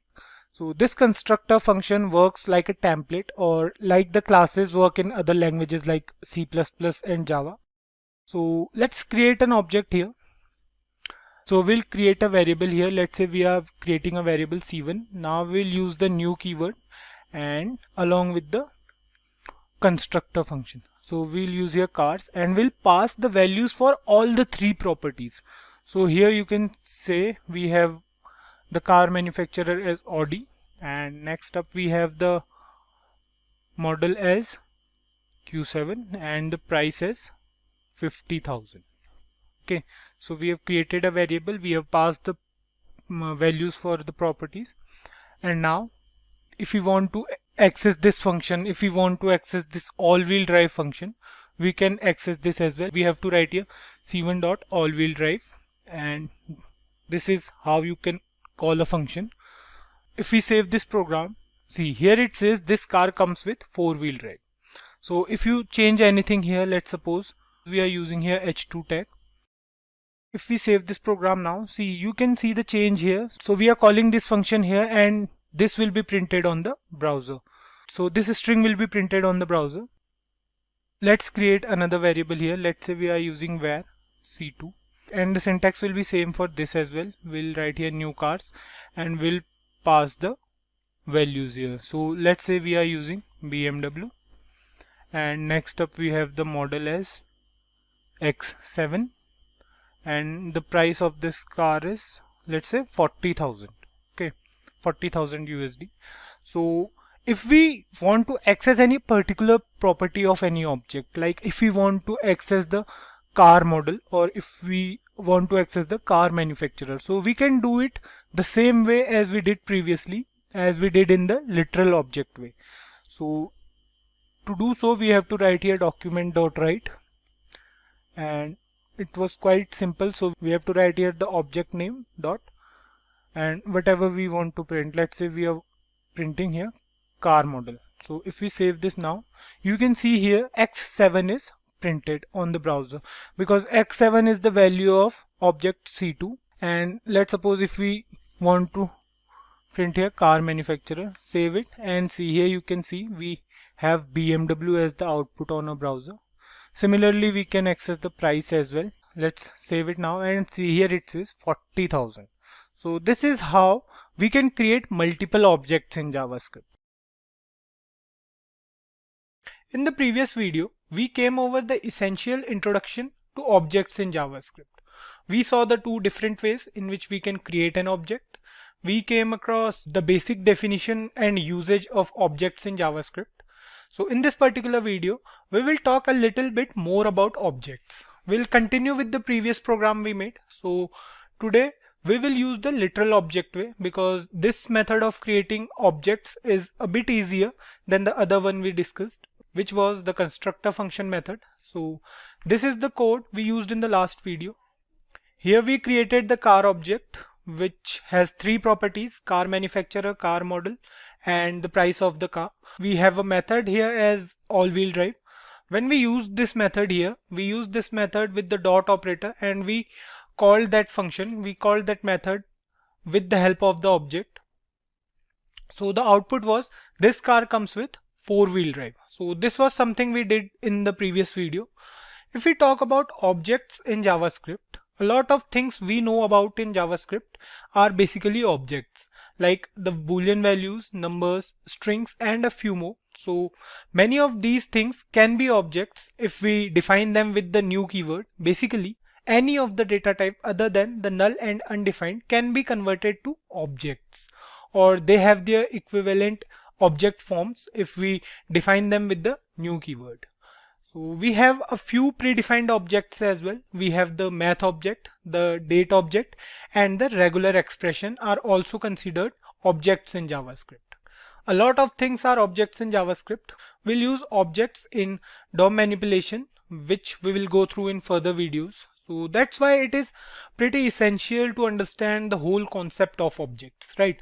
So next up, let's look at how we can use different data types as objects in JavaScript. So the syntax for using the basic data types as objects in JavaScript goes like this. We'll declare a variable first. We have a variable str1, and next up we'll write here the new keyword and the data type. So string is a data type which we will be using as objects for now. So this is the complete syntax of how to use a data type as an object in JavaScript. If we'll write here str1 and we'll use the dot operator, so here we can see we have the object methods as well, right? So I hope you guys are aware of the methods present in JavaScript. Like we had the string and array methods, right? We have methods for object as well, like the index of method. We have seen the use of index of method when we went through the string methods in JavaScript. So similarly, we have the font color and the length property for object as well. So length here is the property, and other which we can see are the methods for objects in JavaScript. So here this str1 becomes the object by default when we use the new keyword with the string while declaring. So there are few ways to determine if a variable is an object or a primary data type.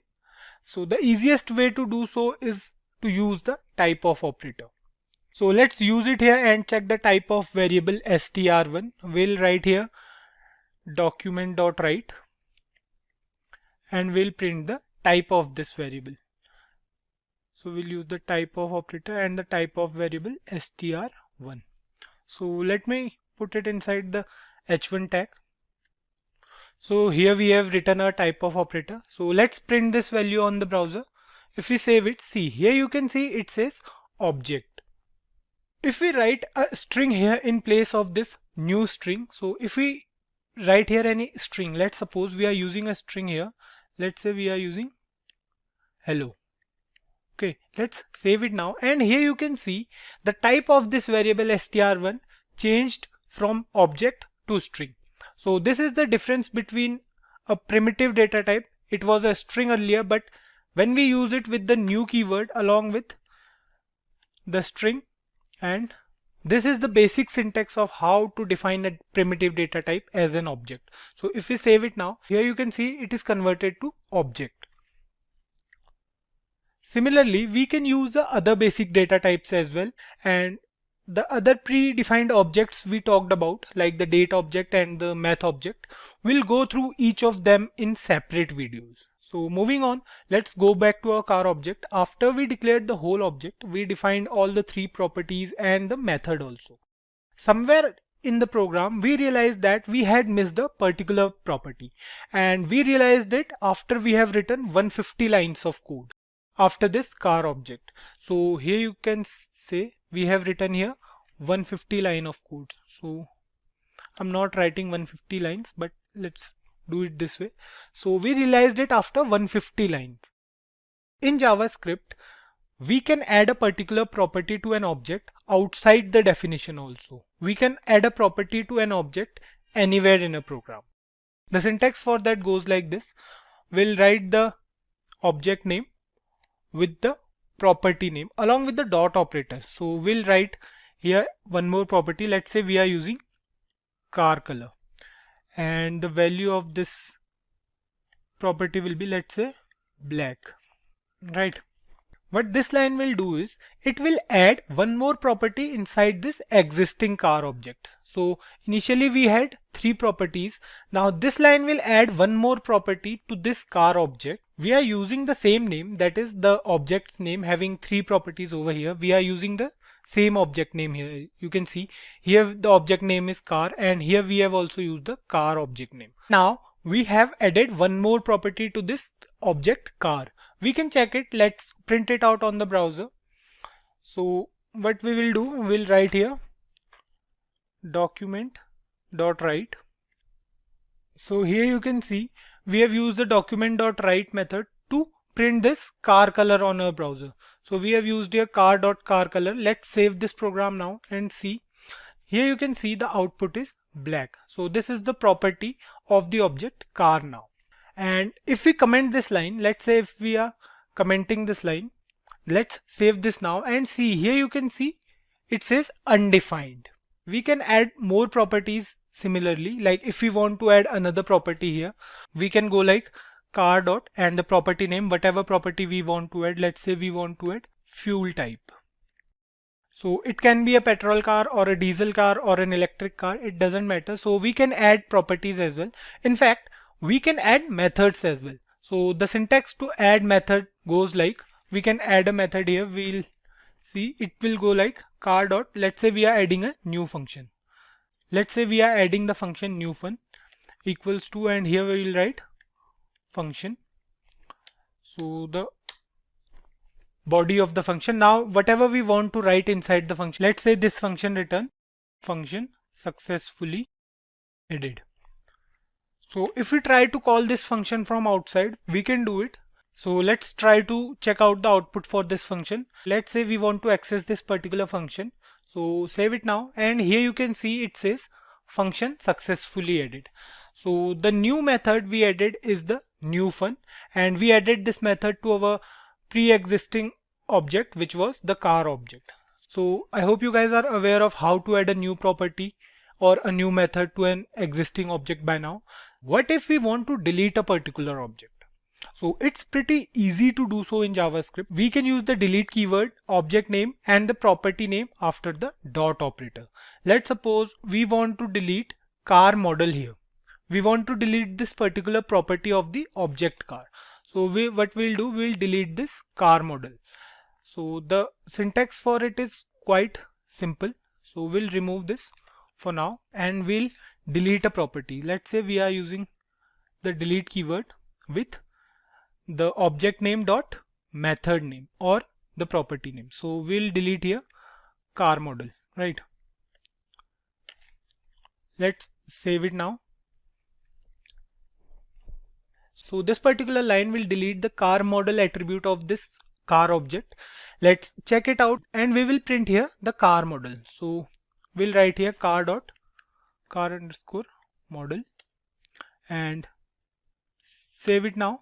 So here you can see it says undefined, and if we try to comment this line, and now if we try to save this program, so here you can see the car model is Q7.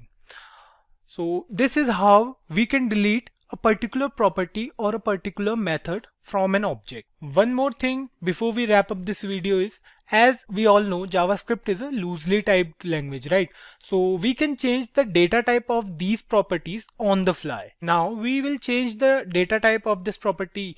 We had the price property, right? So we'll change the data type of this particular property now. We know that the value of the price property is a number. Let's change this number to a string data type. What we have to do is we have to write, so we have to write here car dot price and update the value here. Let's say we are using 70,000 and we have to put here semicolon. It's the same thing we do to update the value of a particular variable, right? So if we try to print the value of price now, we'll get the output as 70,000. Let's try to print it on the browser. So we'll cut it from here, we'll paste it here, and we will print car price. Save it now. See, here you can see it says 70,000. If we want to check the type of this property, what we can do is we can use the type of operator. So we'll use the type of operator. So this is the syntax of how we can use the type of operator. Let's save this now and see here it says string. Earlier it was a number, but now it is a string. So all these things can be done dynamically in a program wherever we want to do them. So that's the benefit of having objects in JavaScript. So till now we came across many methods and properties of objects in JavaScript, like the push method, which we use to add something to the object, or if we want to delete something from the object, we can use the delete method, right? So these are some of the predefined methods we have in JavaScript for objects. Apart from these methods, we have some predefined objects as well, which are used in certain specific conditions. Math object is one among them. We use the math object whenever we are making a calculator or working on a program with calculations on any kinds of numbers. So the math object in JavaScript has built-in properties, and these properties most often provide mathematical properties such as the pi, and we have Euler's constant and many more such methods. If we talk about the methods present within the math object, we have several methods present. Like, we can't discuss all of them, but we can look at these methods and we will use a few of them. So let's move ahead and have a look at all the methods present in JavaScript. So guys, these are the methods we have. We have a list of methods having a variety of usage, and you can pause the video and take a screenshot, or if you want to note them down, you can do it as well. So it depends on you totally. So these are all the methods we have in math object. So we will go through a few essential methods which we might need ahead in this particular course. So let's move on and have a look at few of them.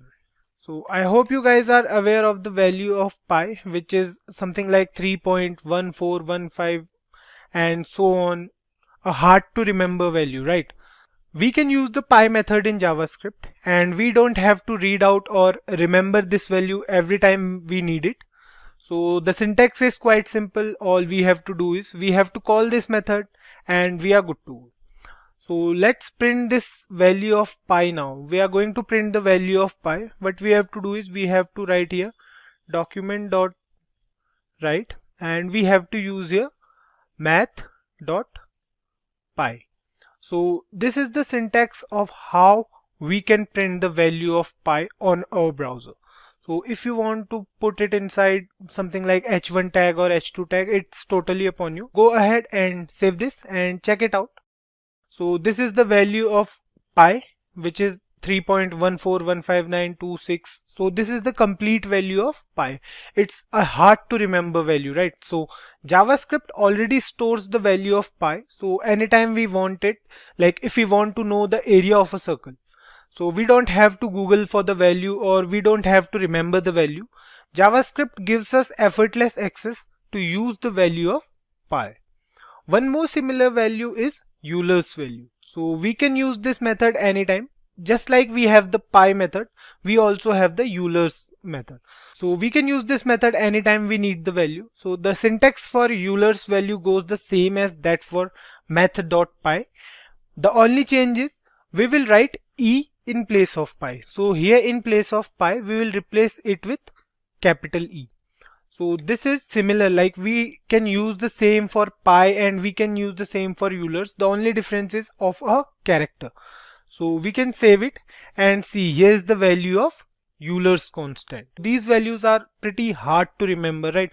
So anytime we need them, we don't have to Google it or we don't have to remember them as well. So what we can do is we can use the math object and we are good to go in our program.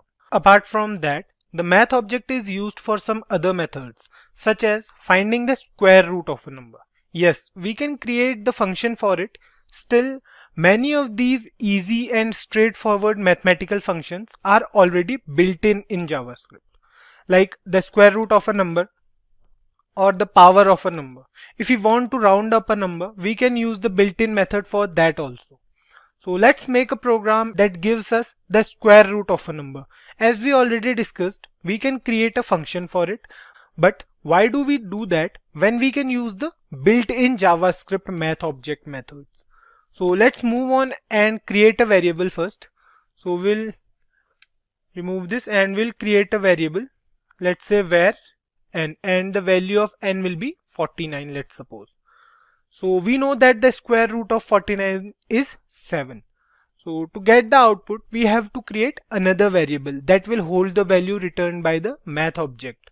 So we'll create another variable. Let's say we are creating another variable var answer, and this variable will hold the value returned by math.sqrt. So math.sqrt is the method for returning the square root of a number. So then we will print the value of answer. Now we will print the value of variable answer. So we'll write here document.write, and we'll print the value of answer. So let's print it inside the h1 tag. So let's print the value of answer now and see if the output is 7 or not. So here you can see we have the output as 7. So the square root of 49 is 7. The program works like we give it a number. Let's suppose we are giving it a number 144. Okay, in place of 49 we are giving it a number 144. So this value will be stored in the variable n. Then it will find the square root of this number and it will save the square root in a variable answer. So we have another variable here, and the value of square root will be saved inside the answer variable. And finally, when we save this program, we have the output as 12. So this is how this particular program works. So there are several similar methods present in JavaScript, and the following two methods we are going to discuss are a bit more helpful, and we'll use them in future. We'll definitely use them in future. So the two new methods are the min and the max method. Let's comment this out first. So suppose we have a list of numbers and we want to find the smallest and the largest numbers present in that list. So let's do it for the largest number first. So the syntax for the max method goes like, we'll write here document.write. Let's suppose we are using here max, and we have a list of numbers. Let's suppose we have random numbers 1, 2, 6, 3, and we are using random numbers.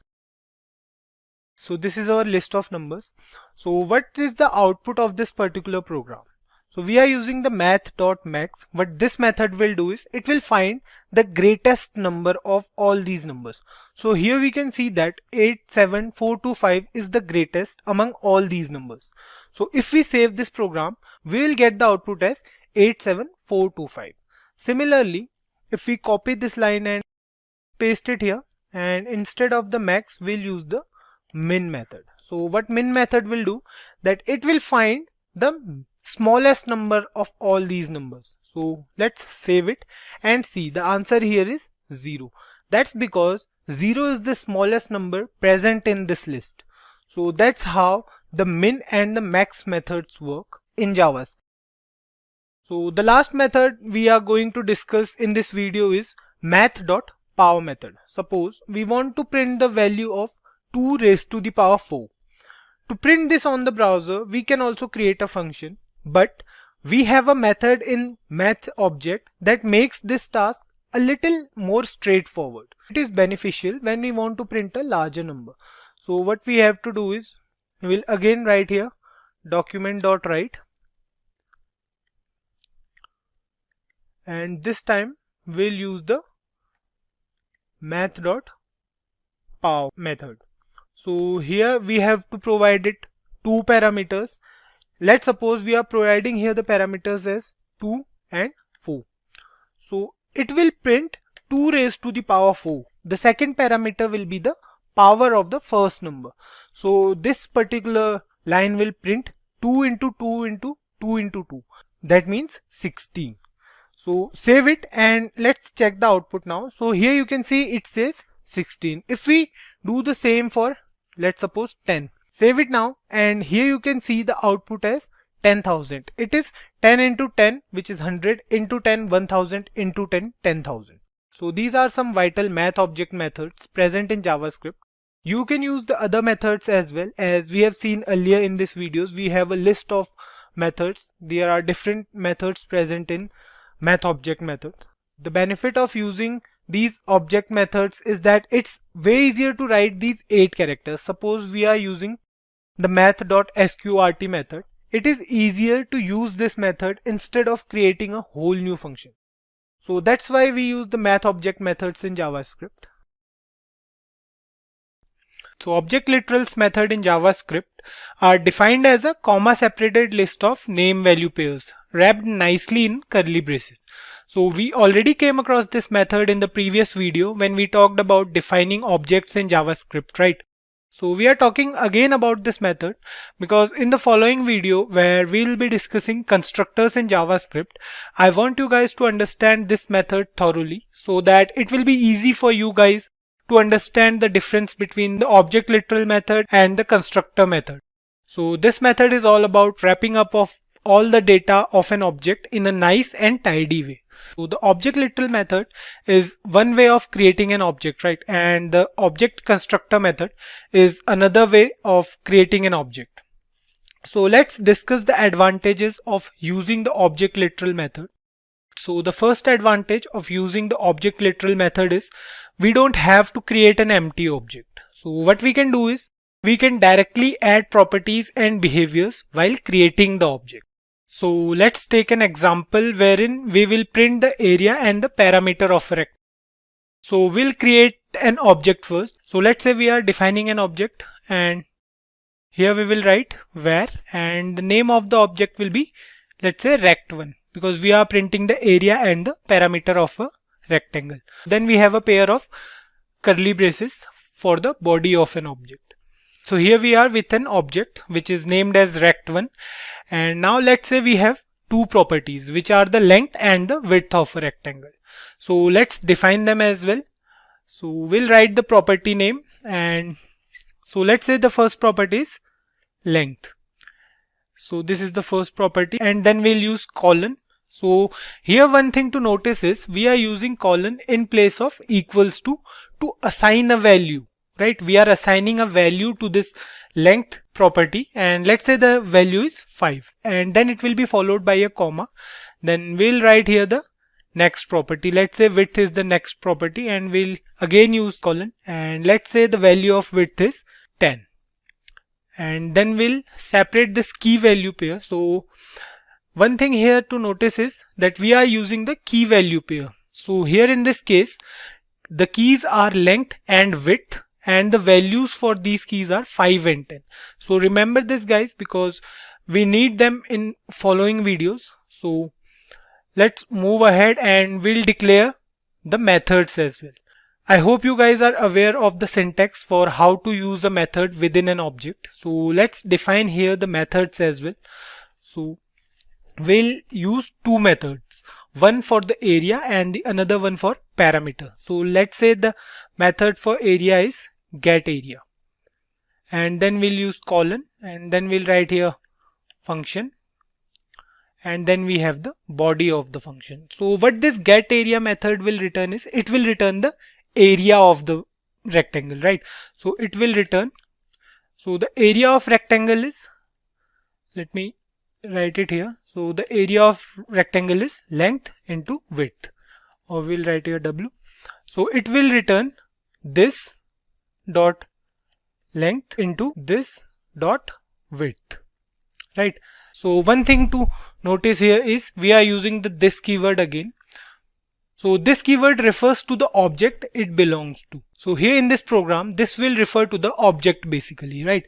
Here in this case, it refers to object rect1. So let's use the other method as well. The next method will be get parameter, and then we'll use the colon, then we have the function keyword and the body of this method. So what this particular method will return is it will return the parameter of a rectangle. So the parameter of a rectangle is 2 into length plus width, or we can say 2 into length plus 2 into width. So here in this case it will return 2 into this dot length plus 2 into this dot width, right? So let's print these values as well. So we'll write here document dot write, and we'll print all the 4 properties, or we can say we'll print the length, then we'll print the width, and then we'll print the area of the rectangle, and finally we'll print the parameter, right? So let's say we are using the h2 tag here to make it more clear for you guys. So here we will write, the first sentence will be the length of rectangle is, and then we'll print the value of length. Then finally we'll use the h2 tag again. Now we'll copy this statement and we'll print it 4 times, because we want to print all the 4 values, right? We want to print the length, width, area and parameter. So we'll write here width, and here in the next line we will print the area, and finally we'll print the parameter, right? So we'll change the values as well. So here we have 2 properties, the length and the width, and then we have 2 methods. The first one is get area and the second one is get parameter. So here we are done with our printing process. So let's save this program now and see. Here we have 4 values. The length of rectangle is 5, as we have given the value 5, and then we have the width as 10, and then we have the area as 50, because area is length into width, which is 10 into 5 or 5 into 10, 50. And then finally we have the parameter, which is 2 into length, which is 10, and then we have 2 into 10, that is 20, because width is 10, right? So 20 plus 10, 30. So the parameter of rectangle is 30. So we discussed this method again to make it more clear to you guys. Whenever we are working with a single object, or when we know everything about the properties and the behavior of an object, we should always use the object literal method. That's because this method runs faster and we have to write minimum code while using the object literal method. So we discussed this method to clarify to you guys that when we use constructors in JavaScript, that is in the following video, it should not create any sort of confusion or such thing. So the date object in JavaScript is a handy built-in object, specially used when working with the date and the time. So how the date object works is, whenever we create a date object, it goes ahead and grabs the current date and the time from the browser. So whatever time is there in our browser, the date object will grab it and give it to us as the output. So before we move on to the date object, let me introduce to you guys a small yet exciting function present in JavaScript. So that function is setInterval function. What this setInterval function or method will do is, it will run a function repeatedly after a specific interval. For example, if we have a function and we want to print that function in a browser automatically after 5 seconds. So in that case, we can use the setInterval method. So let's move ahead and have a look at the syntax for the setInterval method so that you can understand it much better. So let's create a function here first. So let's say we have a function named something, and then we have open and close round bracket and the body of the function. So what this something function will do, that it will print a string on the browser. So let's suppose we are using a document.write, and the string we are going to use is a basic string which we used in our previous program, that is welcome to Simplicode. So this is our basic function which will print welcome to Simplicode on the browser. If we call this function using the setInterval method, so this setInterval method will print this string on the browser repeatedly. Let's use the setInterval method here. So the syntax for using the setInterval method is, we have to write here setInterval, and we have to give 2 parameters. The first one is the function name. So we'll write here something and we'll call the function. Then after a comma, we have to mention the time here, which is in milliseconds. So 1000 here means 1 second. So let's say we are using 2000 milliseconds. So we'll write here 2000. And this 2000 refers to those 2 seconds of interval between the strings that will be printed again. So let's save this program. And here after 2 seconds you can see it's printing welcome to Simplicode. So after every 2 seconds it will print this string. So let's do one thing. Let's use the h1 tag here. So guys, we have used the h1 tag here. What we are going to do, we use the h1 tag because it will make it more easy for you guys to understand. So let's save it now. And see, after 2 seconds it will print welcome to Simplicode on the browser. Then again after 2 seconds the same string will be printed again, then again and again, and so on and so forth. So I explained this function right now because we are going to use this function today in a program.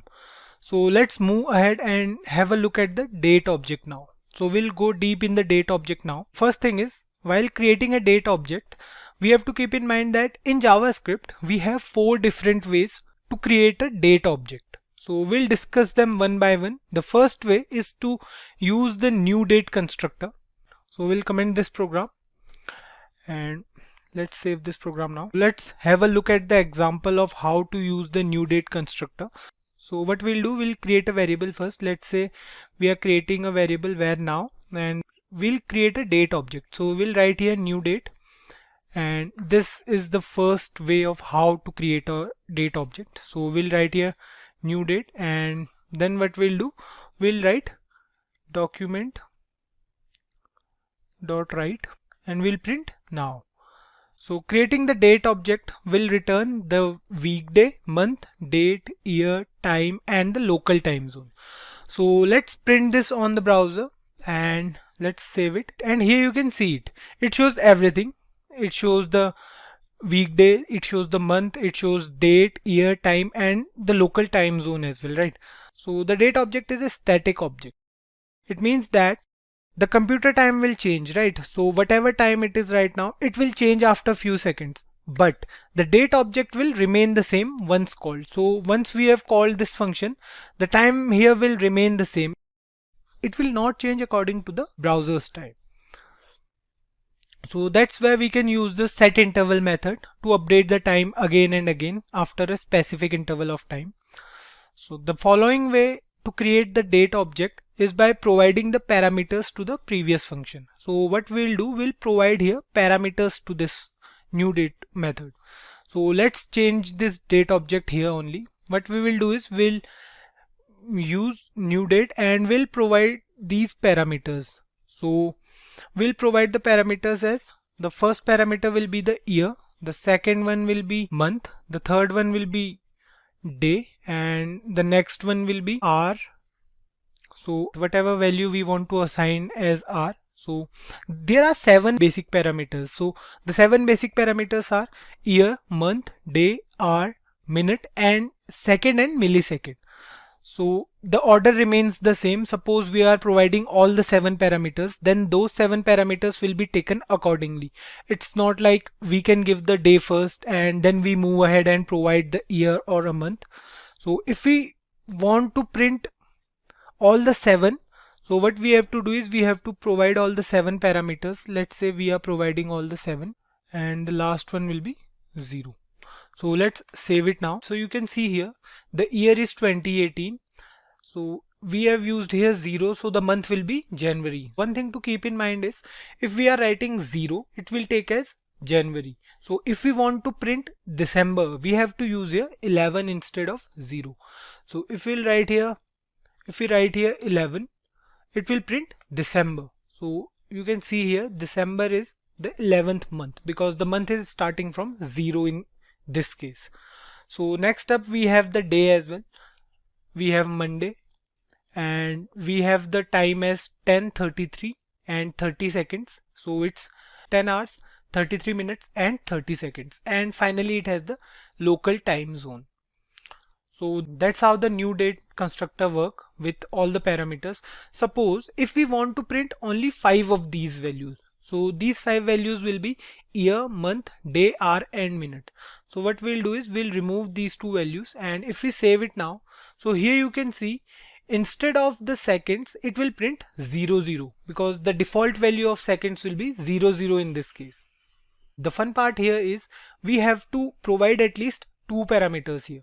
If we try to put only one parameter, that is the year value, it will take it as a millisecond. So if we try to write here only 2018, so this is the year basically, right? So what we are expecting is it will print the year, but this is not what is going to happen. So if we save it now, you can see here it shows 1970, January 1, 1970. So this is actually the third way of creating the new date constructor, in which we give millisecond as the parameter. So the last way we have to create the new date constructor is we have to use the new date along with the string here. So let's understand this with the help of an example first. So let's use here a string. What we'll do is we'll write here October 13, 2014, and we'll give it the time as 11 hours 30 minutes and 34 seconds. Let's save it now, and here you can see it shows the day Monday on October 13th 2014, and the time is 11 hours 30 minutes and 34 seconds along with the local time zone. So that's the fourth way of how to create a new date object from the provided string. Here you can see in the output it created a new date object from the provided string. So these are the four ways to create a new date object. Moving on, let's talk about the methods present within the date object. So just like we had methods for the math object, similarly in the date object, methods are also present. In fact, more than 40 different methods are present within the date object. So here's the list of methods present within the date object. We have a list of methods having a variety of usage. So you can pause the video and take a screenshot, or if you want to note them down, you can do it as well. It's totally up to you guys. But these are the methods we have in the date object. So we have the get method, and then if we talk about, we have the set methods as well. So these are the methods and they have different functions. So you can see here, like the set date method, we can use it to set the day of the month for a specified date according to the local time. So similarly, we have many more methods, like we have more than 40 methods as we mentioned it earlier. So these are the basic 40 methods we have in the date object. So you can take a note of these methods and you can use them later. So we can't go through each of these methods, but we will go through a few essential methods which we might need ahead in this particular course. So let's comment this as well. So what we'll do now is we'll create a program, a basic clock we can say, using few methods. So the first thing we need to do is we need to create a function. This function will print the current time on the browser. So let's say we have a function, and let's say the function name is clock, and we have the opening and closing round brackets and the body of the function. Moving ahead, we will create a variable and a new date object. Let's do it first. Let's say we are using a variable cd, and what we'll do, we'll create a new date object. So we'll write here new date. So we have created a new date object. Remember, we have different ways to create a new date object, right? We'll be using the first one here. What it does is it will grab the current time and date and store it in a variable called cd. So now the variable called cd holds the current date and current time. This variable cd actually contains a lot of information, right? But we need access to only specific values like the hours, minutes and second, because we want to make a clock, right? So we need hours, minutes and seconds only. So that's where methods come into play. So let's declare a few variables first and then we'll use the methods. So we'll declare here three variables. Let's say the first variable is var hours, and the second variable is var minutes, and the third variable is var seconds. So we have these three variables now. The next thing we are going to do is we'll use the methods for these three variables. So if we want to take the value of hours from the new date object, what we have to do is we have to use a method, and the method is get hours. So how to use this method? We'll access the value of hours from the variable cd, because remember the cd variable holds a lot of information, like it holds whole information about date, current time, and everything about that. So we'll use here where get hours. So similarly for minutes, we'll use get minutes.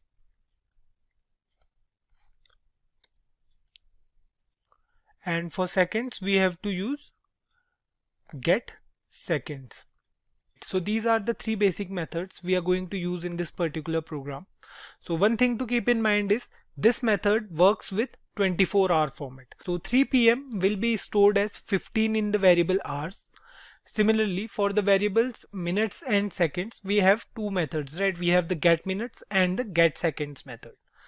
So the current value of minutes will be stored inside the minutes variable, and the current value of seconds in the computer will be stored inside the seconds variable.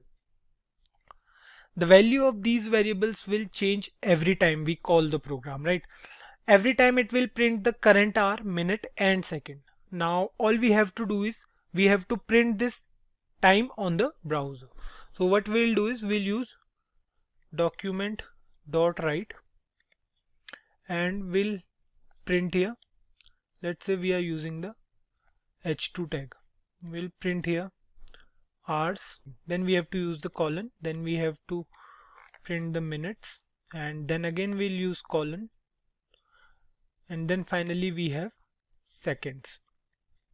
So we'll close the h2 tag here, and now so we are done with printing the time on a browser. The final thing we have to do is we have to call this clock function, right? So let's save this program now and see here it says 22:22:50. It means 11 hours 22 minutes and 50 seconds. It's 11 p.m. right? So because we are using the 24-hour format. One thing you might notice that the time we have in a browser is static, which means it is not changing. So for that we have to use the set interval function. Let's use it here so that the time will change after every second. So if we want to do it, what we have to do is we have to use the set interval here. So the set interval method, we have to call the clock function, and then we have to provide the time after which it will be printed. So let's save it now, and here you can see after every 1 second the time is being printed on the browser. So it was 51, then 52, then 53, 4, and so on. So guys, these are some basic methods present within the date object in JavaScript. We have a lot of such methods present in JavaScript. We have already seen them in the video. If you want to use them, you can do it. That's quite easy to use them. And with that, we have come to the end of this tutorial. If you guys feel that we have missed out on some important topics that we were supposed to cover in this tutorial, then please feel free to drop them down in the comment section below, and we'll have your questions answered. If you guys like this video, then do give it a thumbs up. Please comment your doubts below, share it with your friends, and don't forget to subscribe Simplicode. Thank you.